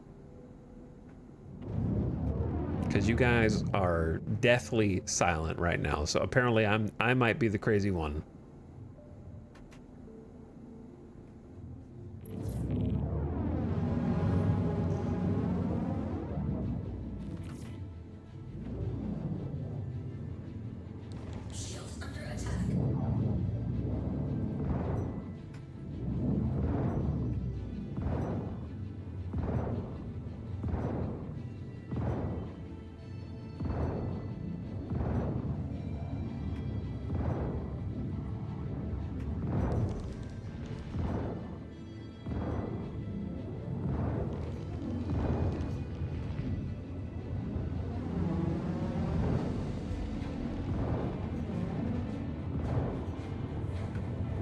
Also, I really hate the new muffled gun sound effects. I didn't love how loud they were before, but this is like, I can't even tell that I'm shooting. It's just like it's like I'm underwater. The Dominators had like a ton of punch before, and now they're just like,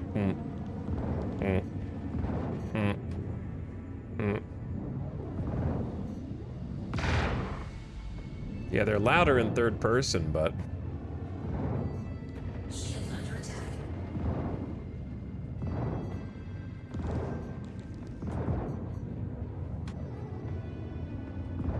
They like compress the hell out of them for inside the cockpit.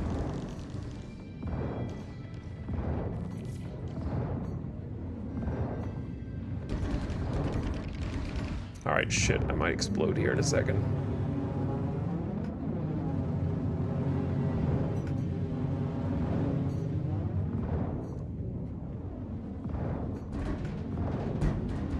Bro, chill, man.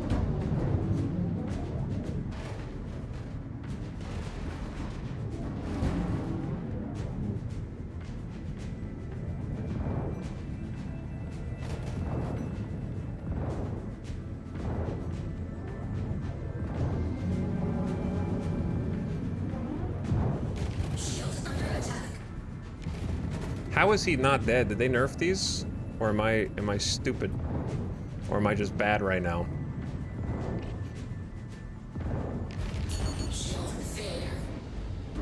I might just explode. Am I dead? Or did he die? Okay, that sounded like I exploded.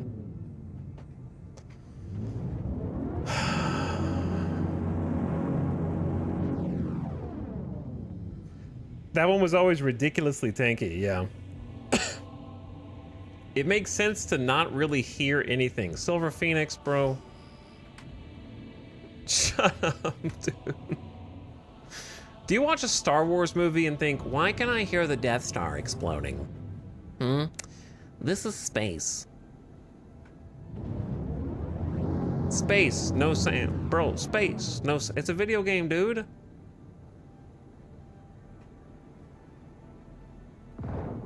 It also makes a lot of sense to not be able to see in third person.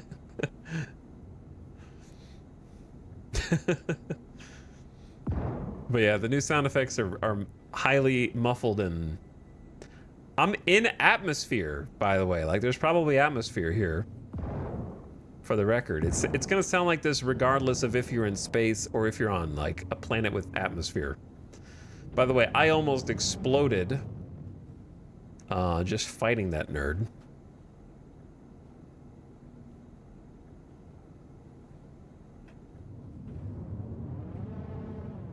They're adding an option for realistic sounds. Are you making something up, Dark Soul, or can you elaborate?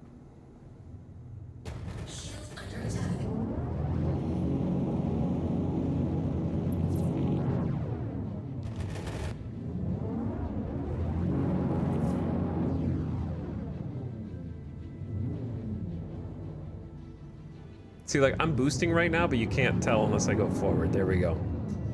It, like, takes way too long to kick in.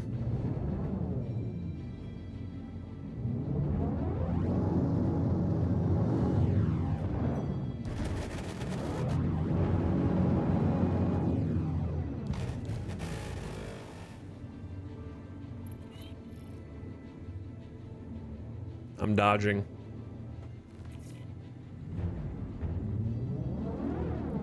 So here's the play. If he won't follow me, then I have to get him to get really low.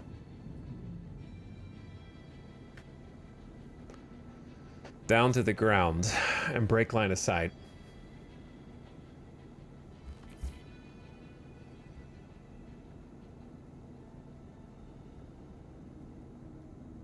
Overly muffled sub sound. What's up, Zeltricase? Have they just made these dudes like incredibly passive? Like hostile AI sort of just like minds their own business and doesn't chase at all. Like we're only 5 kilometers away. 6 kilometers away. It's not very far.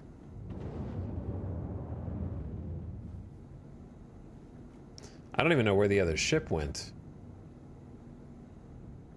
There was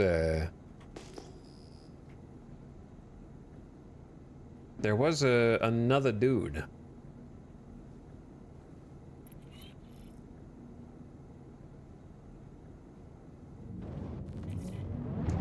The Mercury Star Runner.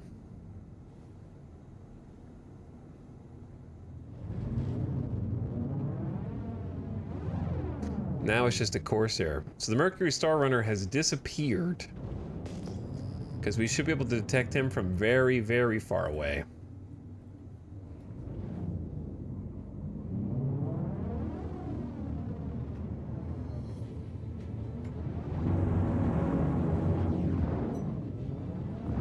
Yeah, I can't even tell when I'm shooting right now.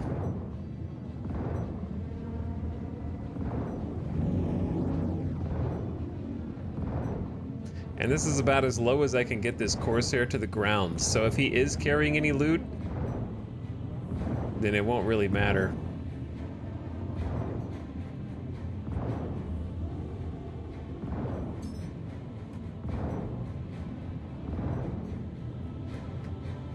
All I gotta do is try and stay on his ass.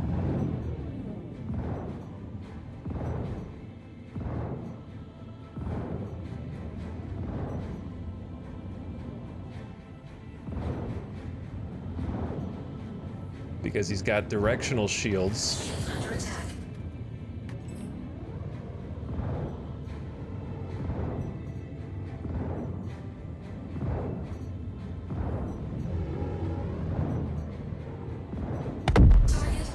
And now he's gonna fall so far out of the sky that he automatically explodes. And I don't think I'll be able to get really like any of his loot, which I can try scanning right now while he's free falling.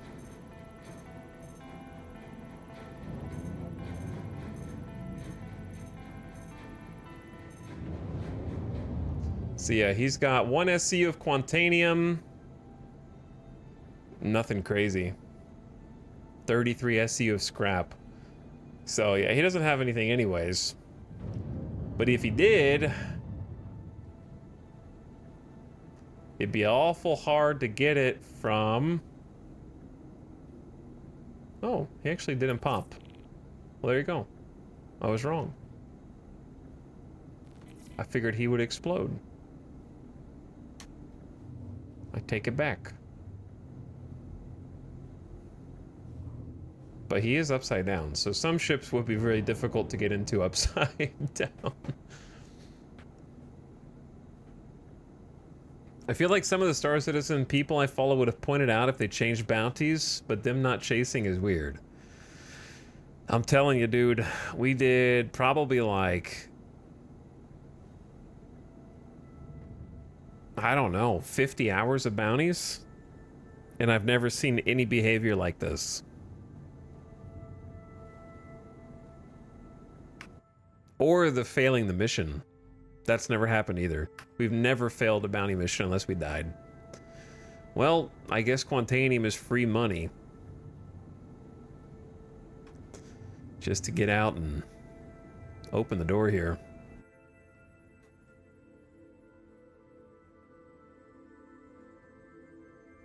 Bonk. That was not the softest touchdown. The Mercury Star Runner is probably who had the actual juice, and they're gone.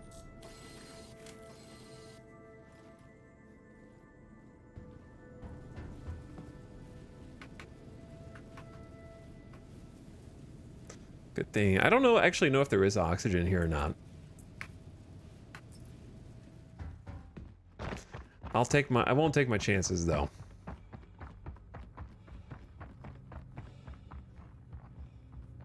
What's up, Flanagus? It's been going questionably today.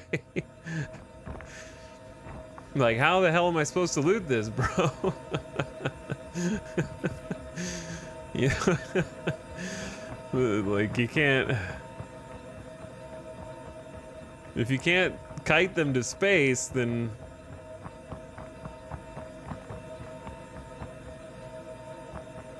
Then what the hell am I supposed to do?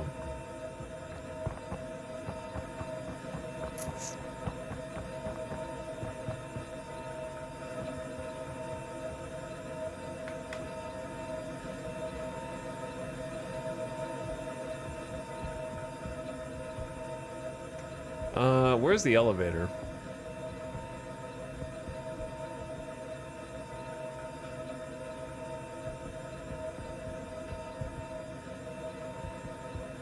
It's like on the, isn't it on the front?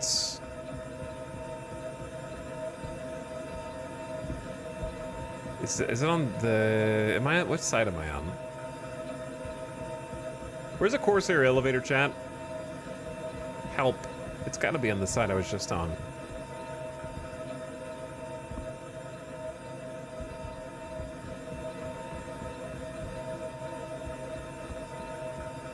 The ship is upside down. Yeah, there's an elevator that you can get on from the ground. And I'm trying to find it.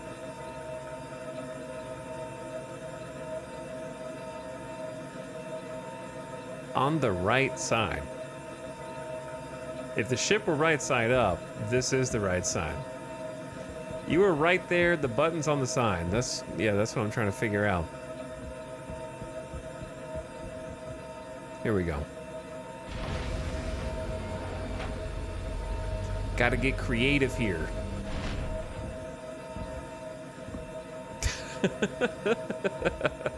Gravity. How the hell does it work?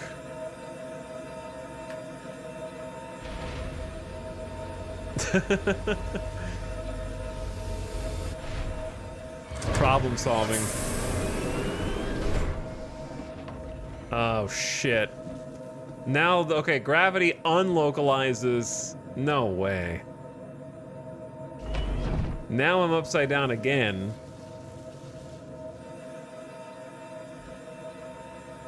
Devs, why did you nerf bounties, bro? Why? I can't even get...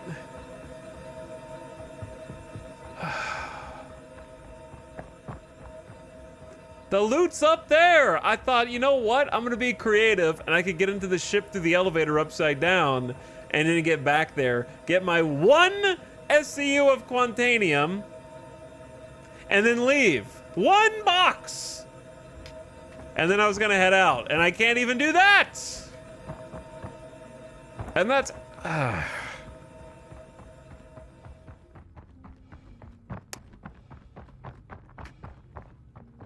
Can you open the back door off the top? I mean, maybe, but like, how am I gonna see into it? All right, let's just chill for a second, read chat.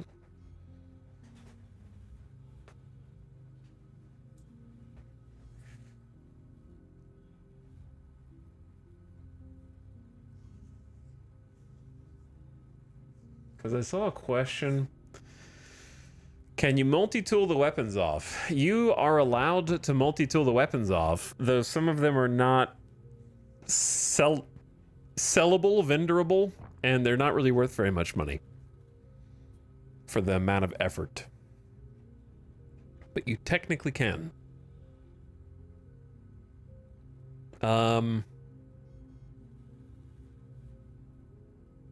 Somebody else said something. Get the kill under 500 meters. That's the issue your name blows. They don't chase you. At least these guys don't. We'll try a different bounty and see if they have the same behavior. or if they have the normal behavior. These guys were not following at all. They leashed within 5 kilometers. They wouldn't go down to the ground, and they wouldn't go up to space. They just hovered. They just kind of like stood in their little group. And then one of them actually disappeared. I don't know where the Mercury Starrunner went. But thanks for 3 years, Ultra Kasei. I do appreciate it. Welcome back.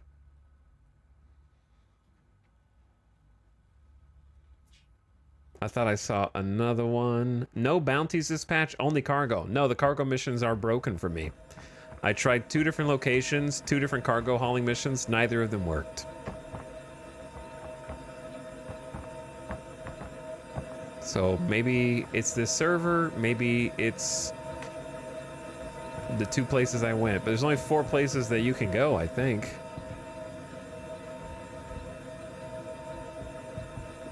If they really, like, I'm hoping that that was just a bug, not a bug, but like an anomalous behavior, and that they didn't actually stealth nerf bounties, or I'll be very sad.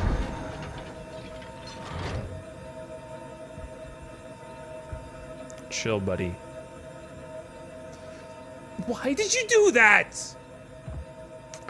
Why did you just jump off, man? He just like flinched and then fell forward 40 feet.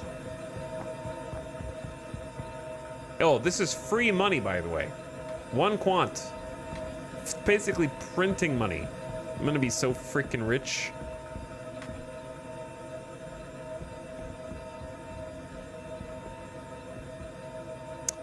He just like lunges forward. Luckily we have low gravity, so I only took 6%. I gotta like lower my walk speed to 0 to try this. Walk speed to 1%.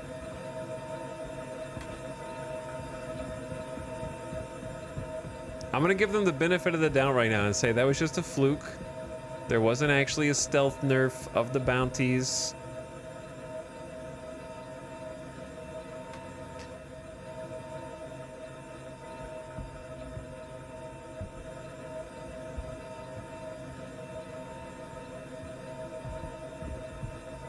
I am walking at the slowest.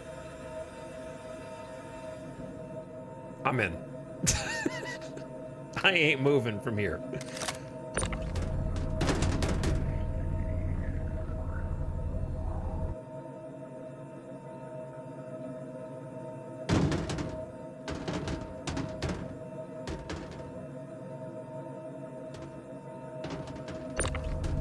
This is the quant.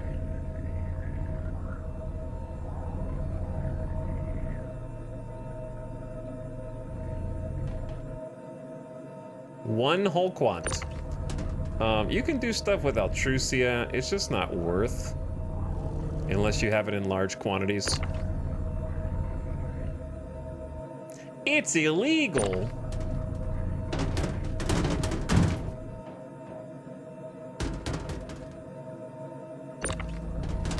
All right, I'm getting out of here.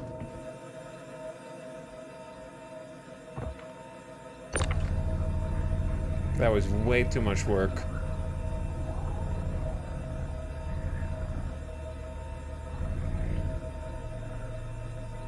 Way too much work for 1 quantanium. Oh yeah, my walk speed is still... Hold on. There we go. It's like, why am I going so slow? RP walking with this bad boy? It's not about the money, it's about sending a message. You got that right.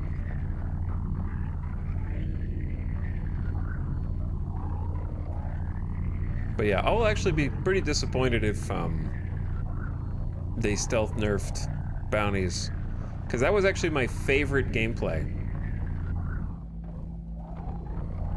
That was my favorite thing to do.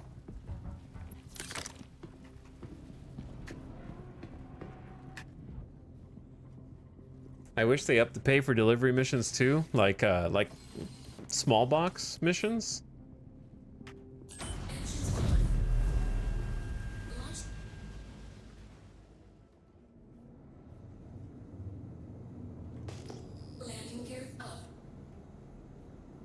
question. I personally just don't like in-ammo bounties right now. Yeah, I think that whatever they did to tune the atmospheric flight made this ship was actually a pleasure to fly in atmosphere, and that last fight was like actual pain.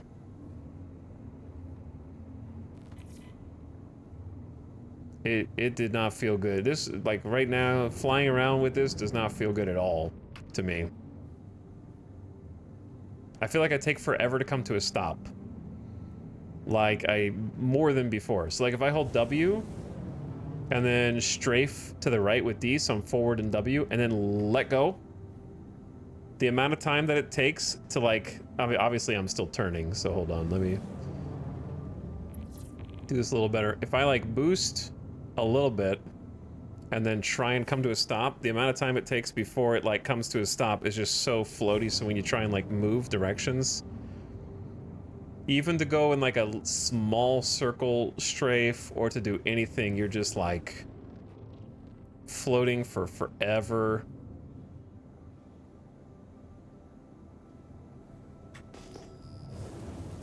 I have no idea where the cutlass that I downed is, and I don't really care. Let's just get out of here. Probably. It could be one of these unknowns. Wait. Oh, that's the Ninetales station. Let's not go there. But yeah, like I'm holding boost and oh, well, I guess my throttle is up.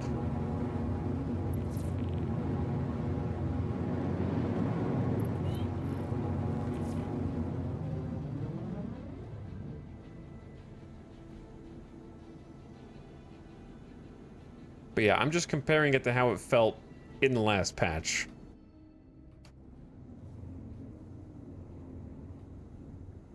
I was struggling. Okay, I need to go back to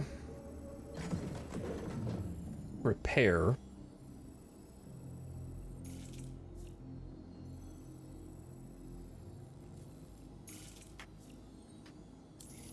Because we very nearly exploded. My nose cone is extremely red.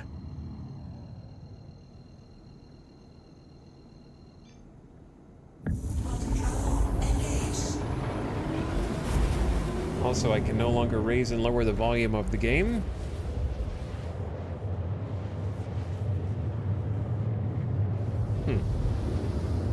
That's not the game's fault.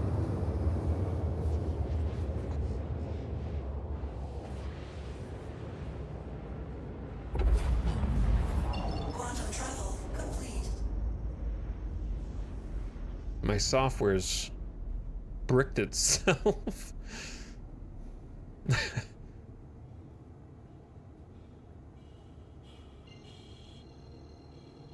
But yes, the core, I would have told you pre-patch, was like extremely nimble and responsive and fun to fly in all situations. It definitely feels more like a boat now.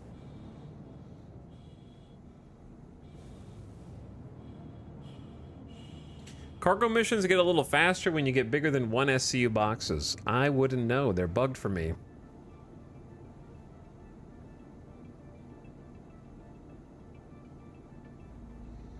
I like moving to small box.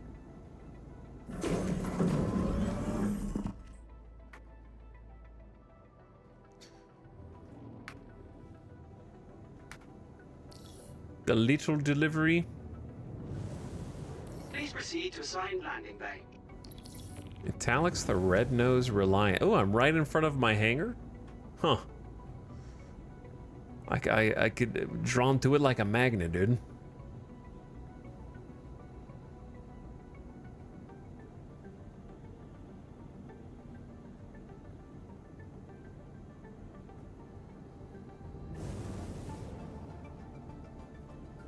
Let's wait until the doors open fully. But yeah, I would say, so far, first impressions have been rough.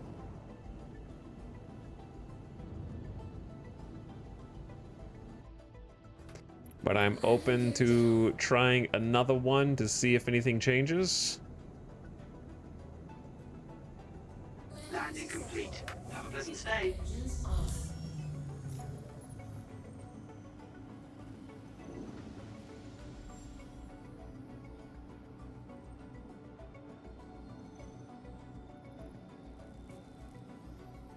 server lag, or do I have to wait till the doors fully close? Oh, there we go.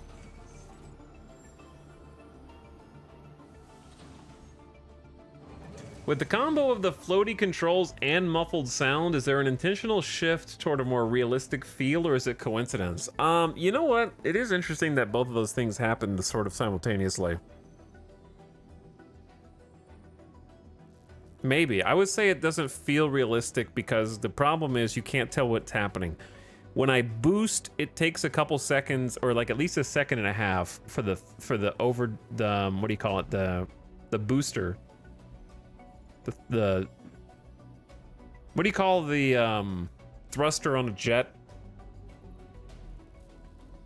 when it goes into overdrive? Words are failing me right now. I need to start my thought over again.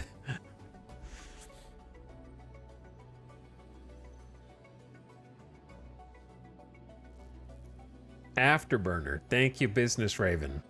Yeah, okay, so let me start my thought over.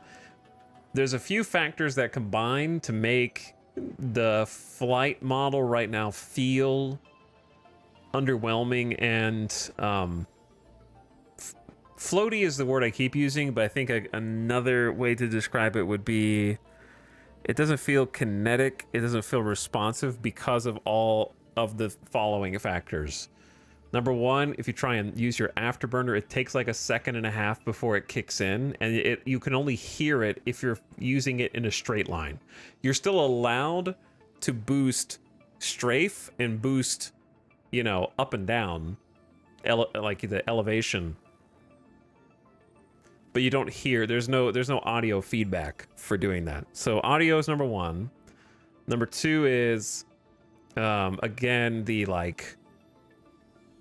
Continuing on to audio, but audio part two is when you get shot, it just makes like raindrops on a tin roof is the noise. And then sometimes it's completely silent. So you can actually take damage and not hear it. So it's hard to tell when you're getting hit. Now the guns that you shoot are very muffled. So sometimes I couldn't tell that I was shooting my guns, which is not good, right? That's not a good kinetic feeling. And then you add to that the like controls where it feels a little more floaty and hefty in a way that makes it even feel less responsive to fly in atmosphere. And altogether, it's kind of like the quicksand flight model right now. Like it feels like mud. Like I'm stuck in mud when I'm in atmosphere, because it's like sensory deprivation. You can't tell when you're shooting, when you're getting shot, when you're using your afterburner, when you're flying. It's kind of disorienting right now with all of those factors combined. Also, what the hell is going on here? I assume it's already fixed. This one did not get fixed.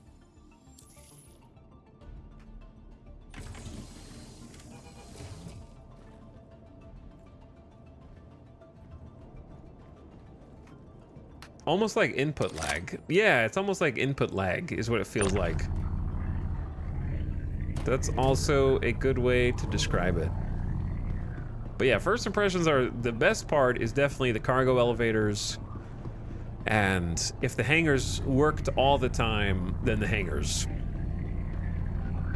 The worst parts so far are like, unfortunately, the actual flying the ship around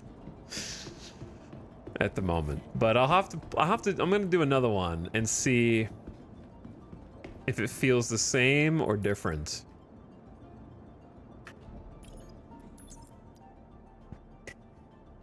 If I just send this down, does it automatically go in?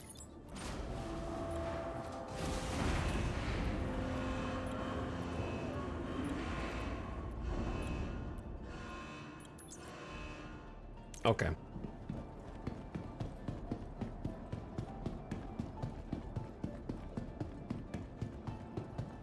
It took a bit for me to get the boxes to appear for my starter hauling mission.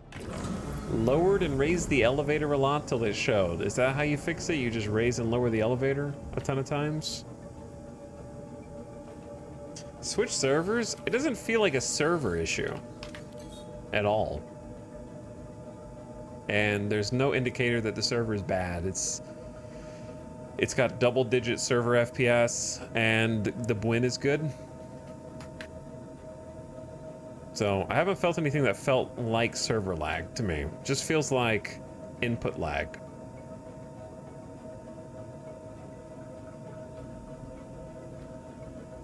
You are clear to launch.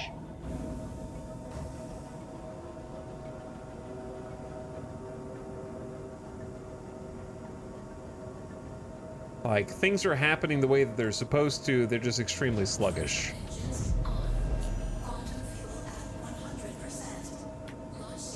And it might be completely different in space than it is in Atmo, right? It could all be limited to atmospheric combat.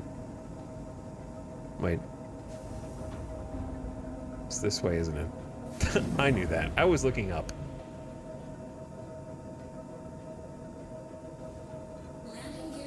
So it might feel mostly normal in space.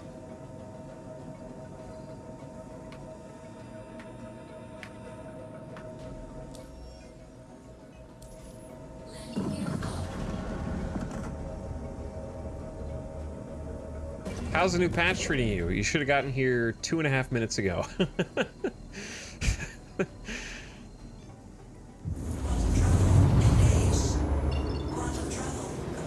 It is a very mixed bag so far.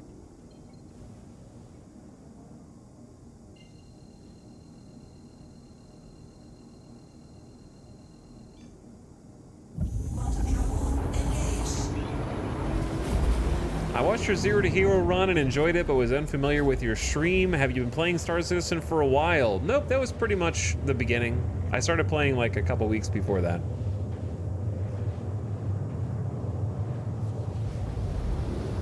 That was when I got in. Does a Reliant change handling depending on the wing rotation? People keep saying that, but the answer is no. Unless they changed it this patch. But it would be certainly weird for the travel. This is the travel form. So it'd be very odd for the travel form to have worse flight handling and mechanics, especially one that has surfaces. What is that? Is it the atmosphere around the planet? What is that purple line? I mean, around the moon? Do you guys see the purple? It has a force field. But yeah, it'd be super odd for the flight mode with all the control surfaces to fly worse than the vertical pizza slice. Pole mass, that is your confirmation bias. We did a bunch of testing in the last patch and Googled it to find out if anyone else had different experiences, and everybody pretty much agreed it is the same.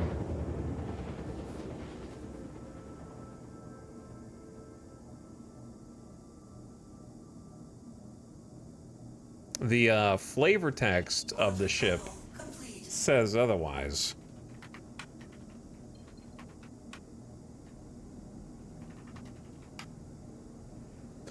Yeah, I even have a purple link here.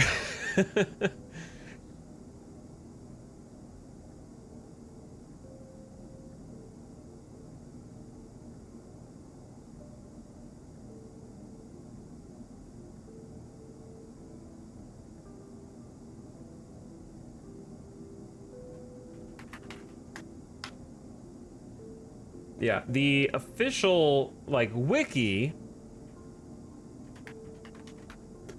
says the vertical configuration will be the ideal combat and maneuverability mode of flight because of a better spread of thrusters. The horizontal config won't handle as well, but will have an improved top speed over the vertical mode. Which, obviously, that doesn't exist. There is no, faster top speed or anything like that. It's supposed to be the top speed flight mode. So yeah, it says handling is supposed to be better. I'll do this one in vertical mode. The fun thing about vertical mode is you die more often because I find that the AI goes above or below you much more frequently. So you end up catching them exploding. But yeah, this is gonna be, I feel like, more zero G. This moon has like a thinner atmosphere. than where we were before. Let's see if they can be kited or not. That's going to be the main thing. I'm actually going to guess that they can't be, but we'll find out.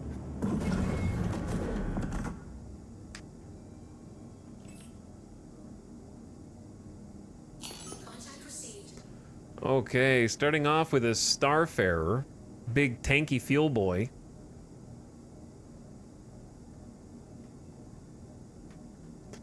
And then we got an Anvil Carrack. Oh my god, it's terrible. And then a C2 Hercules, the only redeeming quality in this group.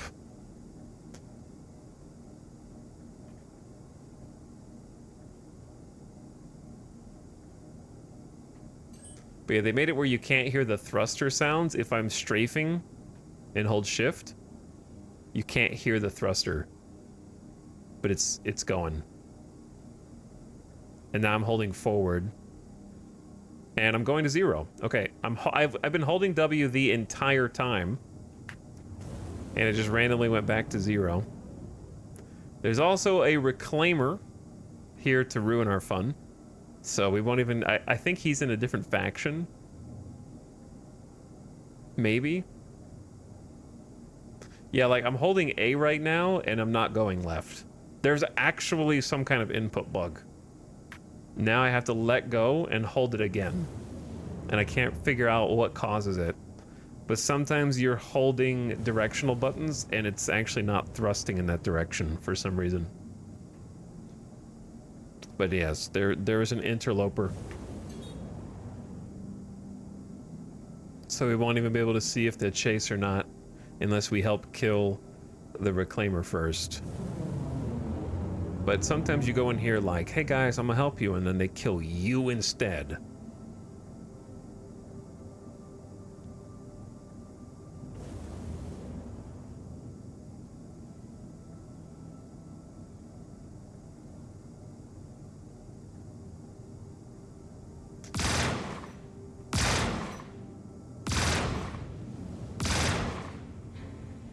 The problem is I don't want to rotate because he has directional shields. But I also can't hold still.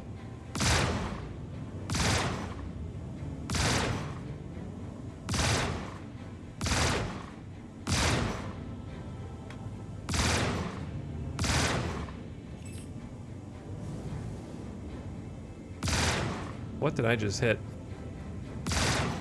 Oh, I changed targets. My bad.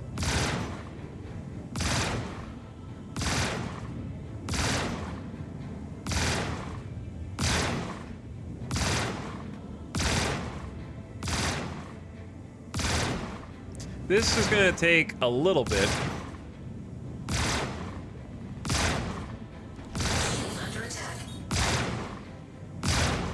But at least before the last patch, I could take this dude out in like 2.5 minutes or so with dominance 2s. Not sure about now.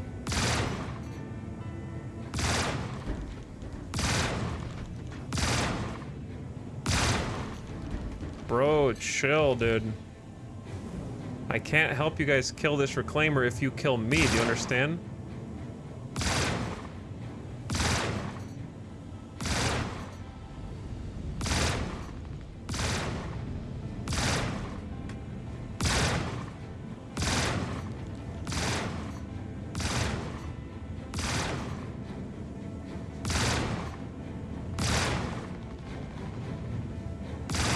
Anyway, you just have to be a little patient.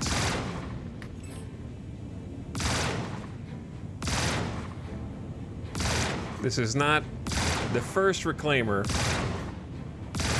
and it won't be the last.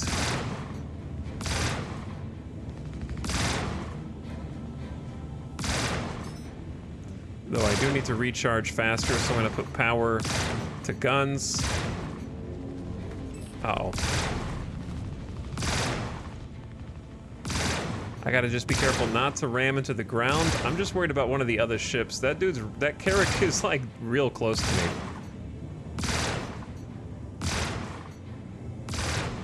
Target destroyed. Told you. Okay, he can chill right there. Now, let's see if these guys kite or not. Or if their behavior has changed dramatically. So they're about 3 kilometers away. Where's the other ship?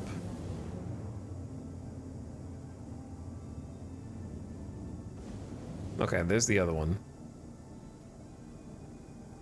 So they're about 5 kilometers away. I am stationary at the moment, not moving.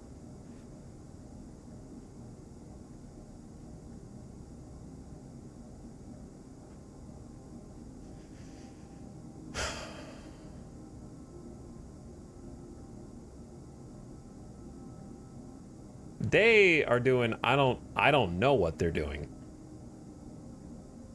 I'm not sure.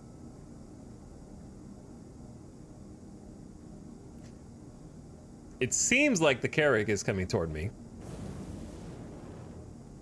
But he's getting further away. What?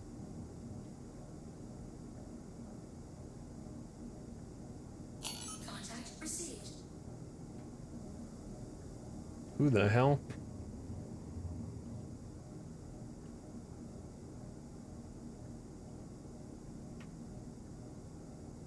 Why can't I target this person? Just a Cutlass Black here? Maybe that... Who?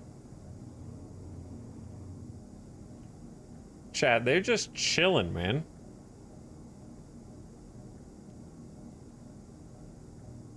What is going on?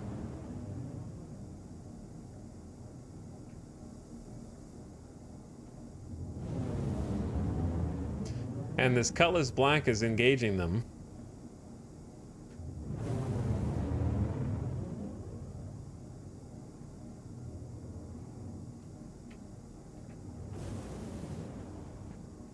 I don't think this is normal. All right, we can get rid of the Carrack because the Carrack doesn't have anything we can loot anyways because it's a Carrack.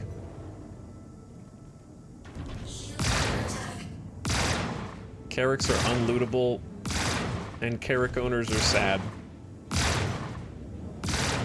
They want their ship to work.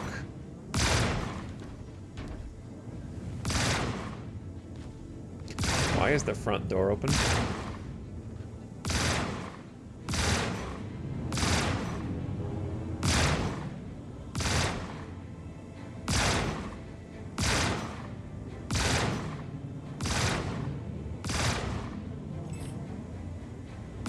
I'm running out of bullets. Really, you're doing him a favor. I am kind of doing him a favor, yeah.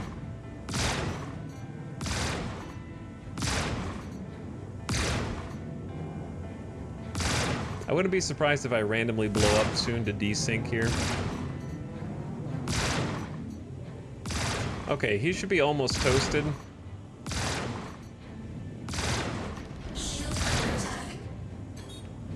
I'm almost toasted at this rate. Put some more points back in the shield. A couple more full volley shots like this. Oh! Oh, shit! How did he almost run into me? I saw my life just flash before my eyes, bro.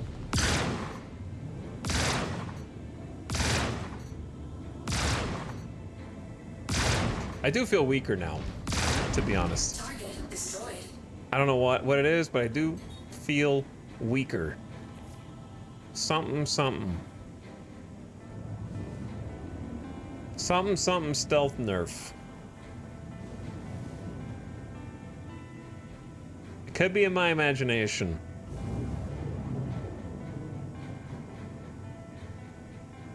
Shield under attack. Well, rip that guy. The thing is, you can't really loot these nerds anyways. Not that one.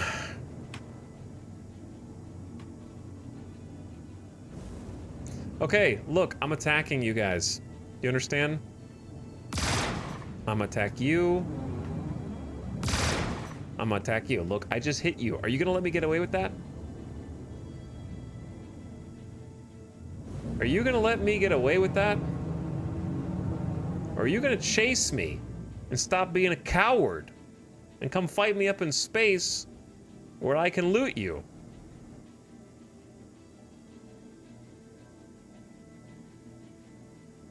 Okay, they're like 3 kilometers out. They seem to be chasing. Now the question is, do they stop?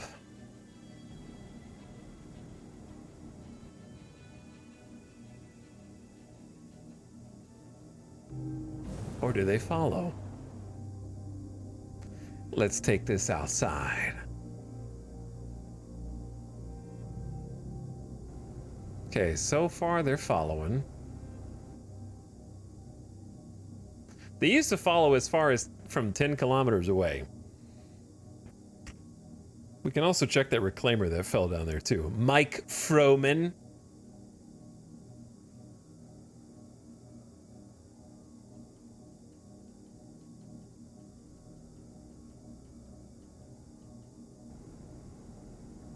Now, I wonder what altitude you have to get to before you don't have to listen to gravity anymore.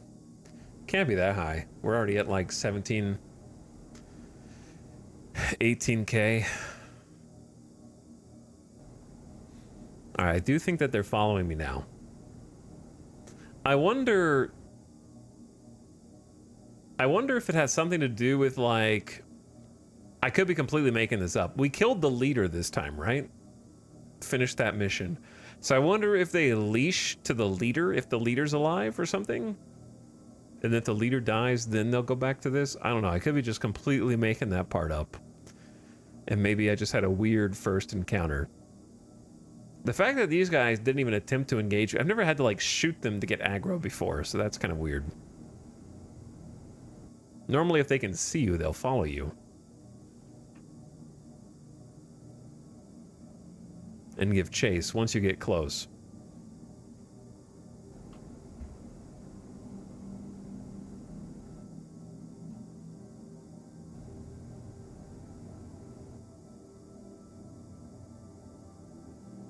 They seem like they're still coming.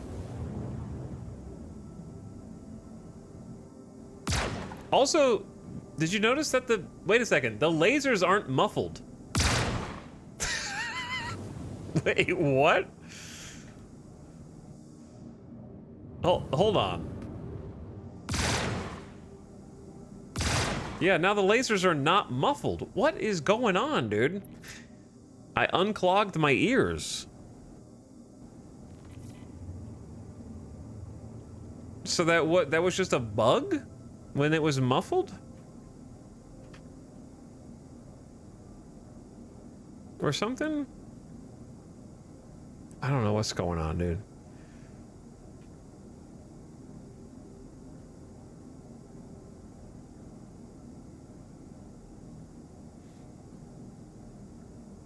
My ears unclogged. That's so funny.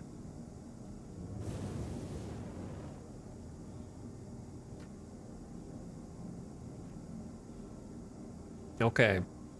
I think we're far enough up here. I'm just gonna wait for them to kind of close the gap. I think we saved the Hercules. So these are the 2 guys that can have some loot. He is zooming, dude. These are the dudes who can have some loot. Handle with care. We're trying to take these bounties out and see if we hit the jackpot with any juice on board.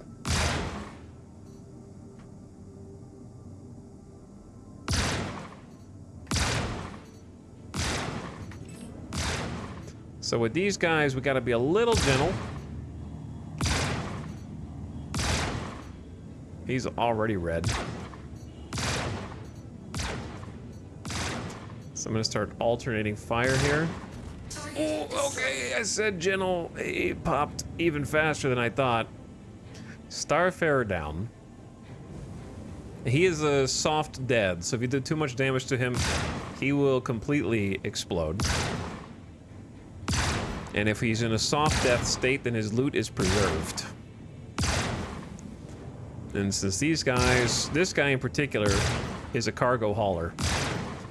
And he has the potential to have some good stuff. And we could get rich. All it takes is one. One ship. One jackpot.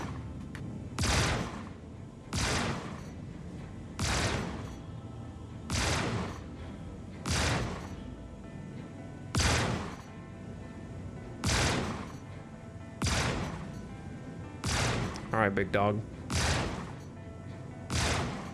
I feel like you're a little tankier than before. He hasn't even turned red yet. Okay, there we go. It's getting quieter. My guns are getting quieter. Am I going deaf? They're actually getting quieter, right?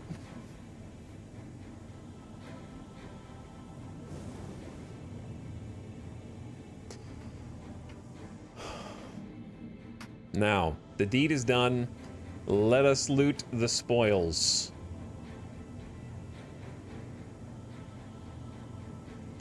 Where is the ship? That's ship number 2. There's ship number 1. We're gonna give it an old scan. Are you out of atmosphere? I sure am. If you can't see an altitude at the bottom right middle of the HUD, then you are not in atmosphere, and gravity won't yank them back down brutally to the planet's surface. Okay, so the bad news is this one's empty. But that one usually doesn't have that much anyways. If this one's empty, then we cry and complain to the devs. And accuse them of nerfing everything. They can be empty sometimes. That just happens, unfortunately. Though 2 empties in a row is pretty bad luck. Damn! Come on, devs!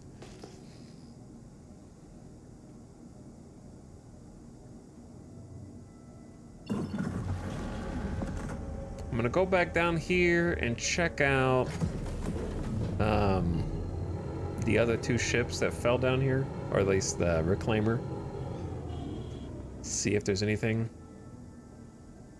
That sucks. Both empty? Actually crazy.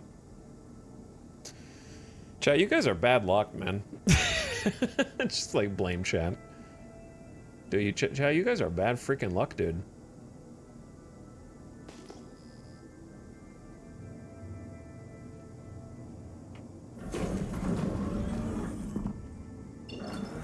Here's my question. Where was that bounty actually? Hold on.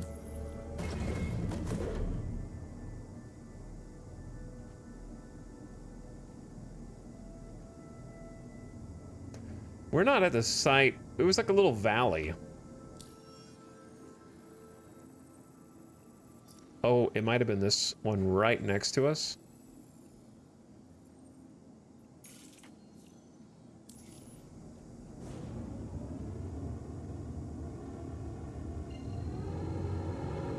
Because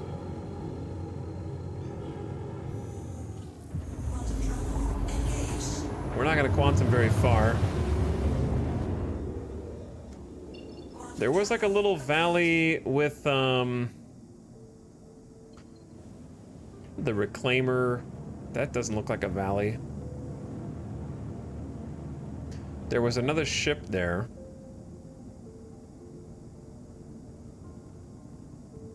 It was on the green part. Yeah, it definitely wasn't this. Like this bit?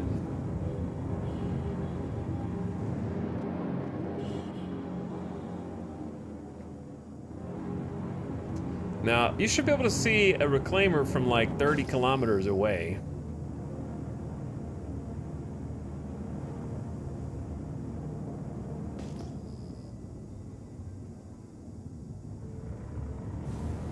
Oh wait, I got an idea.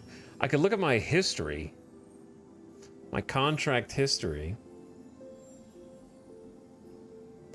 And this was a wreck site on Walla. Okay, that's not very specific. I thought that was going to be more specific.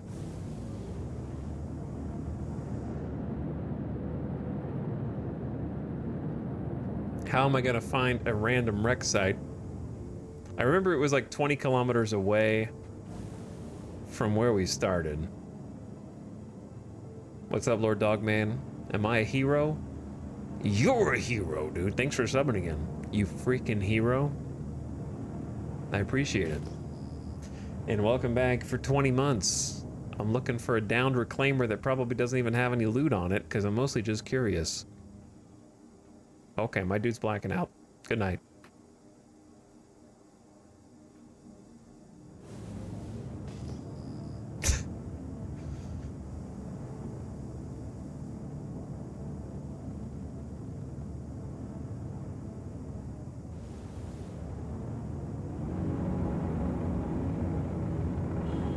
But yeah, I think you're right, the guff, it was, wait, who dis? Francis Brandis? Who?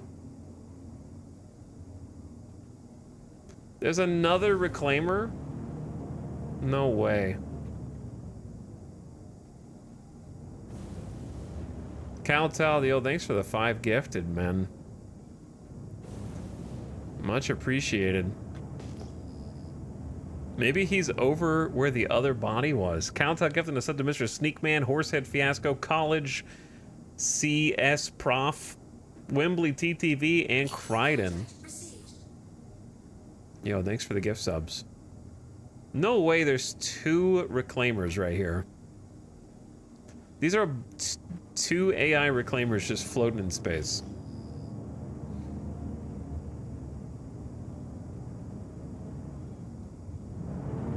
They're not going to be worth our time. All right, speaking of not being worth our time.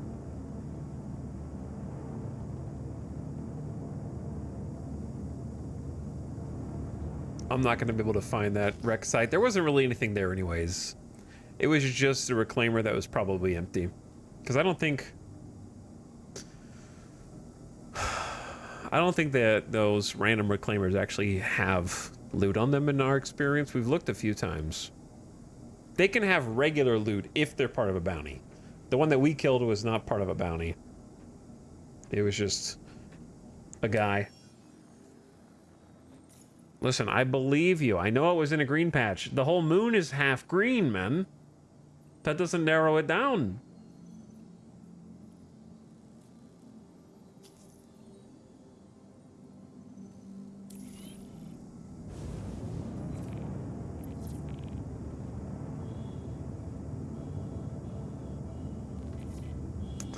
Oh man, I don't want to go to a last known position there.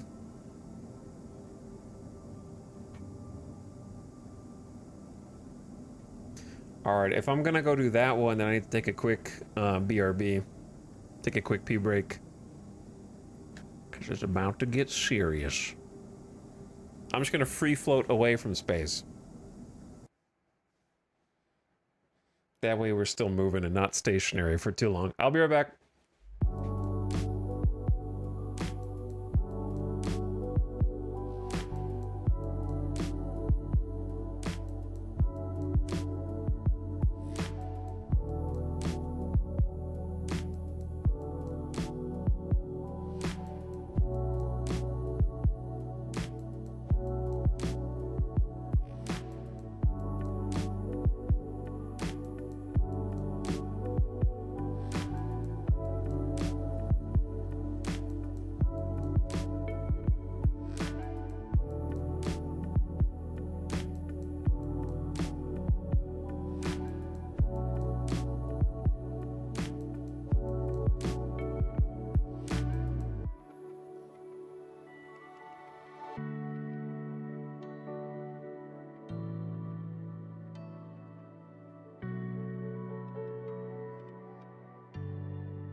All right.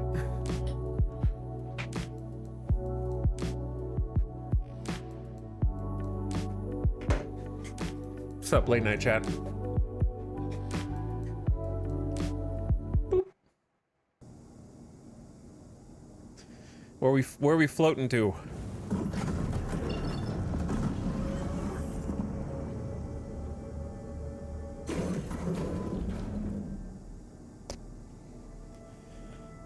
Where are we floating to?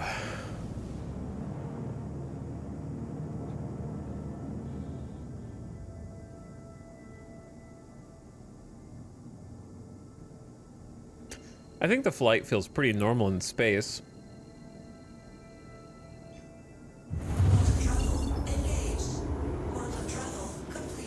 Feels responsive. Chat, we gotta make at least a little money today. I know it's not 0 to hero, but that doesn't mean that I want to go broke. That doesn't mean that I want to just, like, give up. You know, we might have already become heroes in our own minds. But that doesn't mean that I don't, have goals and dreams. I want to get an SRV. I've been playing for 3 hours and I've made $0 despite my best efforts. I've actually spent money. This is just like 0 to hero.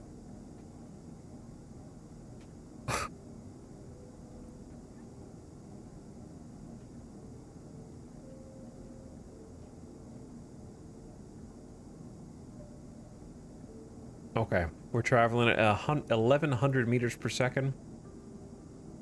So we'll be there in like 60 seconds. That means I have to talk to chat for 60 seconds. I don't have 60 seconds of anything to say to you. I've got like usually around 8 hours of things to say to you.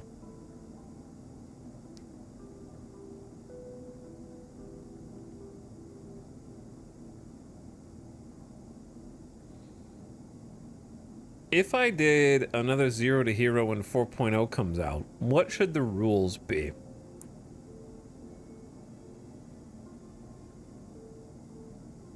How should the rules be different?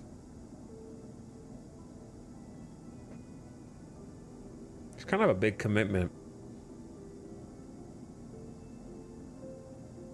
I still like the no rentals rule. They're making rentals even easier now, which sort of deflates the entire challenge, in my opinion. Death of a spaceman? You want me to do permadeath, bro? In Star Citizen?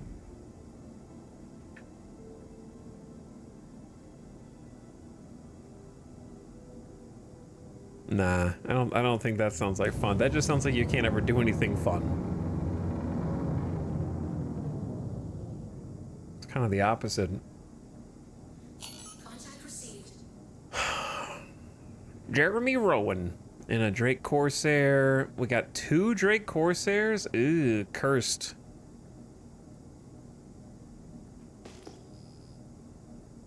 Why does it look like there's so many ships over there? How many ships are there?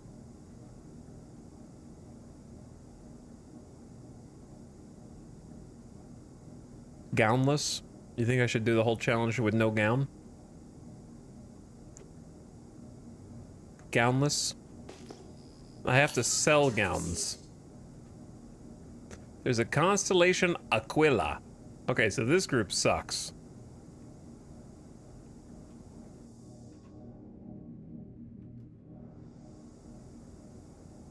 This group is like real bad.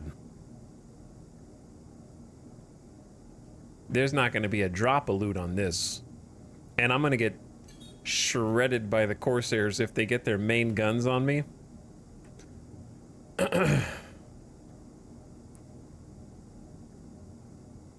0 to villain, always have a bounty. Just don't get stream sniped. It's easy, Ottercog.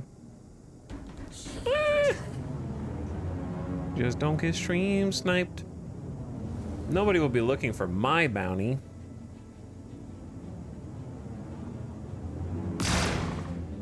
Alright, I don't care about leading these guys back up.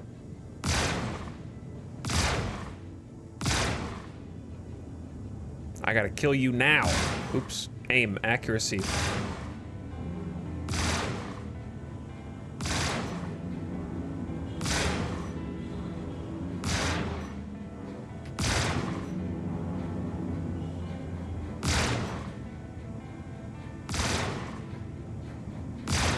Dude, we're gonna crash.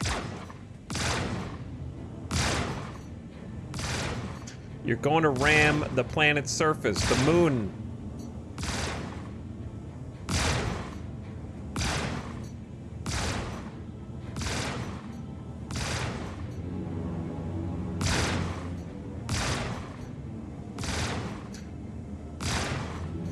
All right, Corsair, it's fun going in a giant death circle, but how about you either give up or give in, or just self-destruct?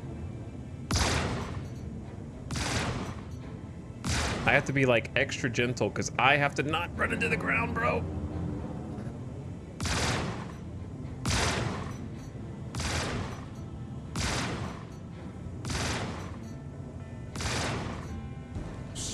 Don't shoot me back. That's illegal. Ow.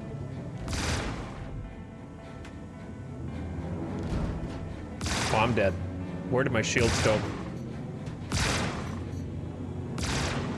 Chat, it's been nice knowing you, bros.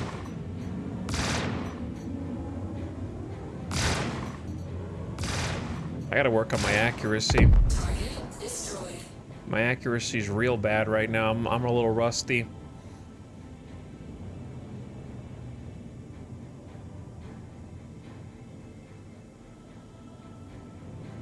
Okay, we're gonna pretend like the other two dudes don't exist for a minute. We're gonna try and scan this guy if the scanner doesn't bug.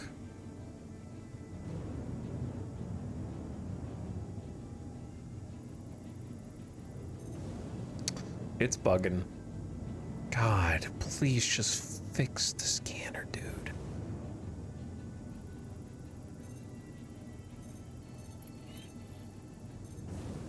It goes like halfway and then bugs. Am I getting too far away?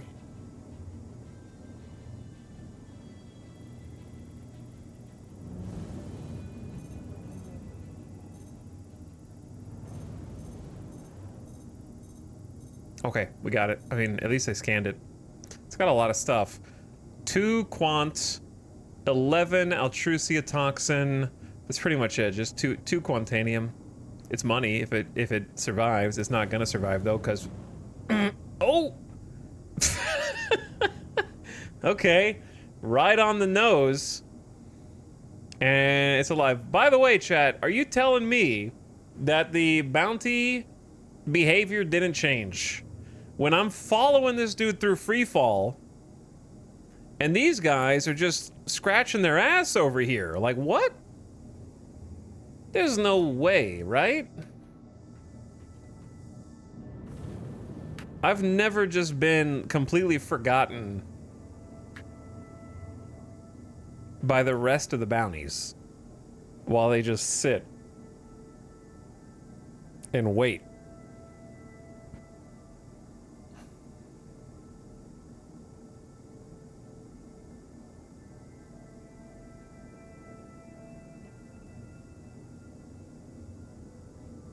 I've never, ever, ever seen this.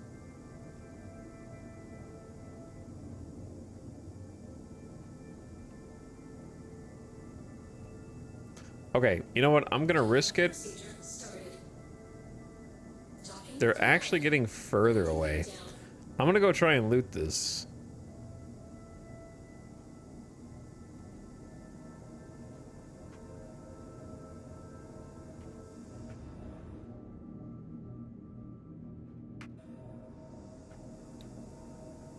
If they're not gonna come get me.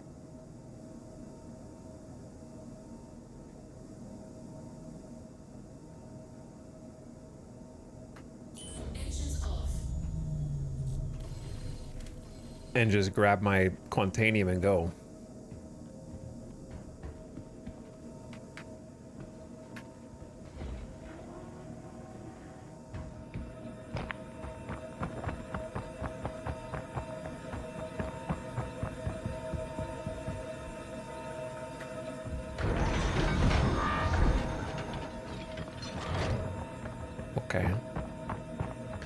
Not ideal. Why you always gotta be so problematic, bro? Why this is gonna land in the one spot that has a rock? Hold on.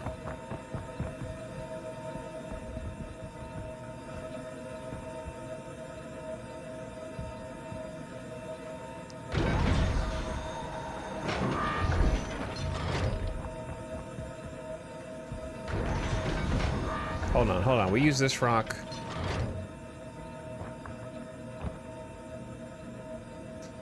To jump onto this rock.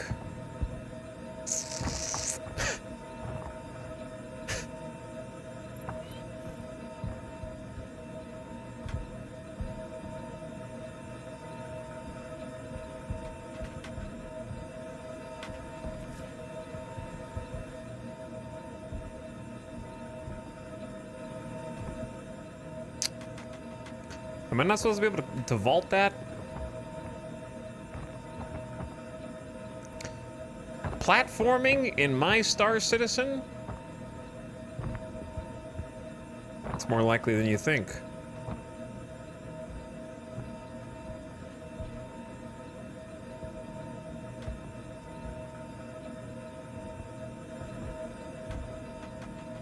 I thought you could like press space and grab onto ledges and stuff.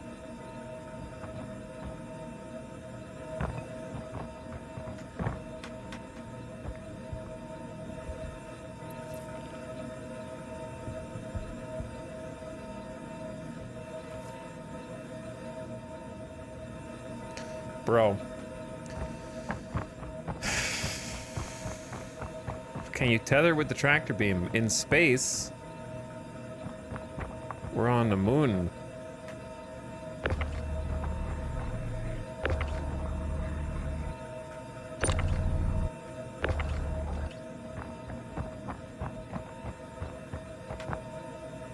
Park your ship next to theirs. Hold on, hold on.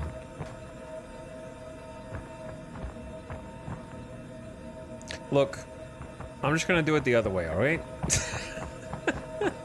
I was trying to avoid having to do this. I'm about to get squished. All this for 2 Quantanium, dude.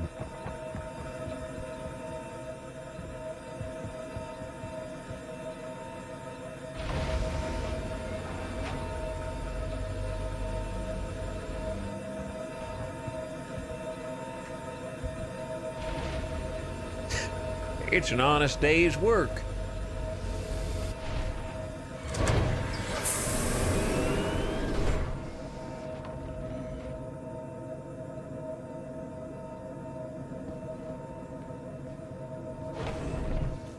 Okay, this time hopefully we don't fall through the ship. Because there's no collision box while it's upside down, and I'm in!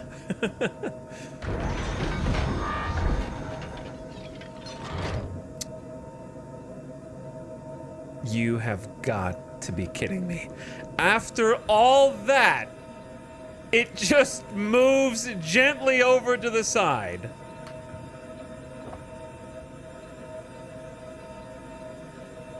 Shortcut unlocked.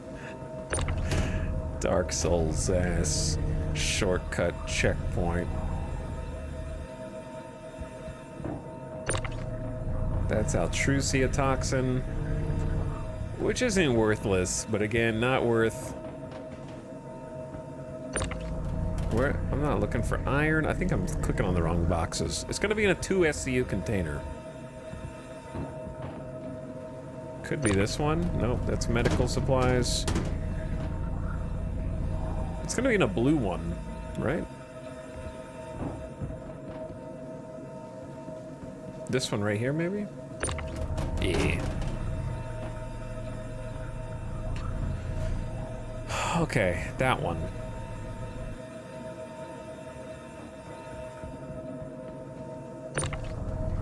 Actually, there is a lot of Altrusia here.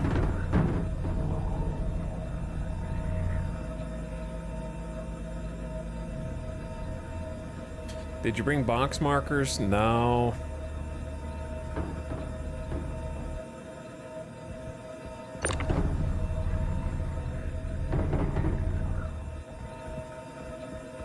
I didn't.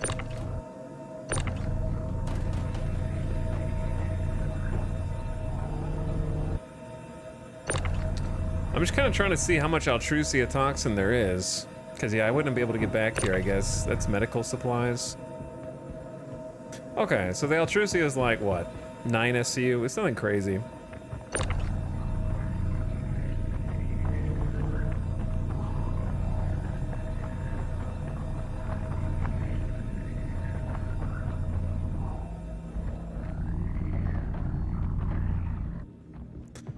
I didn't mean to put that there, but I guess it doesn't matter.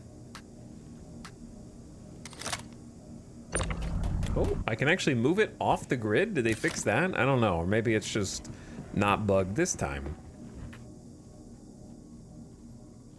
Did we find loot? Not really. I would say so far we found a pittance. A mere pittance, sir. Launch sequence complete. Docking procedure started. And then there's a Constellation Aquila and another Corsair over here that would not chase me for some reason. I'm gonna keep trying in this mode and to see if it's any better. But welcome back, Smexy, to the late night bounty hunt.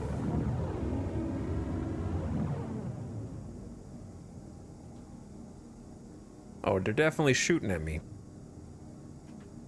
They're definitely shooting at me.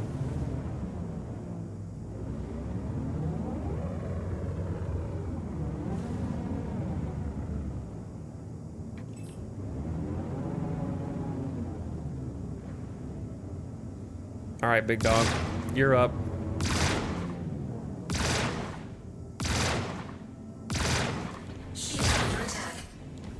Now the Aquila can mess me up, make no mistake.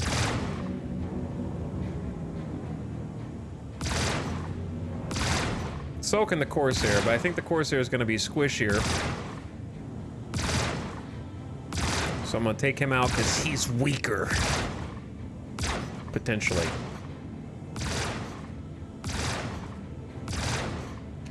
He's trying to turn to face me, but I'm just like faster than him, so it's not going so well for him.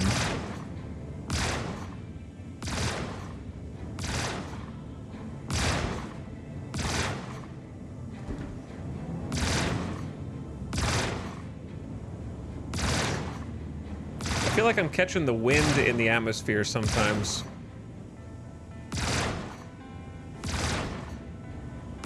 We're catching him with pretty much all the bursts in this vertical config, so that's nice.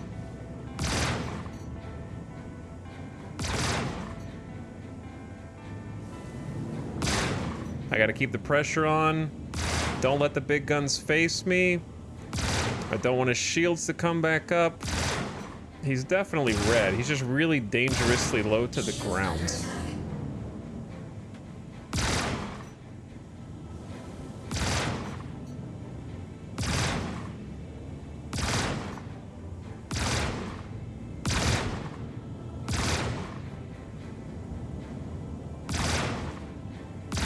I do feel like I was killing people faster last patch. Was that just my imagination? I hate every time I soft def them, they point toward the sky, boost, and then get like 3 kilometers of elevation before falling back down. So it like heightens their chances of crashing and exploding because they gain so much elevation before they point down, which is unfortunate. We're gonna go scan if we can. It's hard to keep it right on target. If you keep it even a little off target, the scan messes up. Like that, actually. Damn it. God damn it, come on, dude. Hydrogen fuel at 75%. Hold still. Scanner is super finicky. There's all the data readout on the right. 1 SCU of Quantanium, 4 of Altrusia toxin. That's pretty much it. Nothing that we're really gonna miss.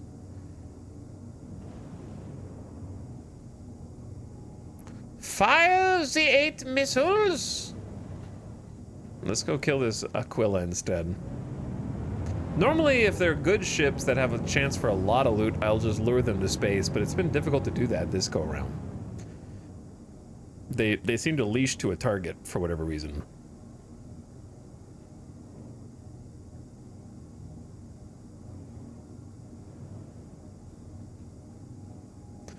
This is the target.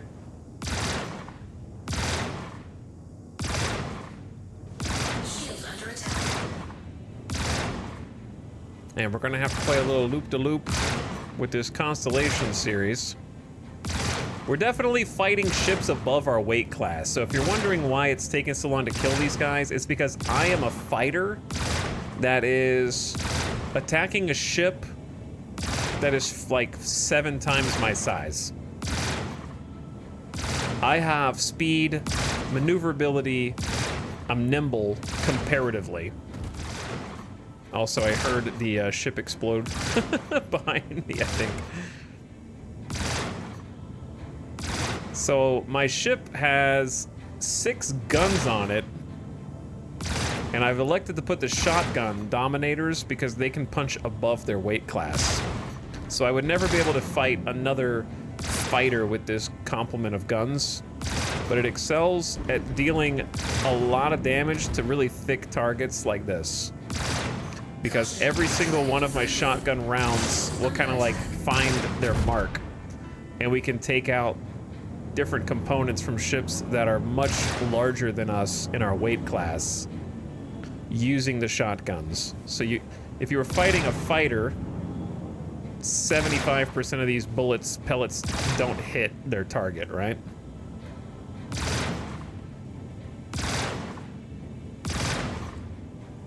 Where decent accuracy here, we are doing some huge DPS to these guys.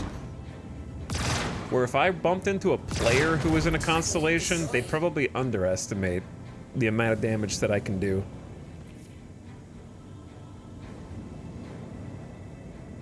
Because yeah, I can take out ships that are like 5 times my size with these guns.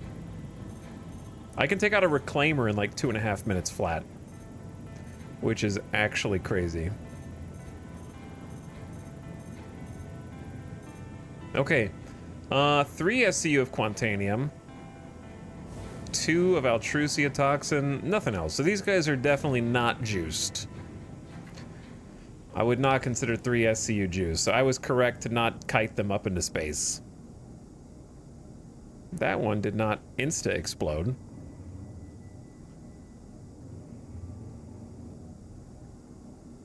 I don't think either of them did. So, we might loot both, and then we can just take the loot inside the core, and I think we have the perfect amount of space for the Quantanium that's here. Is this guy upside down or right side up? I can't ever tell with this ship. I think it's right side up, actually.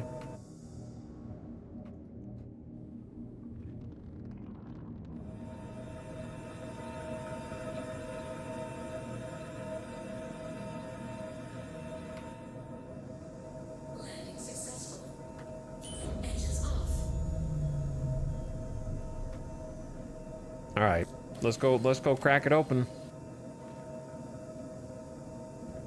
I remember reading about if Star Citizen combat was more realistic like the Expanse series.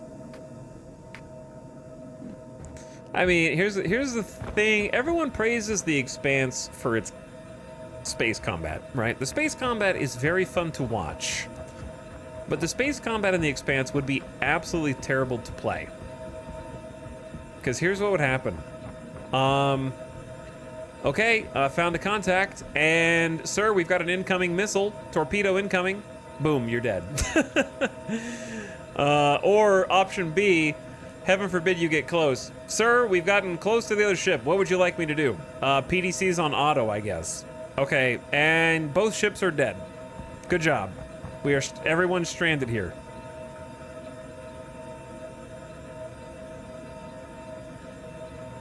Like, it's really, really fun to watch, but it would just be terrible to play.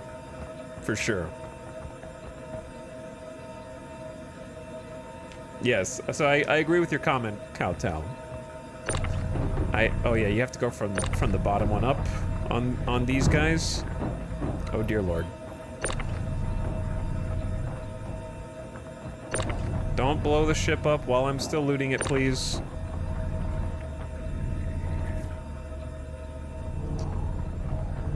These are worth pretty good money.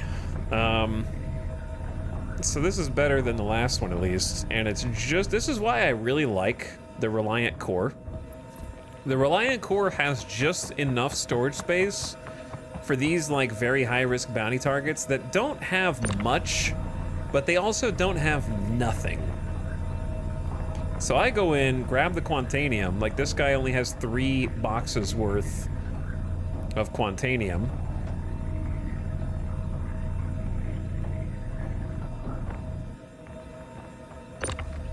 All right, you guys need to relax over here.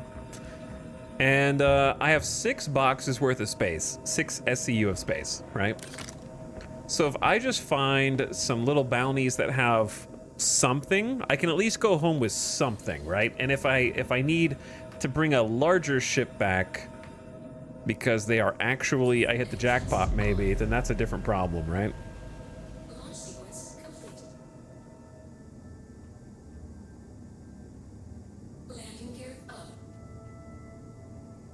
This is the part about Star Citizen that I think I enjoy the most, is like having your little mission. I beat my bounty, now how do I get money out of it? How do I loot it? Do I have enough space? The like logistics of cashing in on it? Does the cargo affect the handling of the ship? No, but weight will be a factor. TM. They already have they have VTOL for a bunch of ships for when the weight of cargo and ships and stuff does affect it. So that is being planned. Right now, it is not factored in.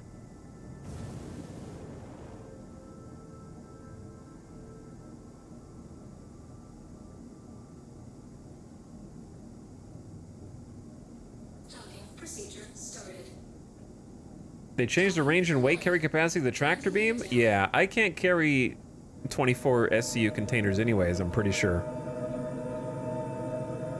I think it's only for 24 and above.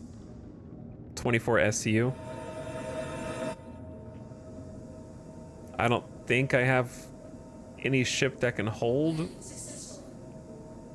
that, but I might. Maybe I do. Can the C1 Spirit hold 24 SCU? I just got a C1 Spirit.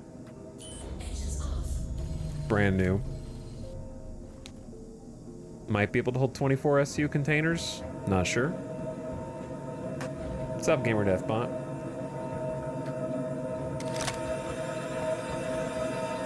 This one's a big toe job. It is.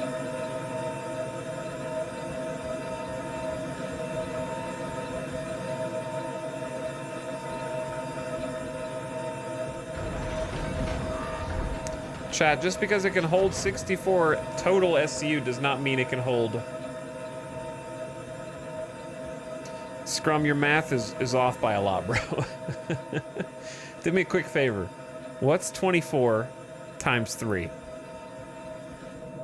Number 1. Number 2, you're aware that the C1 Spirit has 50% of its cargo on one side, 50% on the other side of a hallway. So that'd be 32 on one side and 32 on the other total. That doesn't mean that it can hold a 32 SCU container, necessarily. Because they can take different shapes. Rectangular, square, know what I'm saying?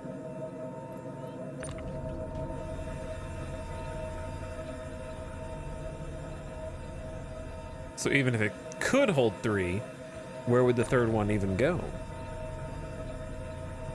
Down, it would have to go down the middle.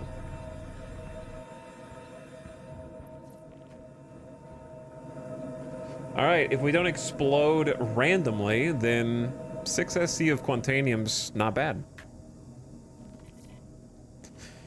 For a bounty.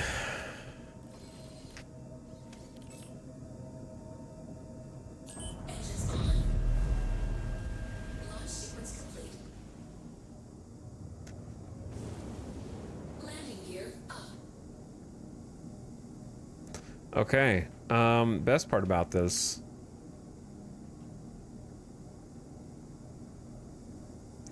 is the way that the storage facilities work.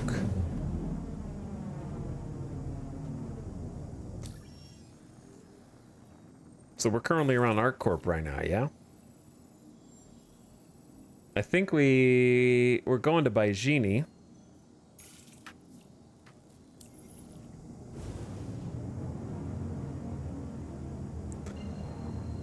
I'll show you when we get there. But a perfect 6 SCU taking advantage of the Reliant Core's cargo. The Reliant Tana would never be able to do this, sadly. I love the Tana's missiles. Its missile complement is awesome. But not having all that extra storage would kill me during little bounties like this.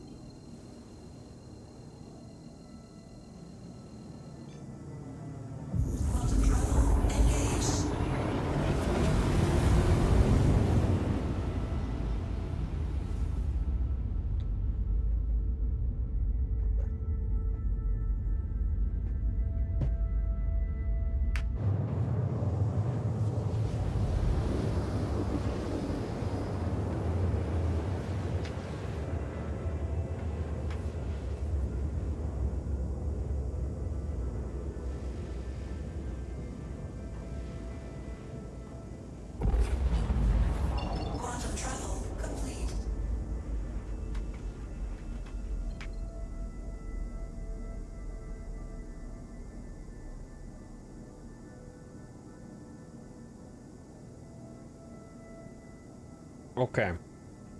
Where am I going?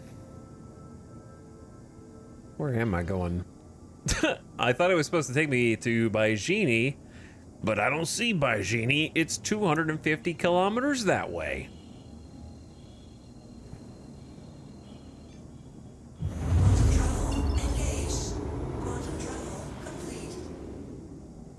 So, I'm about to show you my favorite part about this new update. I think the thing that is most useful with the personal hangars. So, like, I am going to a space station, and I guess this would be considered, what, LEO? An LEO station? And you get to go up to it, dock with it, and because of the nature of hangars now, where every hangar has a cargo elevator, we can use any starbase, whatever you want to call this, space station, ground station. Before, what I would have to do right now is be like, I've got 6 Quantanium in my pocket. I guess I have to go back to Lorville, or if I want to take less money for each of the quant, I go to Area 18 right now, because that's what I'm next to, right? And I'd have to immediately make a trip to one of the major cities to sell the cargo that I've currently got in my back container right here. Boop, all those, right? Because I gotta get them out of there. I gotta clear them out. So what are you gonna do? You gotta go sell. Not anymore. Now you can land, have the space station hold everything for you until you're ready to go sell in bulk. And you can take your dear sweet time. And while taking your dear sweet time, you will have the option of forgetting where you put all this stuff, so that later down the road you're like, huh, where did I store all my Quantanium? I'm ready to go sell now. No, I'm just kidding.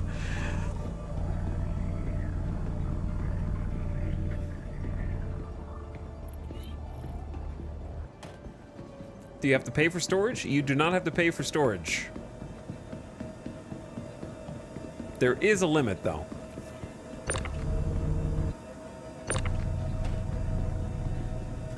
Also, in the last update, that cargo grid would often lock stuff onto the cargo grid. So far this update, knock on wood, none of this Quantanium has gotten stuck on the cargo grid inside the Reliant. So not sure if patched or just lucky.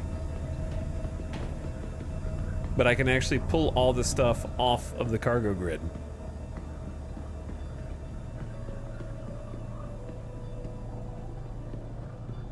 And just take it on over.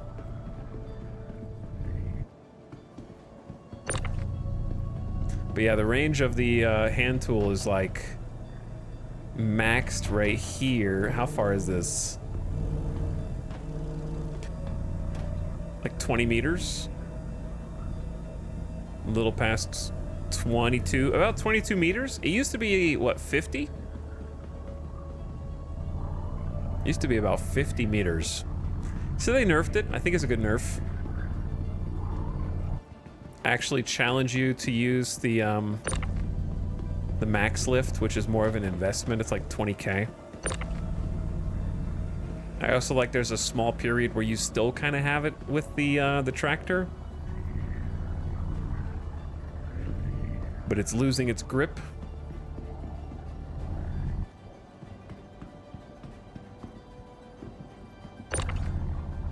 Yeah, 50 meters was crazy. Now, you don't have to organize this, but listen, I can't have the people who work in the station think that I'm some kind of monster who can't organize.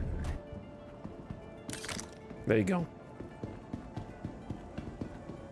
So then you can go over here to the brand new freight manager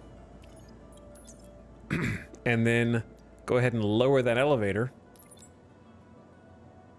Freight item validation failed. Please retry. Uh-oh. And you can cry about bugs. It's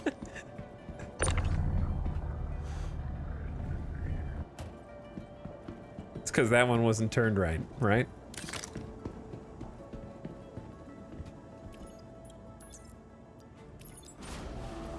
I don't know, but maybe. I tried again and it worked, so I'll take it. Elevator go down. So, now we've got all the Quantanium that we've acquired so far in storage at this station. You can store 1,000 SCU at a station.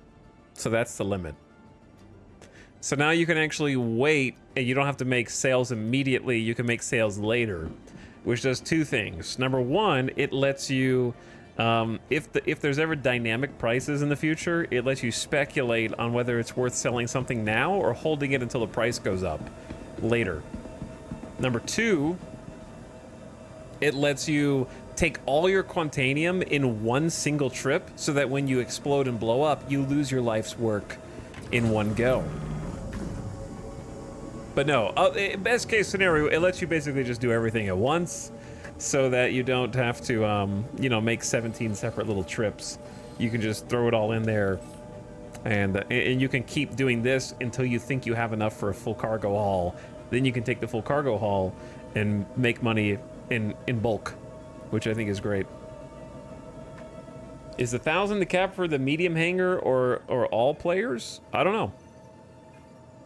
Not sure.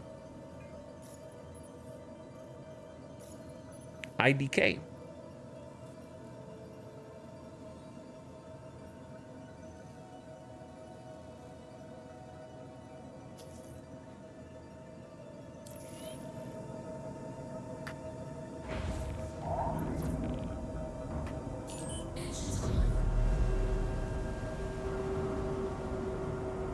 Is the cargo in a station bound to a server? No. It's across servers. It's just bound to you.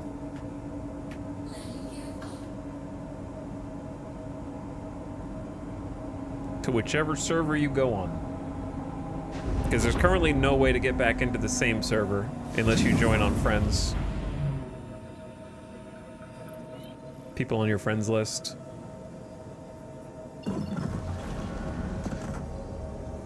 Let's go try another one. I'm still waiting to hit the jackpot. We have not, we've had what, 2-3 bounties so far? This is the one, dude. I can tell.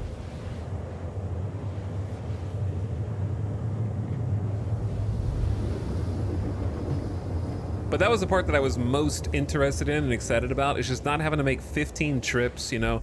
Ooh, I've got 2 SCU of Quantanium. What do I do with it? Just put it in storage. Come get it later. I think that's fantastic. And by far, I think my favorite aspect of the patch.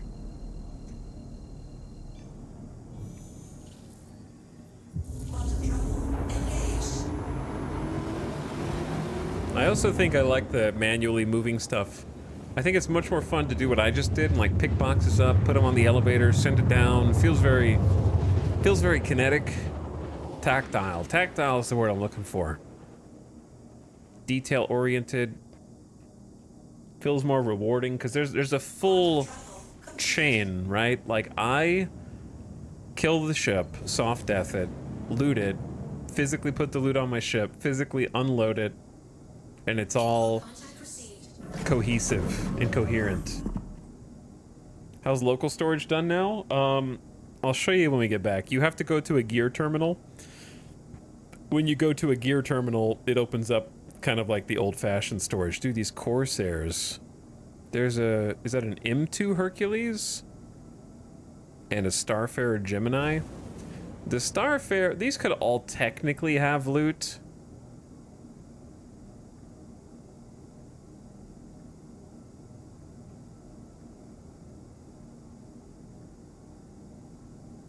Are they shooting each other?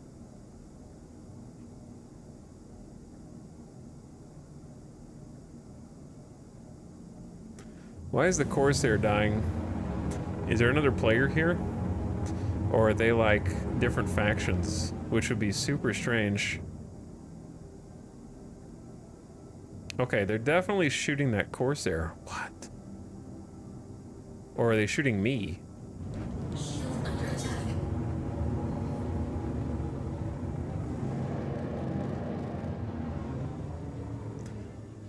Chat, should I just keep doing the low to the ground combat that I've been doing, or should I try and like lure him up into space?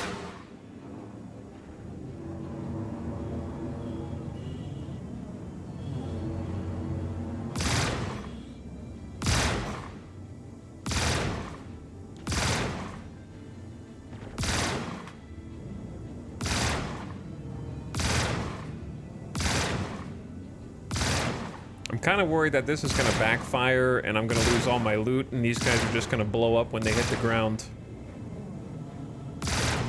The Corsair usually doesn't have anything, though that doesn't preclude it. The Hercules is the big dog. That's the one I'm kind of nervous about. The Starfarer can have decent stuff too. Rip that guy's wing. Did his wing just fall off? I like how they why do they fly in the wings folded position? Oh god, he's lost a wing. Do we even need to shoot him anymore? Probably not.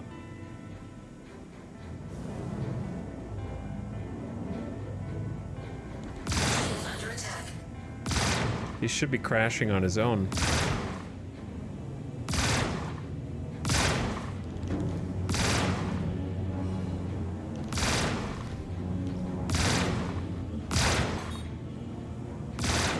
He should be. Are you not gonna crash? He's kind of flying like upside down and shit.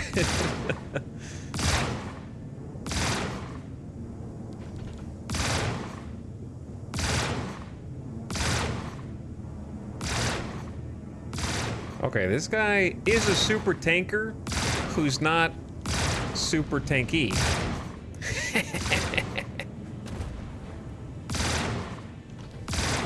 See what I did there?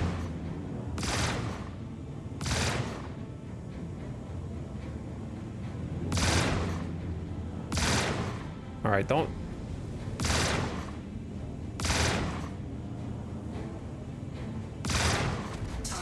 make this harder than it needs to be. Why is the Corsair still able to fly without one of his wings, bro?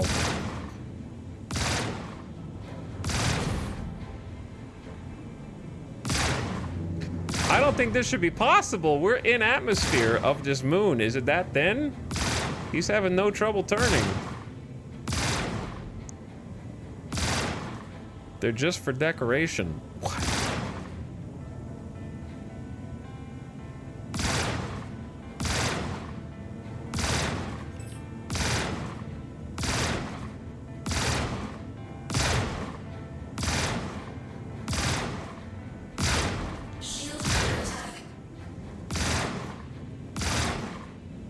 All right, dude. I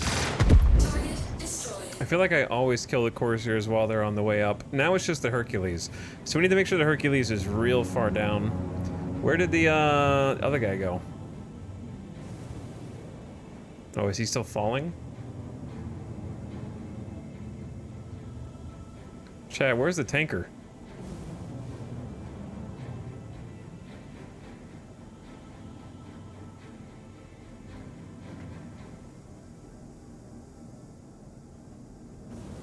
God damn it. See, this is why doing it in space is better.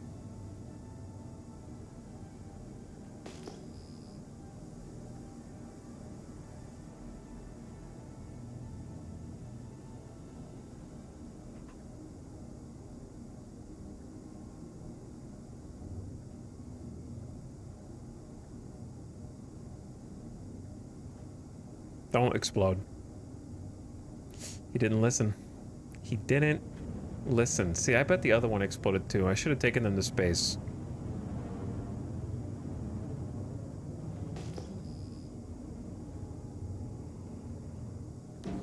Ow. Or you have to just blow them up real low. I have no idea where the Gemini is.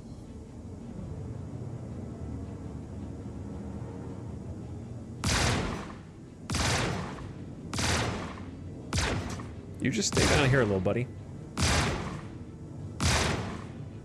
Don't go up there. Don't go up there. You don't need to go up there. There's nothing up there for you.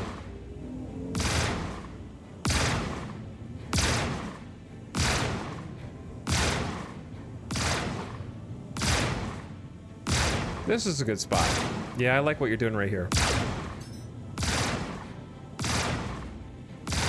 Just keep kind of just chilling. Free floating in a small circle. Nothing crazy.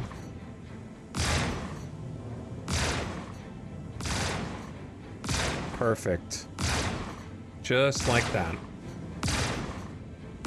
I do feel weaker than I did last patch, but that could be completely my imagination.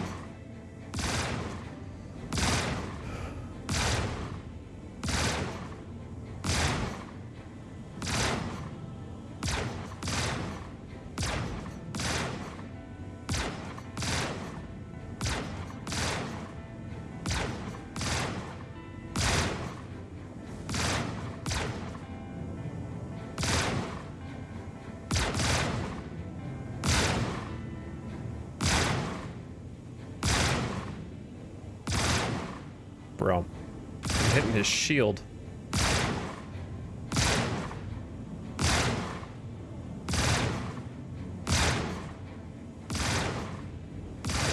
Target destroyed. Okay, look, you're so... If you explode now being this low to the ground, then I'm never not gonna kite again.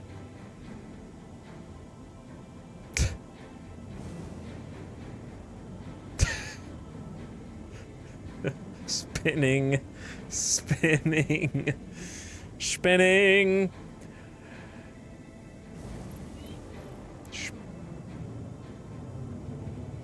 Okay, and after all that, can you please land right side up? Is that too much to ask? What are you doing, bro?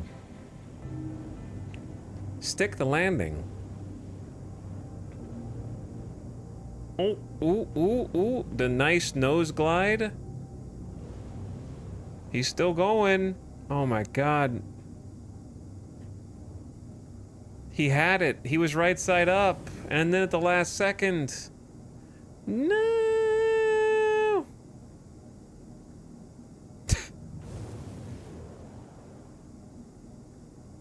Okay, you don't move.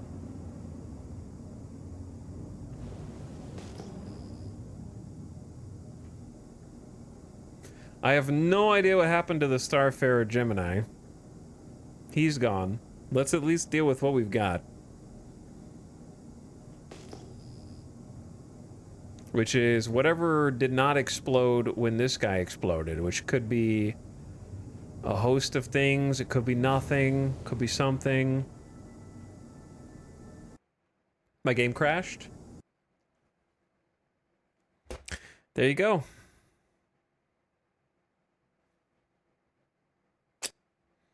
Launcher, unknown error. Something went wrong with launch. Crashhandler.exe. Ladies and gentlemen, Star Citizen 3.24. No loot for you. Hell, yeah. No loot for me. We won't even know what was inside of those. After carefully making sure that the Hercules does not explode, I fly a little close to a exploded Corsair and lose everything. If you jump right back in, it should put you back in your ship. Number one, I don't believe you.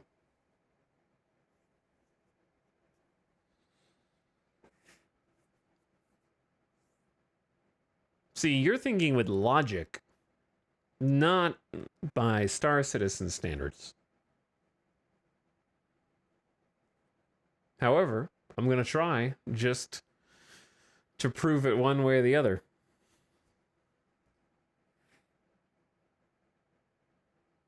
How's the new update?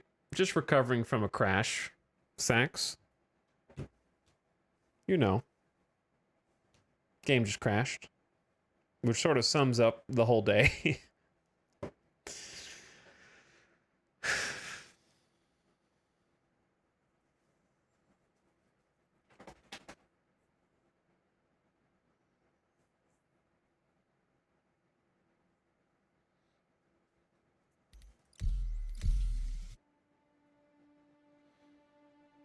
Which is to say, I've spent 4 hours just trying to get, like 4 or 5 hours just trying to get 7 SCU of Quantanium.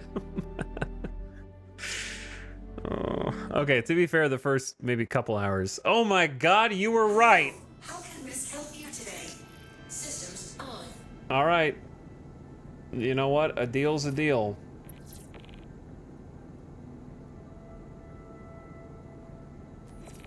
A deal's a deal.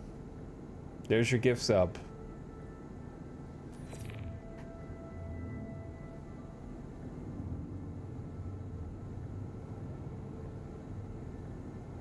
I honestly can't believe I'm back in.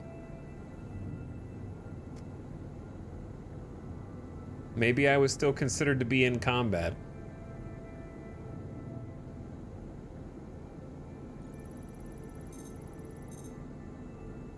I guess it'd be faster to just simply land. Landing gear down. And then see for myself, you know, instead of trying to do the scan.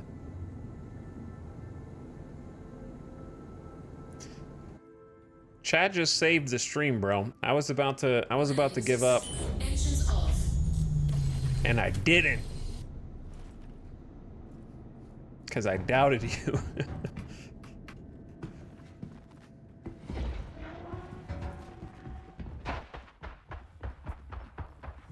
No, the ship is sideways.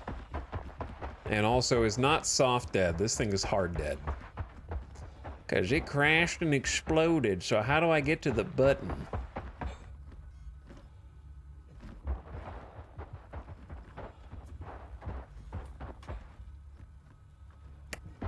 How do I get to the button on the back?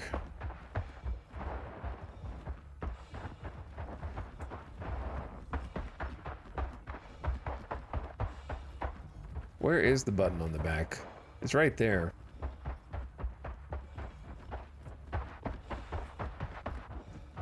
I can't make that jump, right? No, not even close.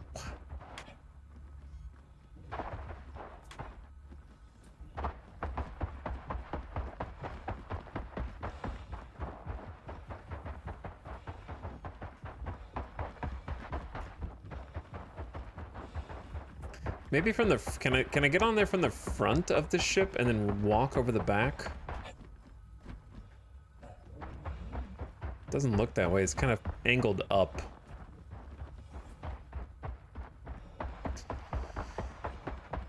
Okay, we're gonna do this the hard way. The dangerous way.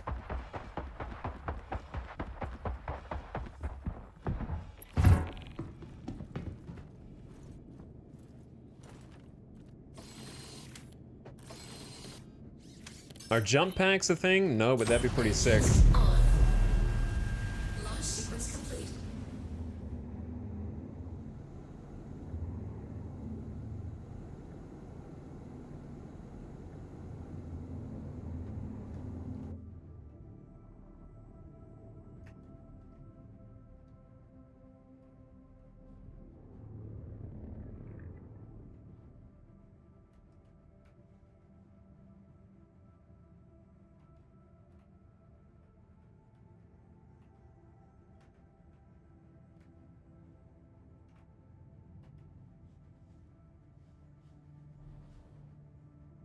Now, this could go very badly if I'm not careful.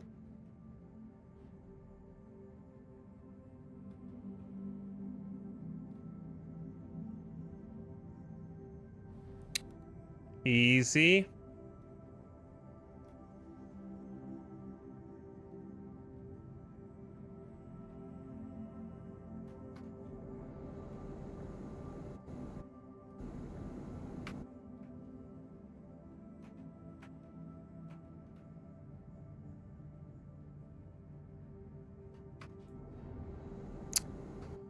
It's like bumping me. An invisible ghost is bumping me. Also, why does the snow have to come in right now when I actually need to see shit?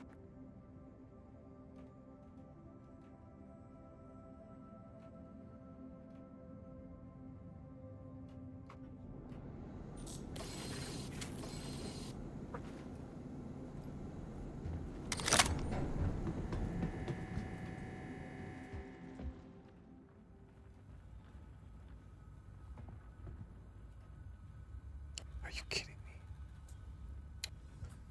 Dude, it's right there, bro.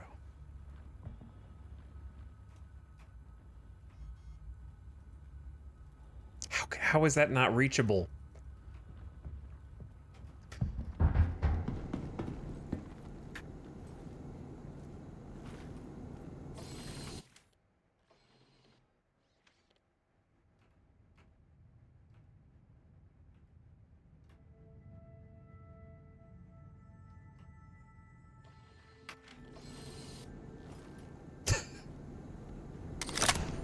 This is actually like maybe the best part about Star Citizen, doing the dumb stuff like this, trying to fix things. Dude, I clicked it.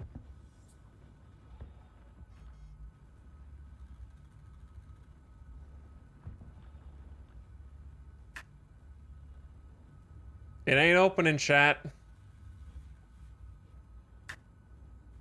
It ain't opening. It's hard dead. It should still open and close, though, I think, right?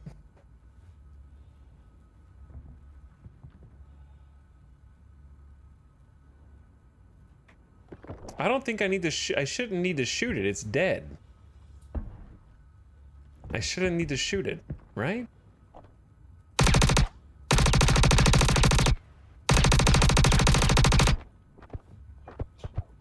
That's not gonna do anything.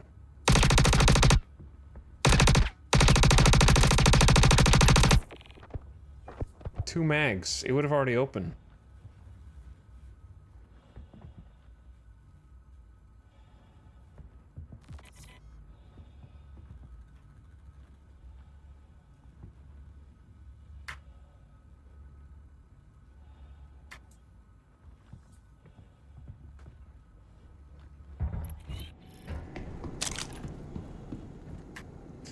I don't think it's gonna work, dude.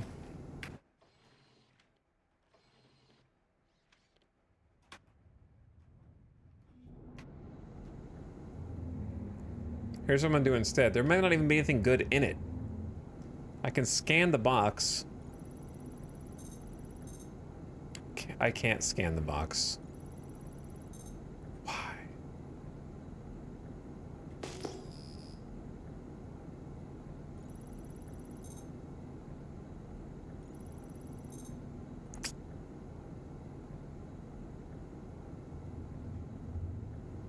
Here's the issue, right? I can try and jump out of my...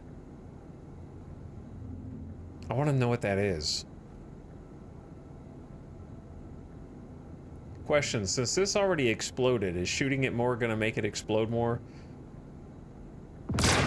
Oh, uh-oh. Monkas.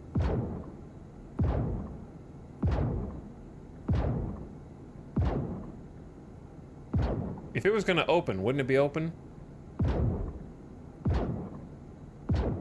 From shooting alone? Is it possible that getting disconnected and reconnecting in a short period of time bugs something?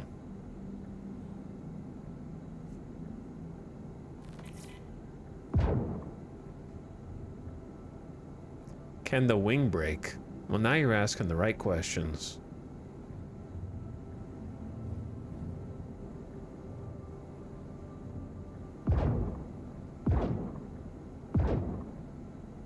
I'm also missing a laser.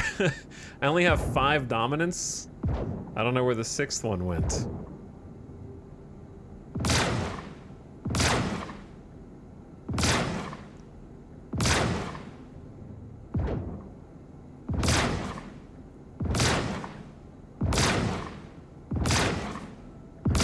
I think you're supposed to be able to shoot the wings off.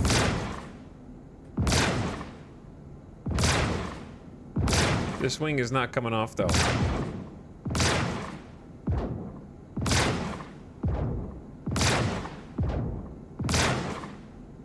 This is weird, dude.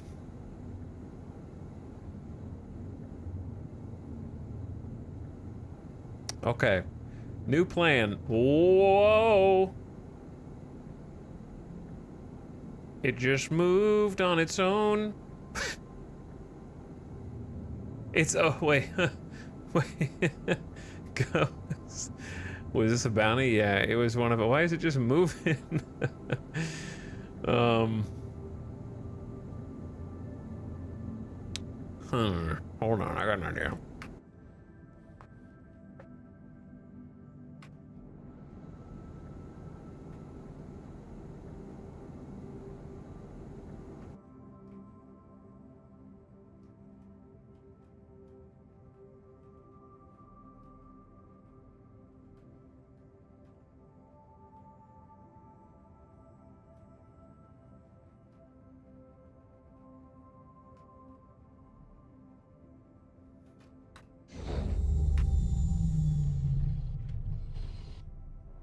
We're getting creative here.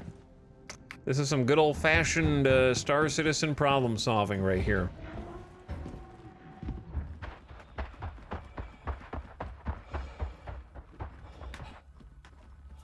I'm almost confident I should be able to jump on the back of my ship somehow.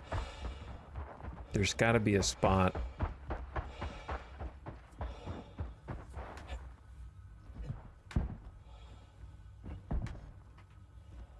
And then from my ship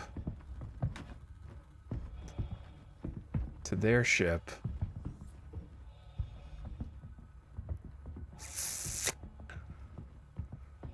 Bro.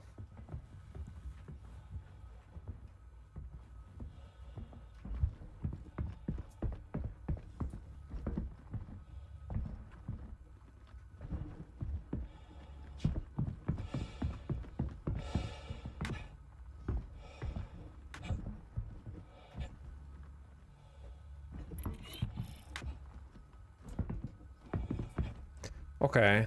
What about this? No, come on. Why did you just yeet yourself off the edge like a dingus?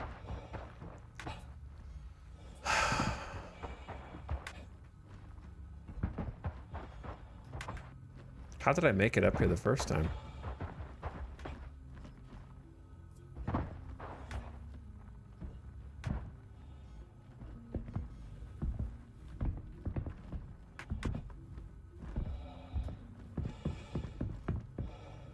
Button on the high side might be easier to get.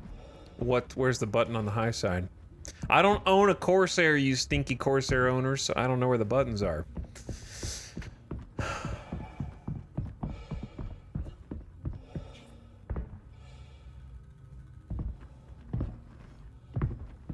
do just be eating me off the edge sometimes.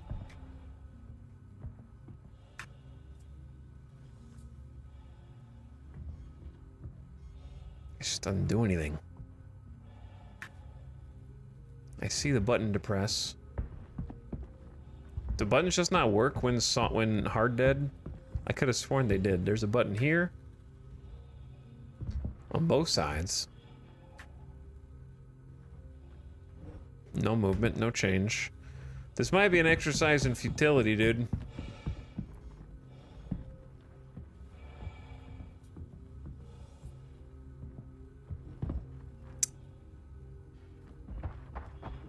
Wait.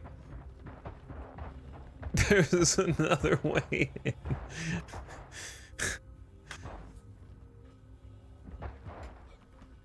The roof. The roof is open. I can't wait until we finally get in. It's like 6 iron ore, and that's it.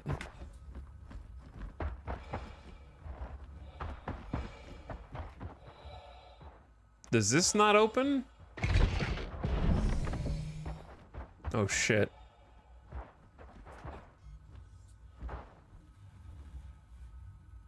Why does that open? But all the other stuff doesn't open?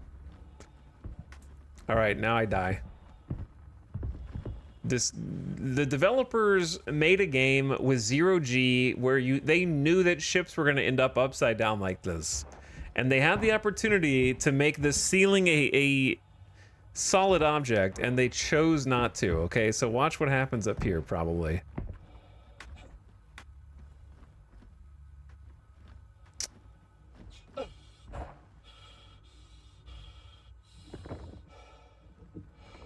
Like, they had to know, dude.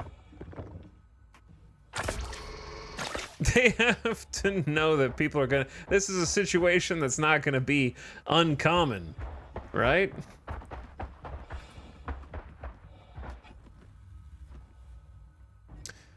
Okay, look. Here's what you actually do. That's scrap. Good.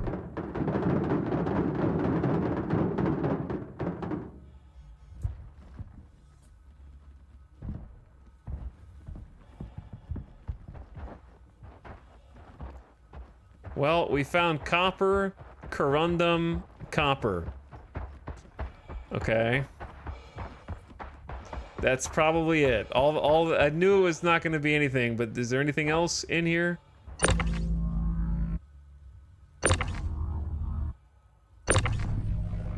I saw... Move, you bastard! Nobody likes you, Scrap.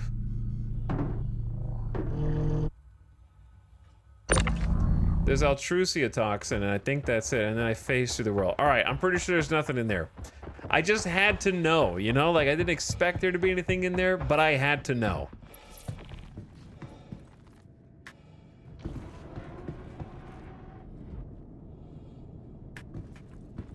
So I'm just watching to check on this game as I've known it for ages and wondered if anything ever came from it, and this ain't a great impression I'm getting. Well, yeah, it's... listen, it's not... It's... How do I say this? The highs in Star Citizen are really high, and the lows are really low, okay? I think that's a fair way to put it. It has a lot of good qualities as well, but also bad ones.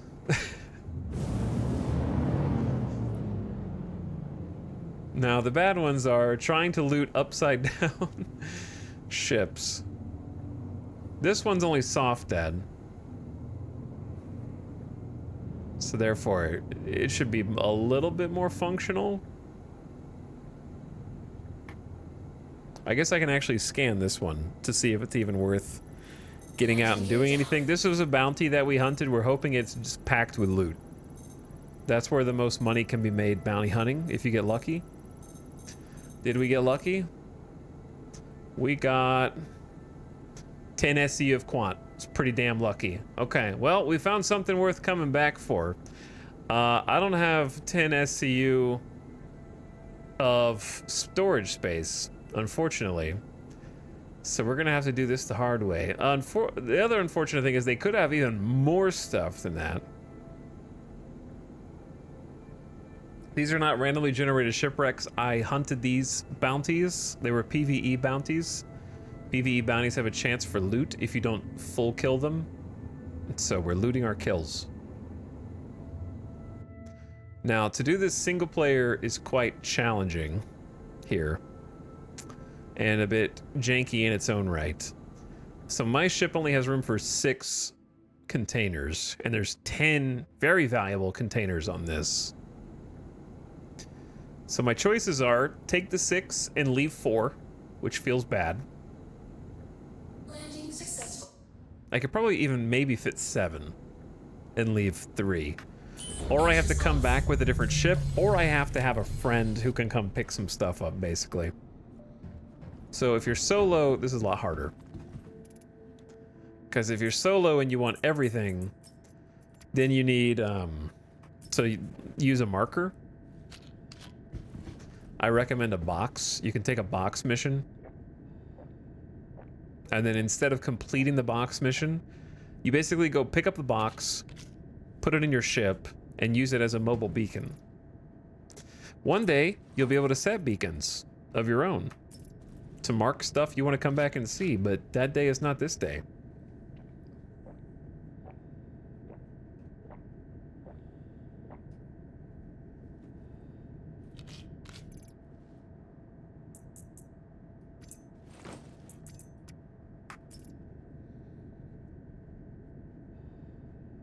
How's the patch behaving?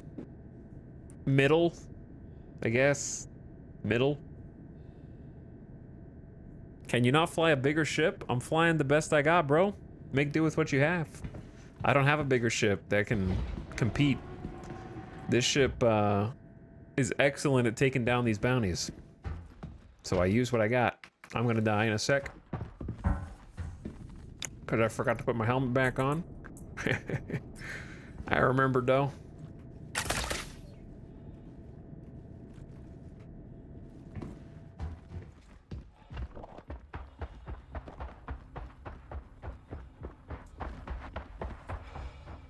Can you steal a bounty ship somehow?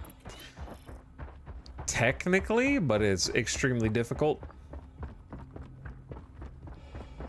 To the point where it just wouldn't really be worth it. Because you wouldn't be able to do anything with it afterwards for more than a little bit.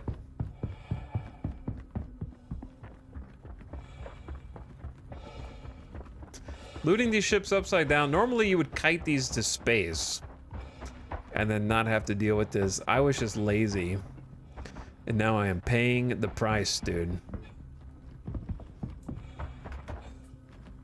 I honestly just didn't think they were actually going to have any loot because the last few did not have any loot. Now, what the hell do I do? I thought I would be able to climb up here. Shit.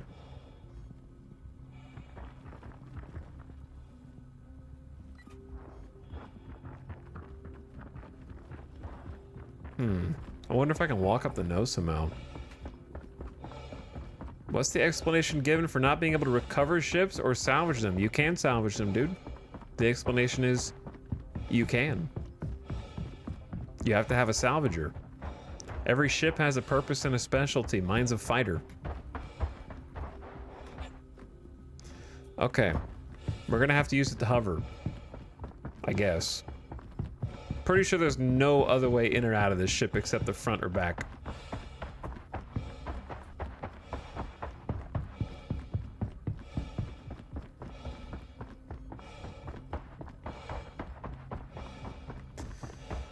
So we need to get like up here, kind of.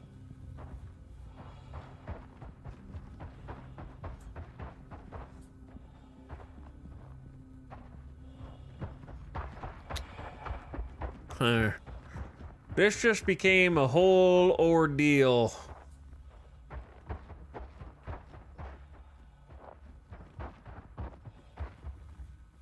How do I get up there? With that, like, I can't float above it and then jump down, because then how do you get back up to your levitating ship? Oh, I know. I think I know what to do. Well, no, I don't. Never mind.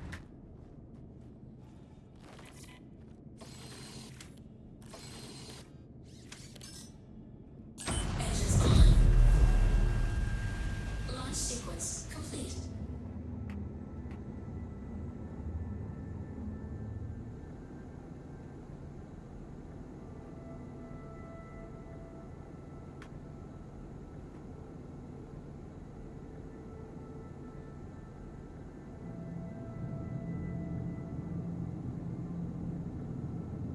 Okay.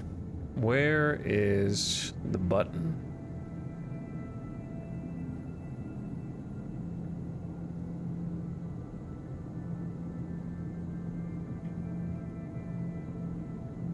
This'll end well.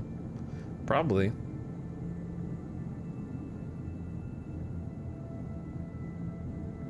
Oh, there it is. I see it.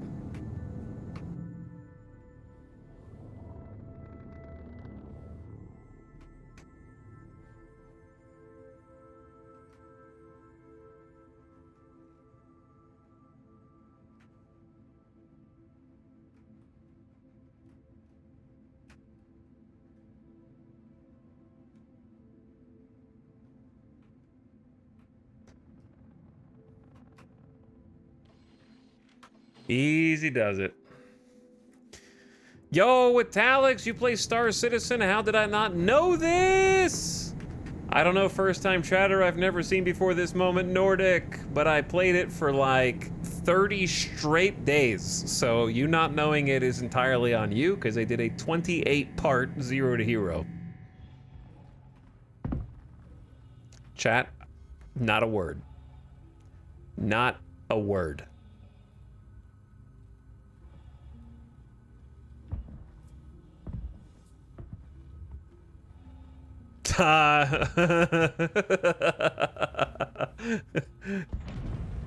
Not a word, bros.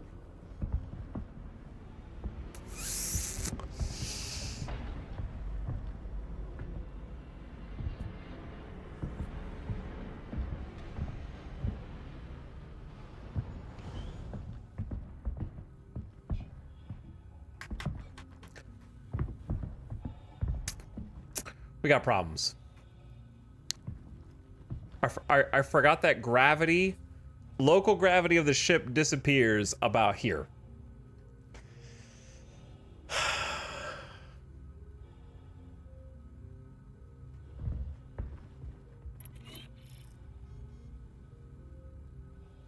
I should have leveled it out more.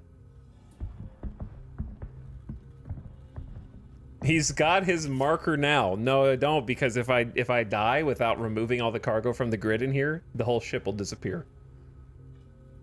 Just haul boxes up. Bro, I can't even get in. I can't even get to a spot where I can see the boxes, you know what I'm saying? If I start falling down here and like slip and slide, I'm dead.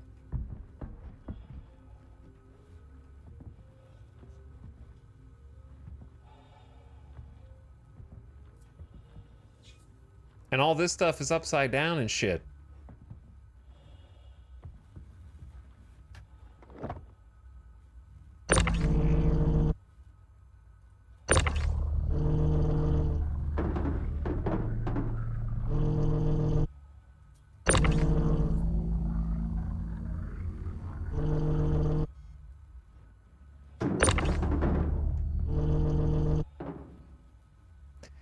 Goodbye. Okay. All right. Okay. All right. It's not a problem. And just get the next one. Okay. Nice catch. Nice catch. Nice catch.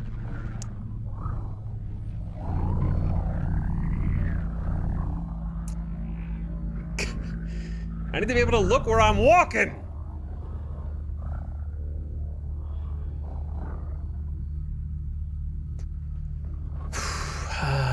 Okay, chill.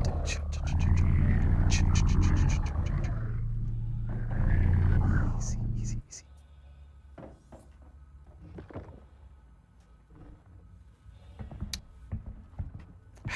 how is this gonna work?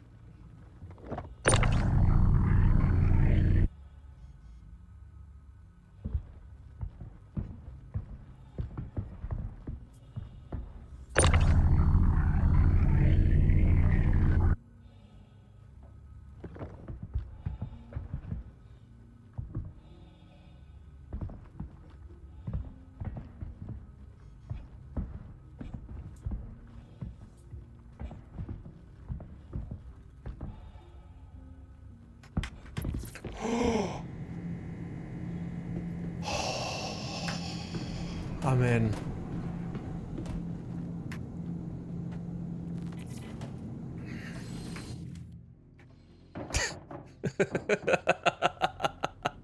That stupid little box. Okay, all right, now. Okay, all right, this is the easy part now.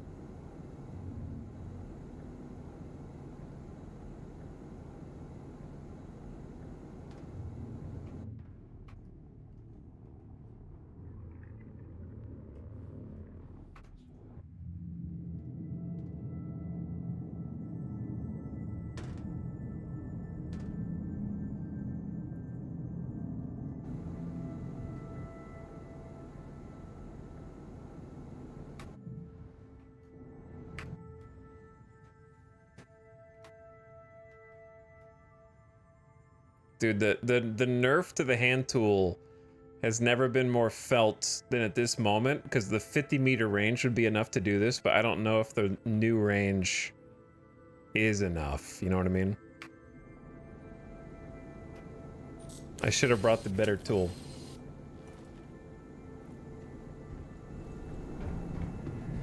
I'm not gonna go to the edge of this. That thing's too scary. That's Altrusia, don't care. Medical supplies, don't care. That's the Quant, do care.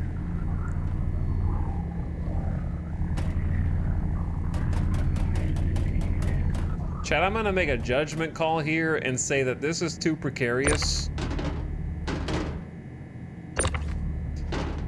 And is 4 SCU of Quant worth making a separate trip for? I say we just take what we can get, because I feel like I'm gonna be lucky to get out of here with my ship at this point. Jesus.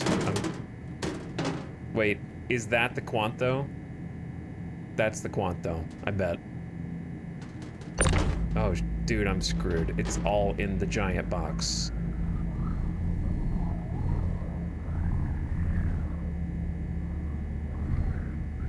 Hold on, do you think? No way, right?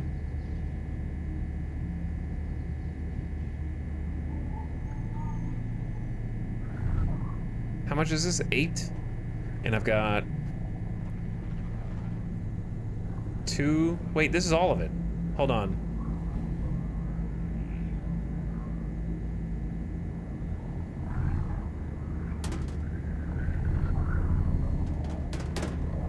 We're gonna explode. We're gonna explode if I try that.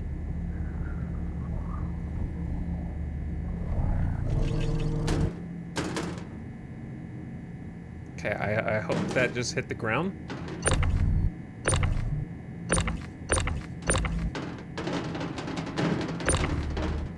I am creating a bit of a mess out there.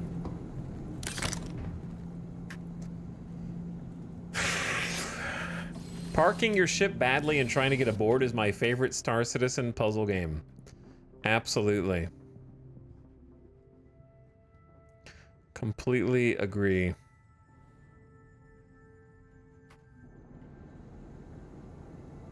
So, here's the deal.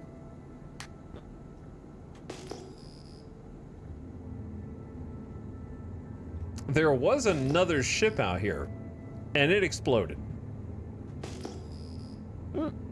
And it's probably gone.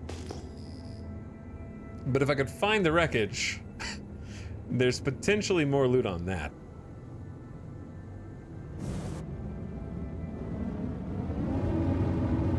I think this is going to be either mineral ore or the wreckage of the Corsair that we already got super distracted on. And if nothing else is coming up on pings, and at 360, I'm gonna say that it's not here.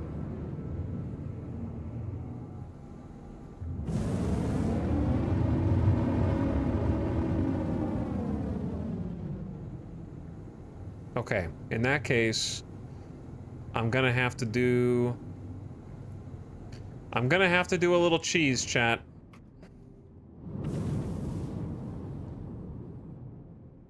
I gots to do a little cheese. It's kind of painful cheese, to be honest.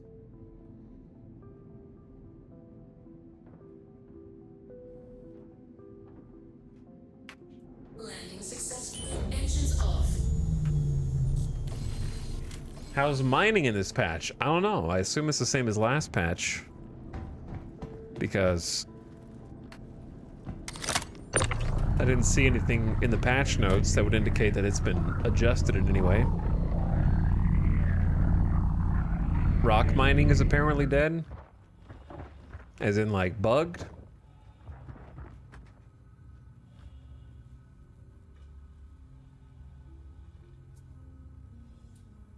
Also, Explorian, thank you for the 2-month sub. I appreciate it, dude. And Anatadeophist... Anatadephobist, thank you for the 16 months. Your name is difficult to pronounce as ever. And also, Explorian, I appreciate the tier 3 sub, dude. Chat, you're gonna have to wish me luck on this one, because the way that you cheese this is pray. Normally, you'd have a box from one of these box delivery contracts, specifically these ones. Pick up a box, use it as a mobile beacon, carry it with you, take it out of your ship, drop it next to the loot. The key is, if you're doing this solo, the loot has to be off the bounty ship's grid. If you leave the area, everything still on that ship and the ship itself disappears. So the way that you can try to do it solo is like this. You, you know, park your ship next to it so there's a ship beacon. And maybe like take a note of where you are on the map first.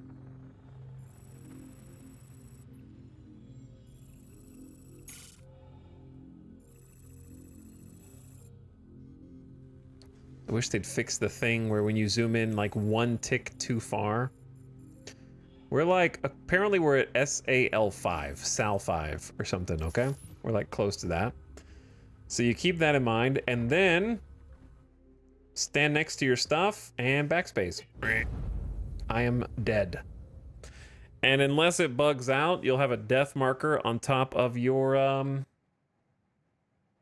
loot. So the ship will despawn, but if you disconnect the loot from the grid, that won't despawn. It'll stay.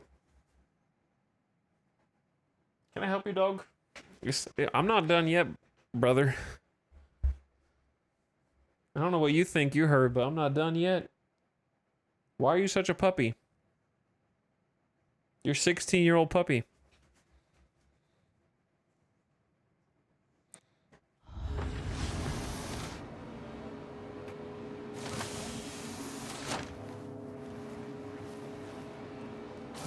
So the reason that I do this... Oh yeah, I forgot there's no local storage. I still drop this stuff on the ground. Now I'm doing perma-litter. No one will ever pick this up now, including me. For me to clean up other people's gowns, I now have to take it to a gear terminal. So we're back, respawned on a station. I need to go buy a couple pieces of kit. And then hopefully my death marker is somewhere in the world. If it's not, then we just salute the loot and say GG's. You know what I mean?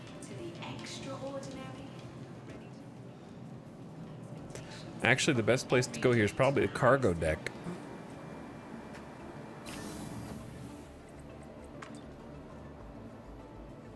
Salute the loot.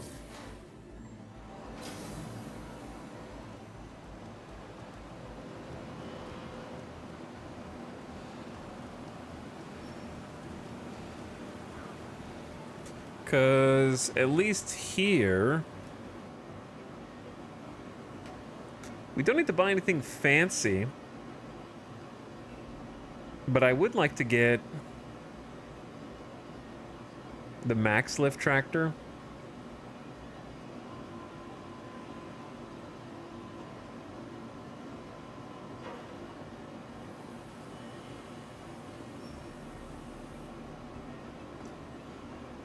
Okay, and then honestly, we should just be able to pick up the clothes that we were just wearing, right?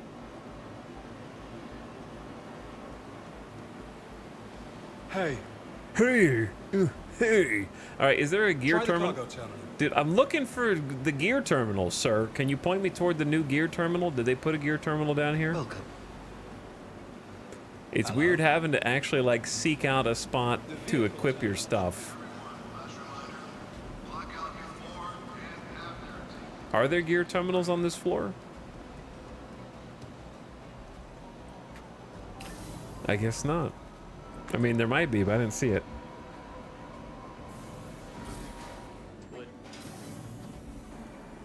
No, they should be everywhere up here.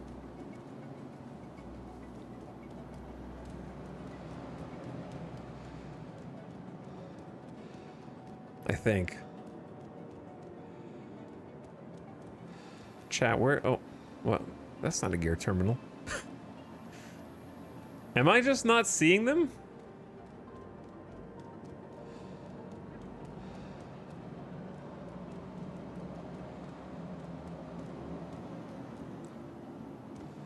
Oh, here we go. The screen doesn't... Yeah, I'm not used to looking for them yet.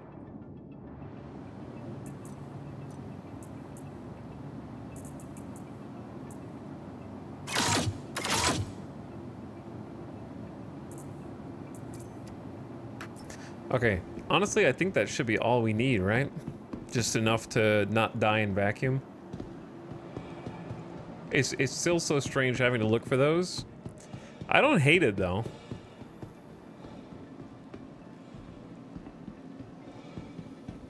It feels weird being able to run past the, those terminals also.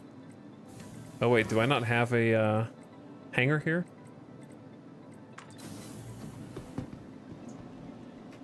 Welcome to the ASOP vehicle retrieval system. Maybe you have to here. Okay, so what we're gonna get is the Nomad here. Your insurance claim has been sent. Thank you. Crazy local man roams around space station naked. I think the Nomad is the right ship for the job here. Gotta wait a minute, though. How did you die? I held the backspace so that I could try and leave a death marker for myself to come back to and find.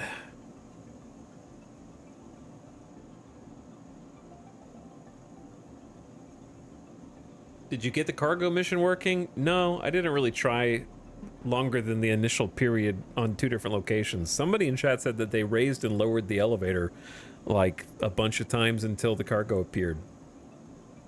So I didn't try that because I didn't know that might be a fix.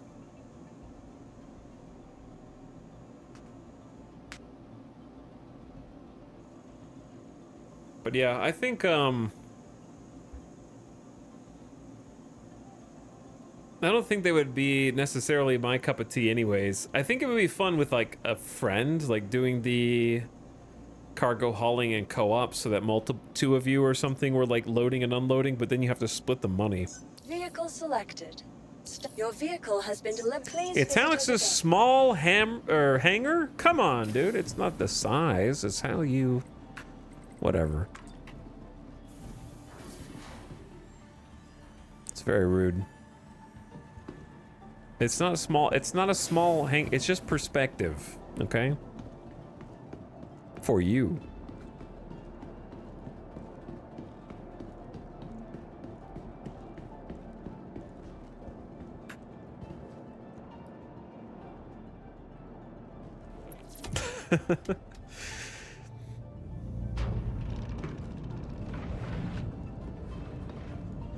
Okay. Might be a good... Actually, I got a good idea. Well, I need to see if I can see... Chat, do I have a death icon or no? Oh, yeah, I do. Okay, since I do have a death icon,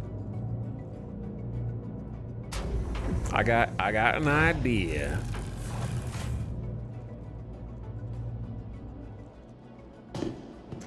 Why don't we do a little freight? A little shipment here, because I can just take all this stuff.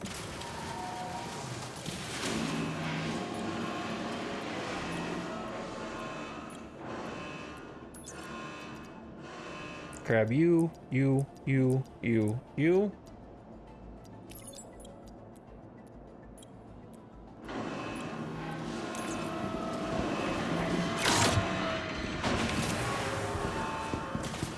And then we can just make ourselves a little trip.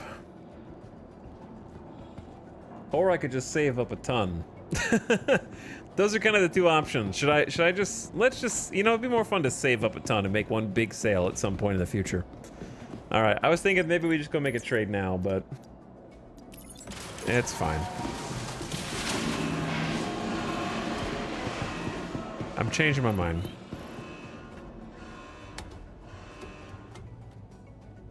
Death Icon is an anime title. I'd buy that. Chat, are there any good anime right now? Anything good?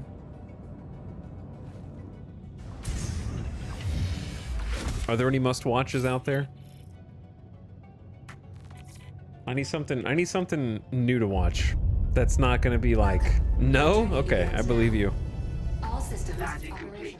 Have a pleasant stay. You are clear to launch.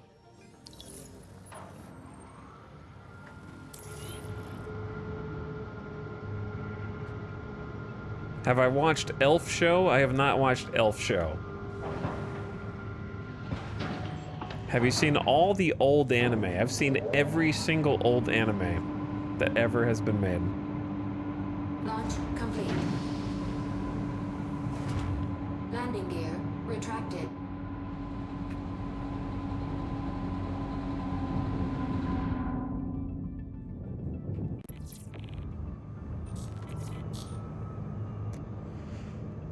Okay, where is Death Icon? Excuse me.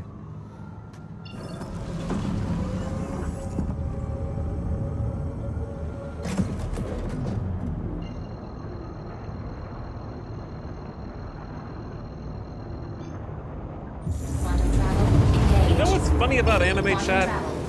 I can't tell if you guys are making up the names of these anime or not, because they have anime out there like... You would believe a doggy in the dungeon is the name of an anime. You know, I don't...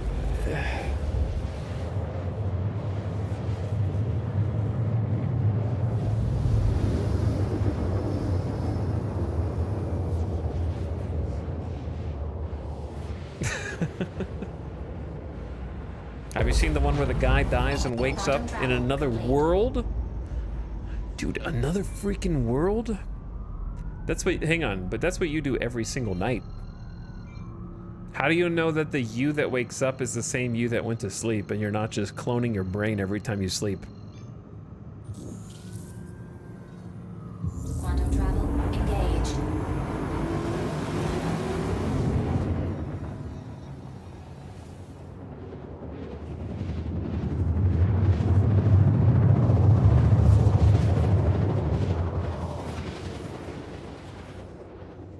How do you know the world you wake up in is the same one and you're not waking up in the consciousness? Your consciousness isn't being transferred to another body in another dimension that is 99.98% the same as the one that you just were in. And that when you're dreaming, you're actually seeing that 0.02% of different realities that are so inconceivably different from ours that they went wildly off the path and broke step with the rest of the synergistic parallel dimensions. And you're getting little glimpses into what could have been if the catalysts had been allowed to occur.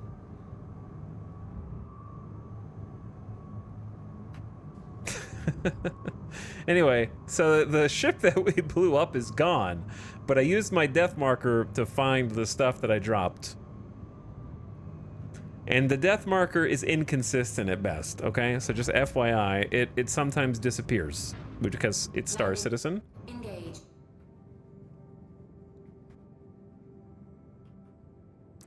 But here's what you do. Here's why the Nomad is goated, okay? Number one, we use our hotkey to open the truck bed. Number two, we use our hotkey to use our remote control turret, which they did fix the UI on this.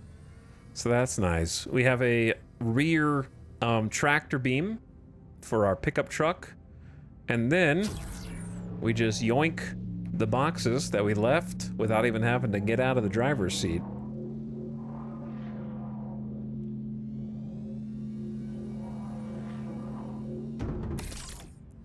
And then lock them into place. Now, I do have to get out of the driver's seat if I want my corpse. Which I do. I want the loot. I could just put him wherever I want him. Well, I could if he didn't weigh 16 million pounds, I suppose.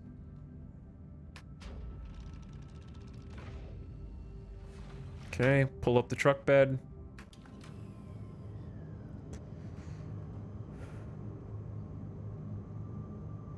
Landing complete. We do a little landing. We do a little cut the engine. Systems disabled.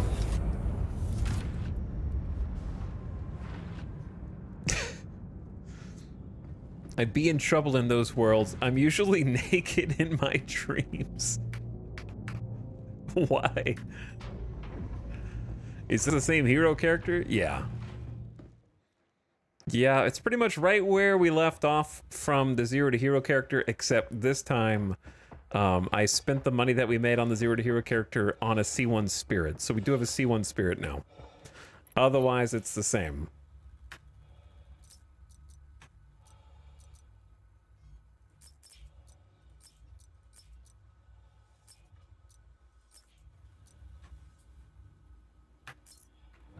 All right, rip little dude. And I'm just gonna leave the ship there because there's nothing that we care about on it anyways. Abandoned.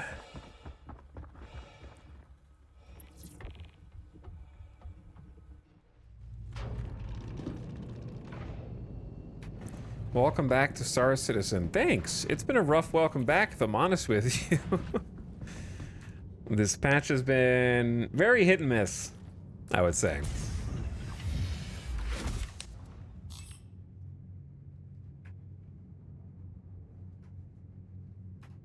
Engine systems enabled. All right, 10 SCU of Quant. Not a bad haul. Retracted. We had to work for it. But that's pretty good money. How much is that? Like 225K, 250K? Something like that? Almost $250,000.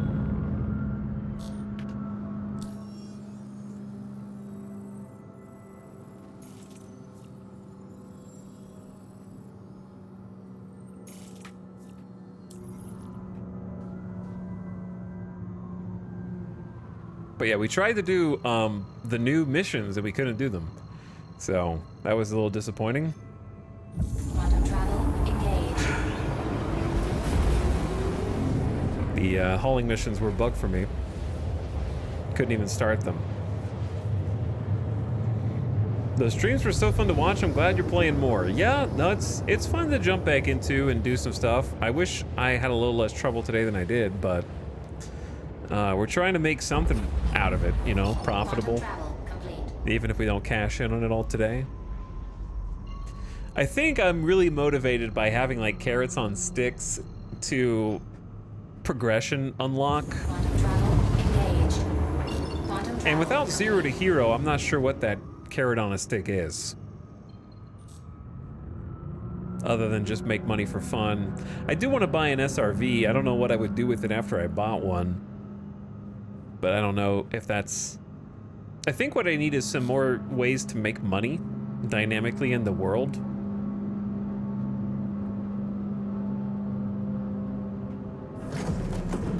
And by the world, I mean the verse. Because the primary things that I've done are distribution centers, which probably aren't as good now because of the physical inventory. But they were good. They were good money makers. The bounties have been the best by far.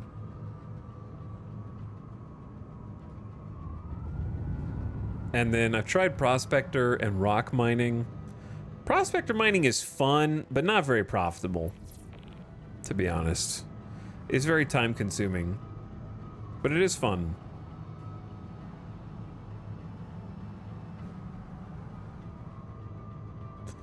And I've tried salvaging, but not like on the Zero to Hero, and it's relaxing. But I don't know that I would want to do that like day. I'm trying to think of like what does daily content look like, or like daily gameplay outside of Zero to Hero. Have a pleasant stay.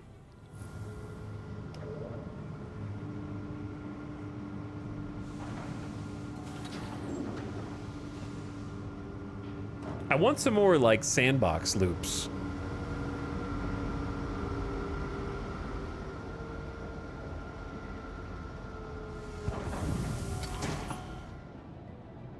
Okay, so check this out. Launch complete.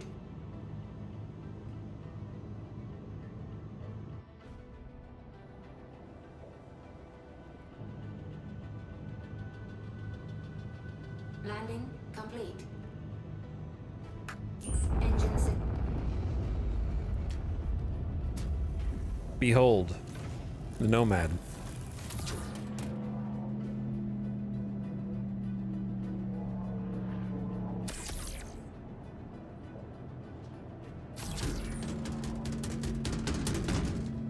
The strength of the Nomad.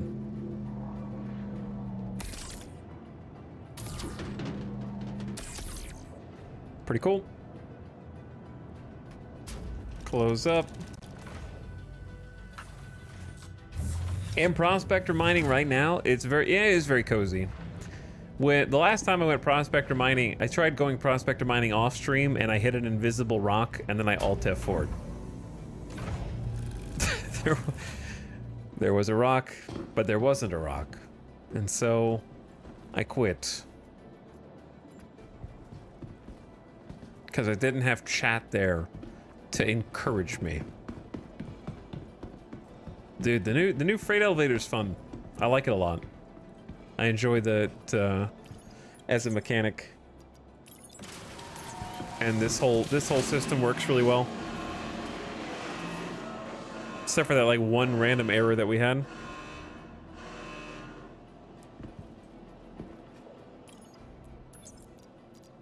So there you go. Now we've got 17 Quantanium inside this warehouse.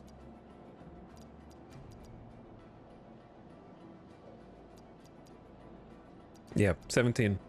Pretty good. So 17 Quantanium, that is, if you sell it Lorville, selling at Area 18 is not great. It's around 425k. So that's not like a stellar figure, but we've made about 725k. Sorry, what did I say? 425k. Counting is hard. 400, not 700. 425. It's not a bunch. We definitely had better days than that, but also this was not like a full day. This was only like 5-6 hours. Get a vulture and hoover up dead ships. See, I want to get an SRV and tow dead ships. That's what I want to do. But I don't know how to make money off of that because I don't think players will do it. I don't know. My idea was like get an SRV and then try and go find big ships and then offer other players to tow them. But I don't know if I can even go. I don't even know if the SRV can tow in Quantum yet or not. I don't know if they fixed that. Because I think it was bugged.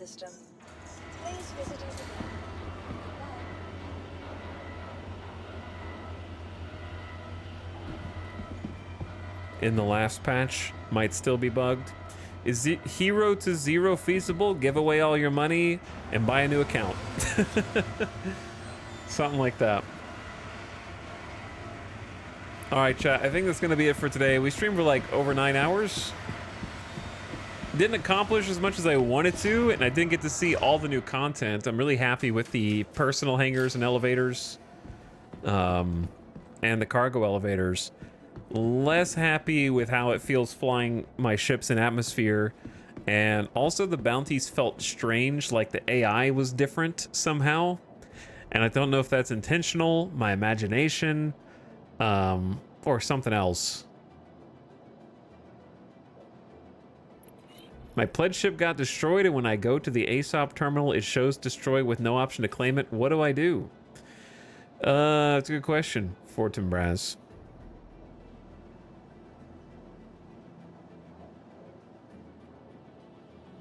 Yeah, we got coxed earlier. After like 2 hours. I mean, I'm not trying to be sassy, Fortum. I don't know.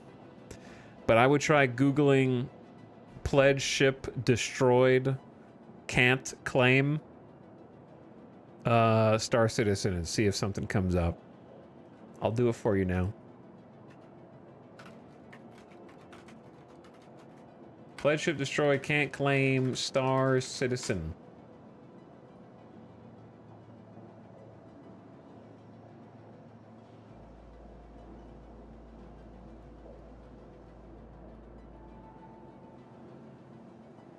Bug.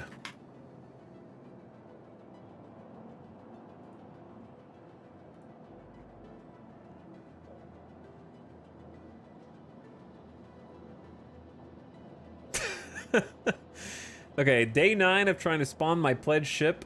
CIG says they are aware of a bug that does not allow you to file a claim. Top comments. First time?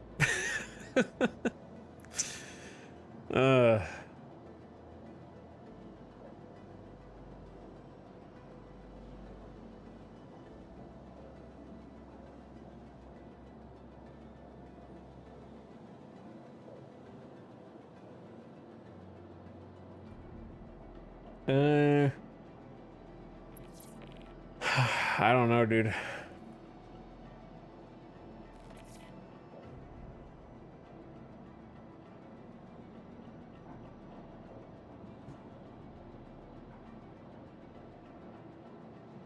I was looking at comments, sorry. I've gone to different terminals, relogged. Yeah, there wasn't anyone, no one had a solution, and that was from September 2023. I went an entire patch once without ever getting to the main menu. Oof. Some people were suggesting melting your ship and trying to buy either the same one or a different one.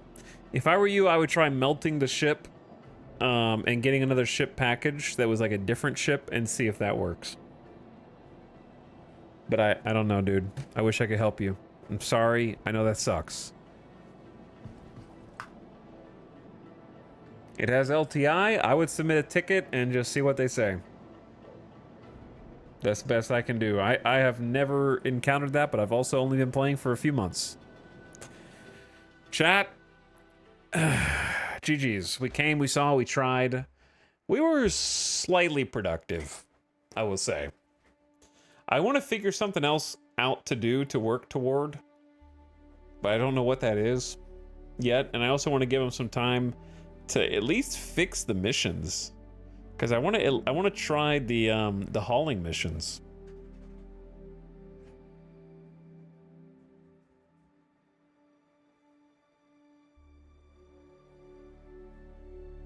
He's in a good mood to humor chat. That's funny.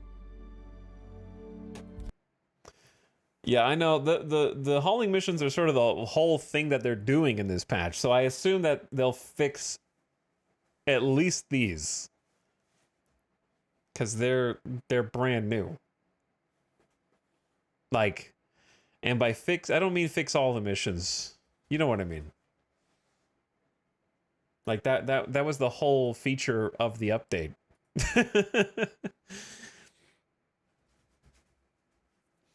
All right, I should be streaming tomorrow. I don't know if I'm gonna do, like, I'm just not feeling more Star Citizen right now until I have a goal.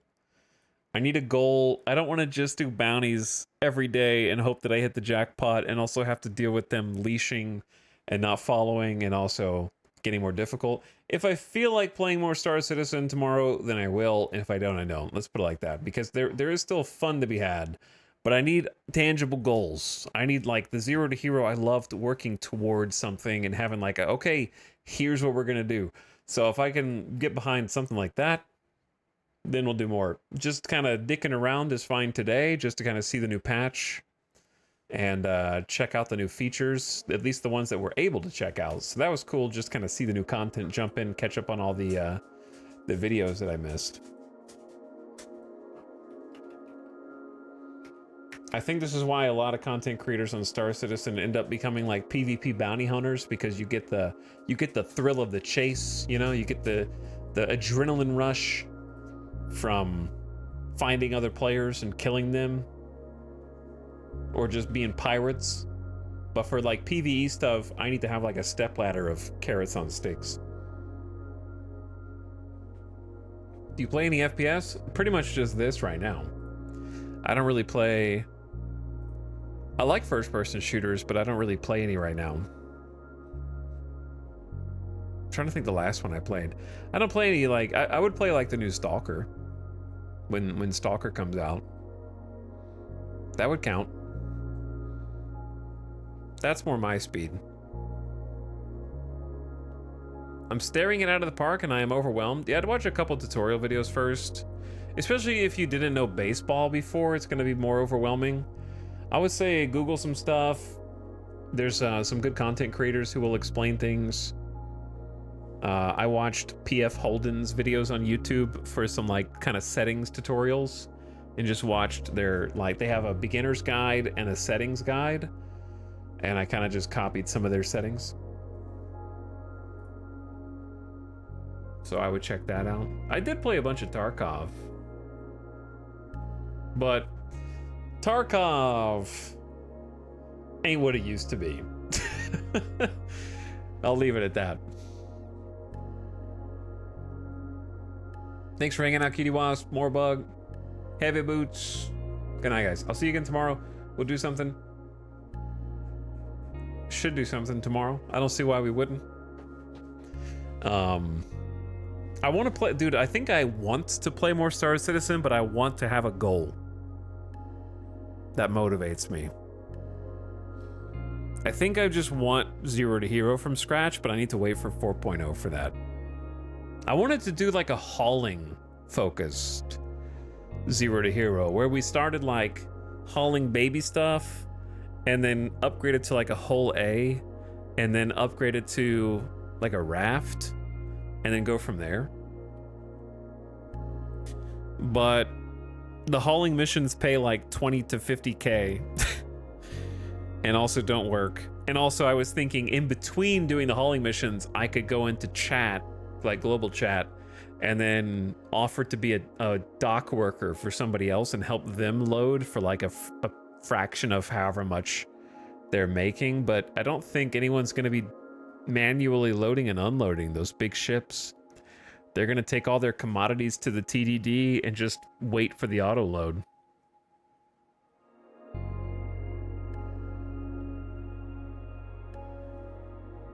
The problem, Hansex, is we just did a bunch of mining. We did rock mining. We did hand mining, rock mining, and prospector mining in the original Zero to Hero. So we kind of already did that.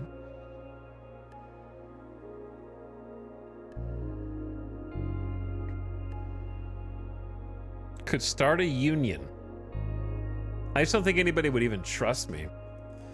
They'd be like, I'm not gonna hire you to help me haul this stuff because you're just gonna kill me and steal it. The nice thing is, though, if you come unarmed,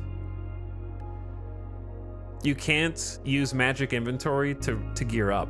So it's a little bit more trustworthy in that way, right? Where if you get on somebody's ship and you don't have guns, you can't just pick them out of local storage before they take off and put them in the ship's local storage.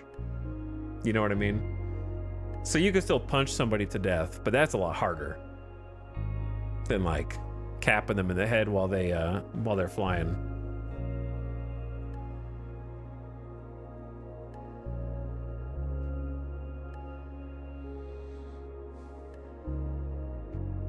But yeah,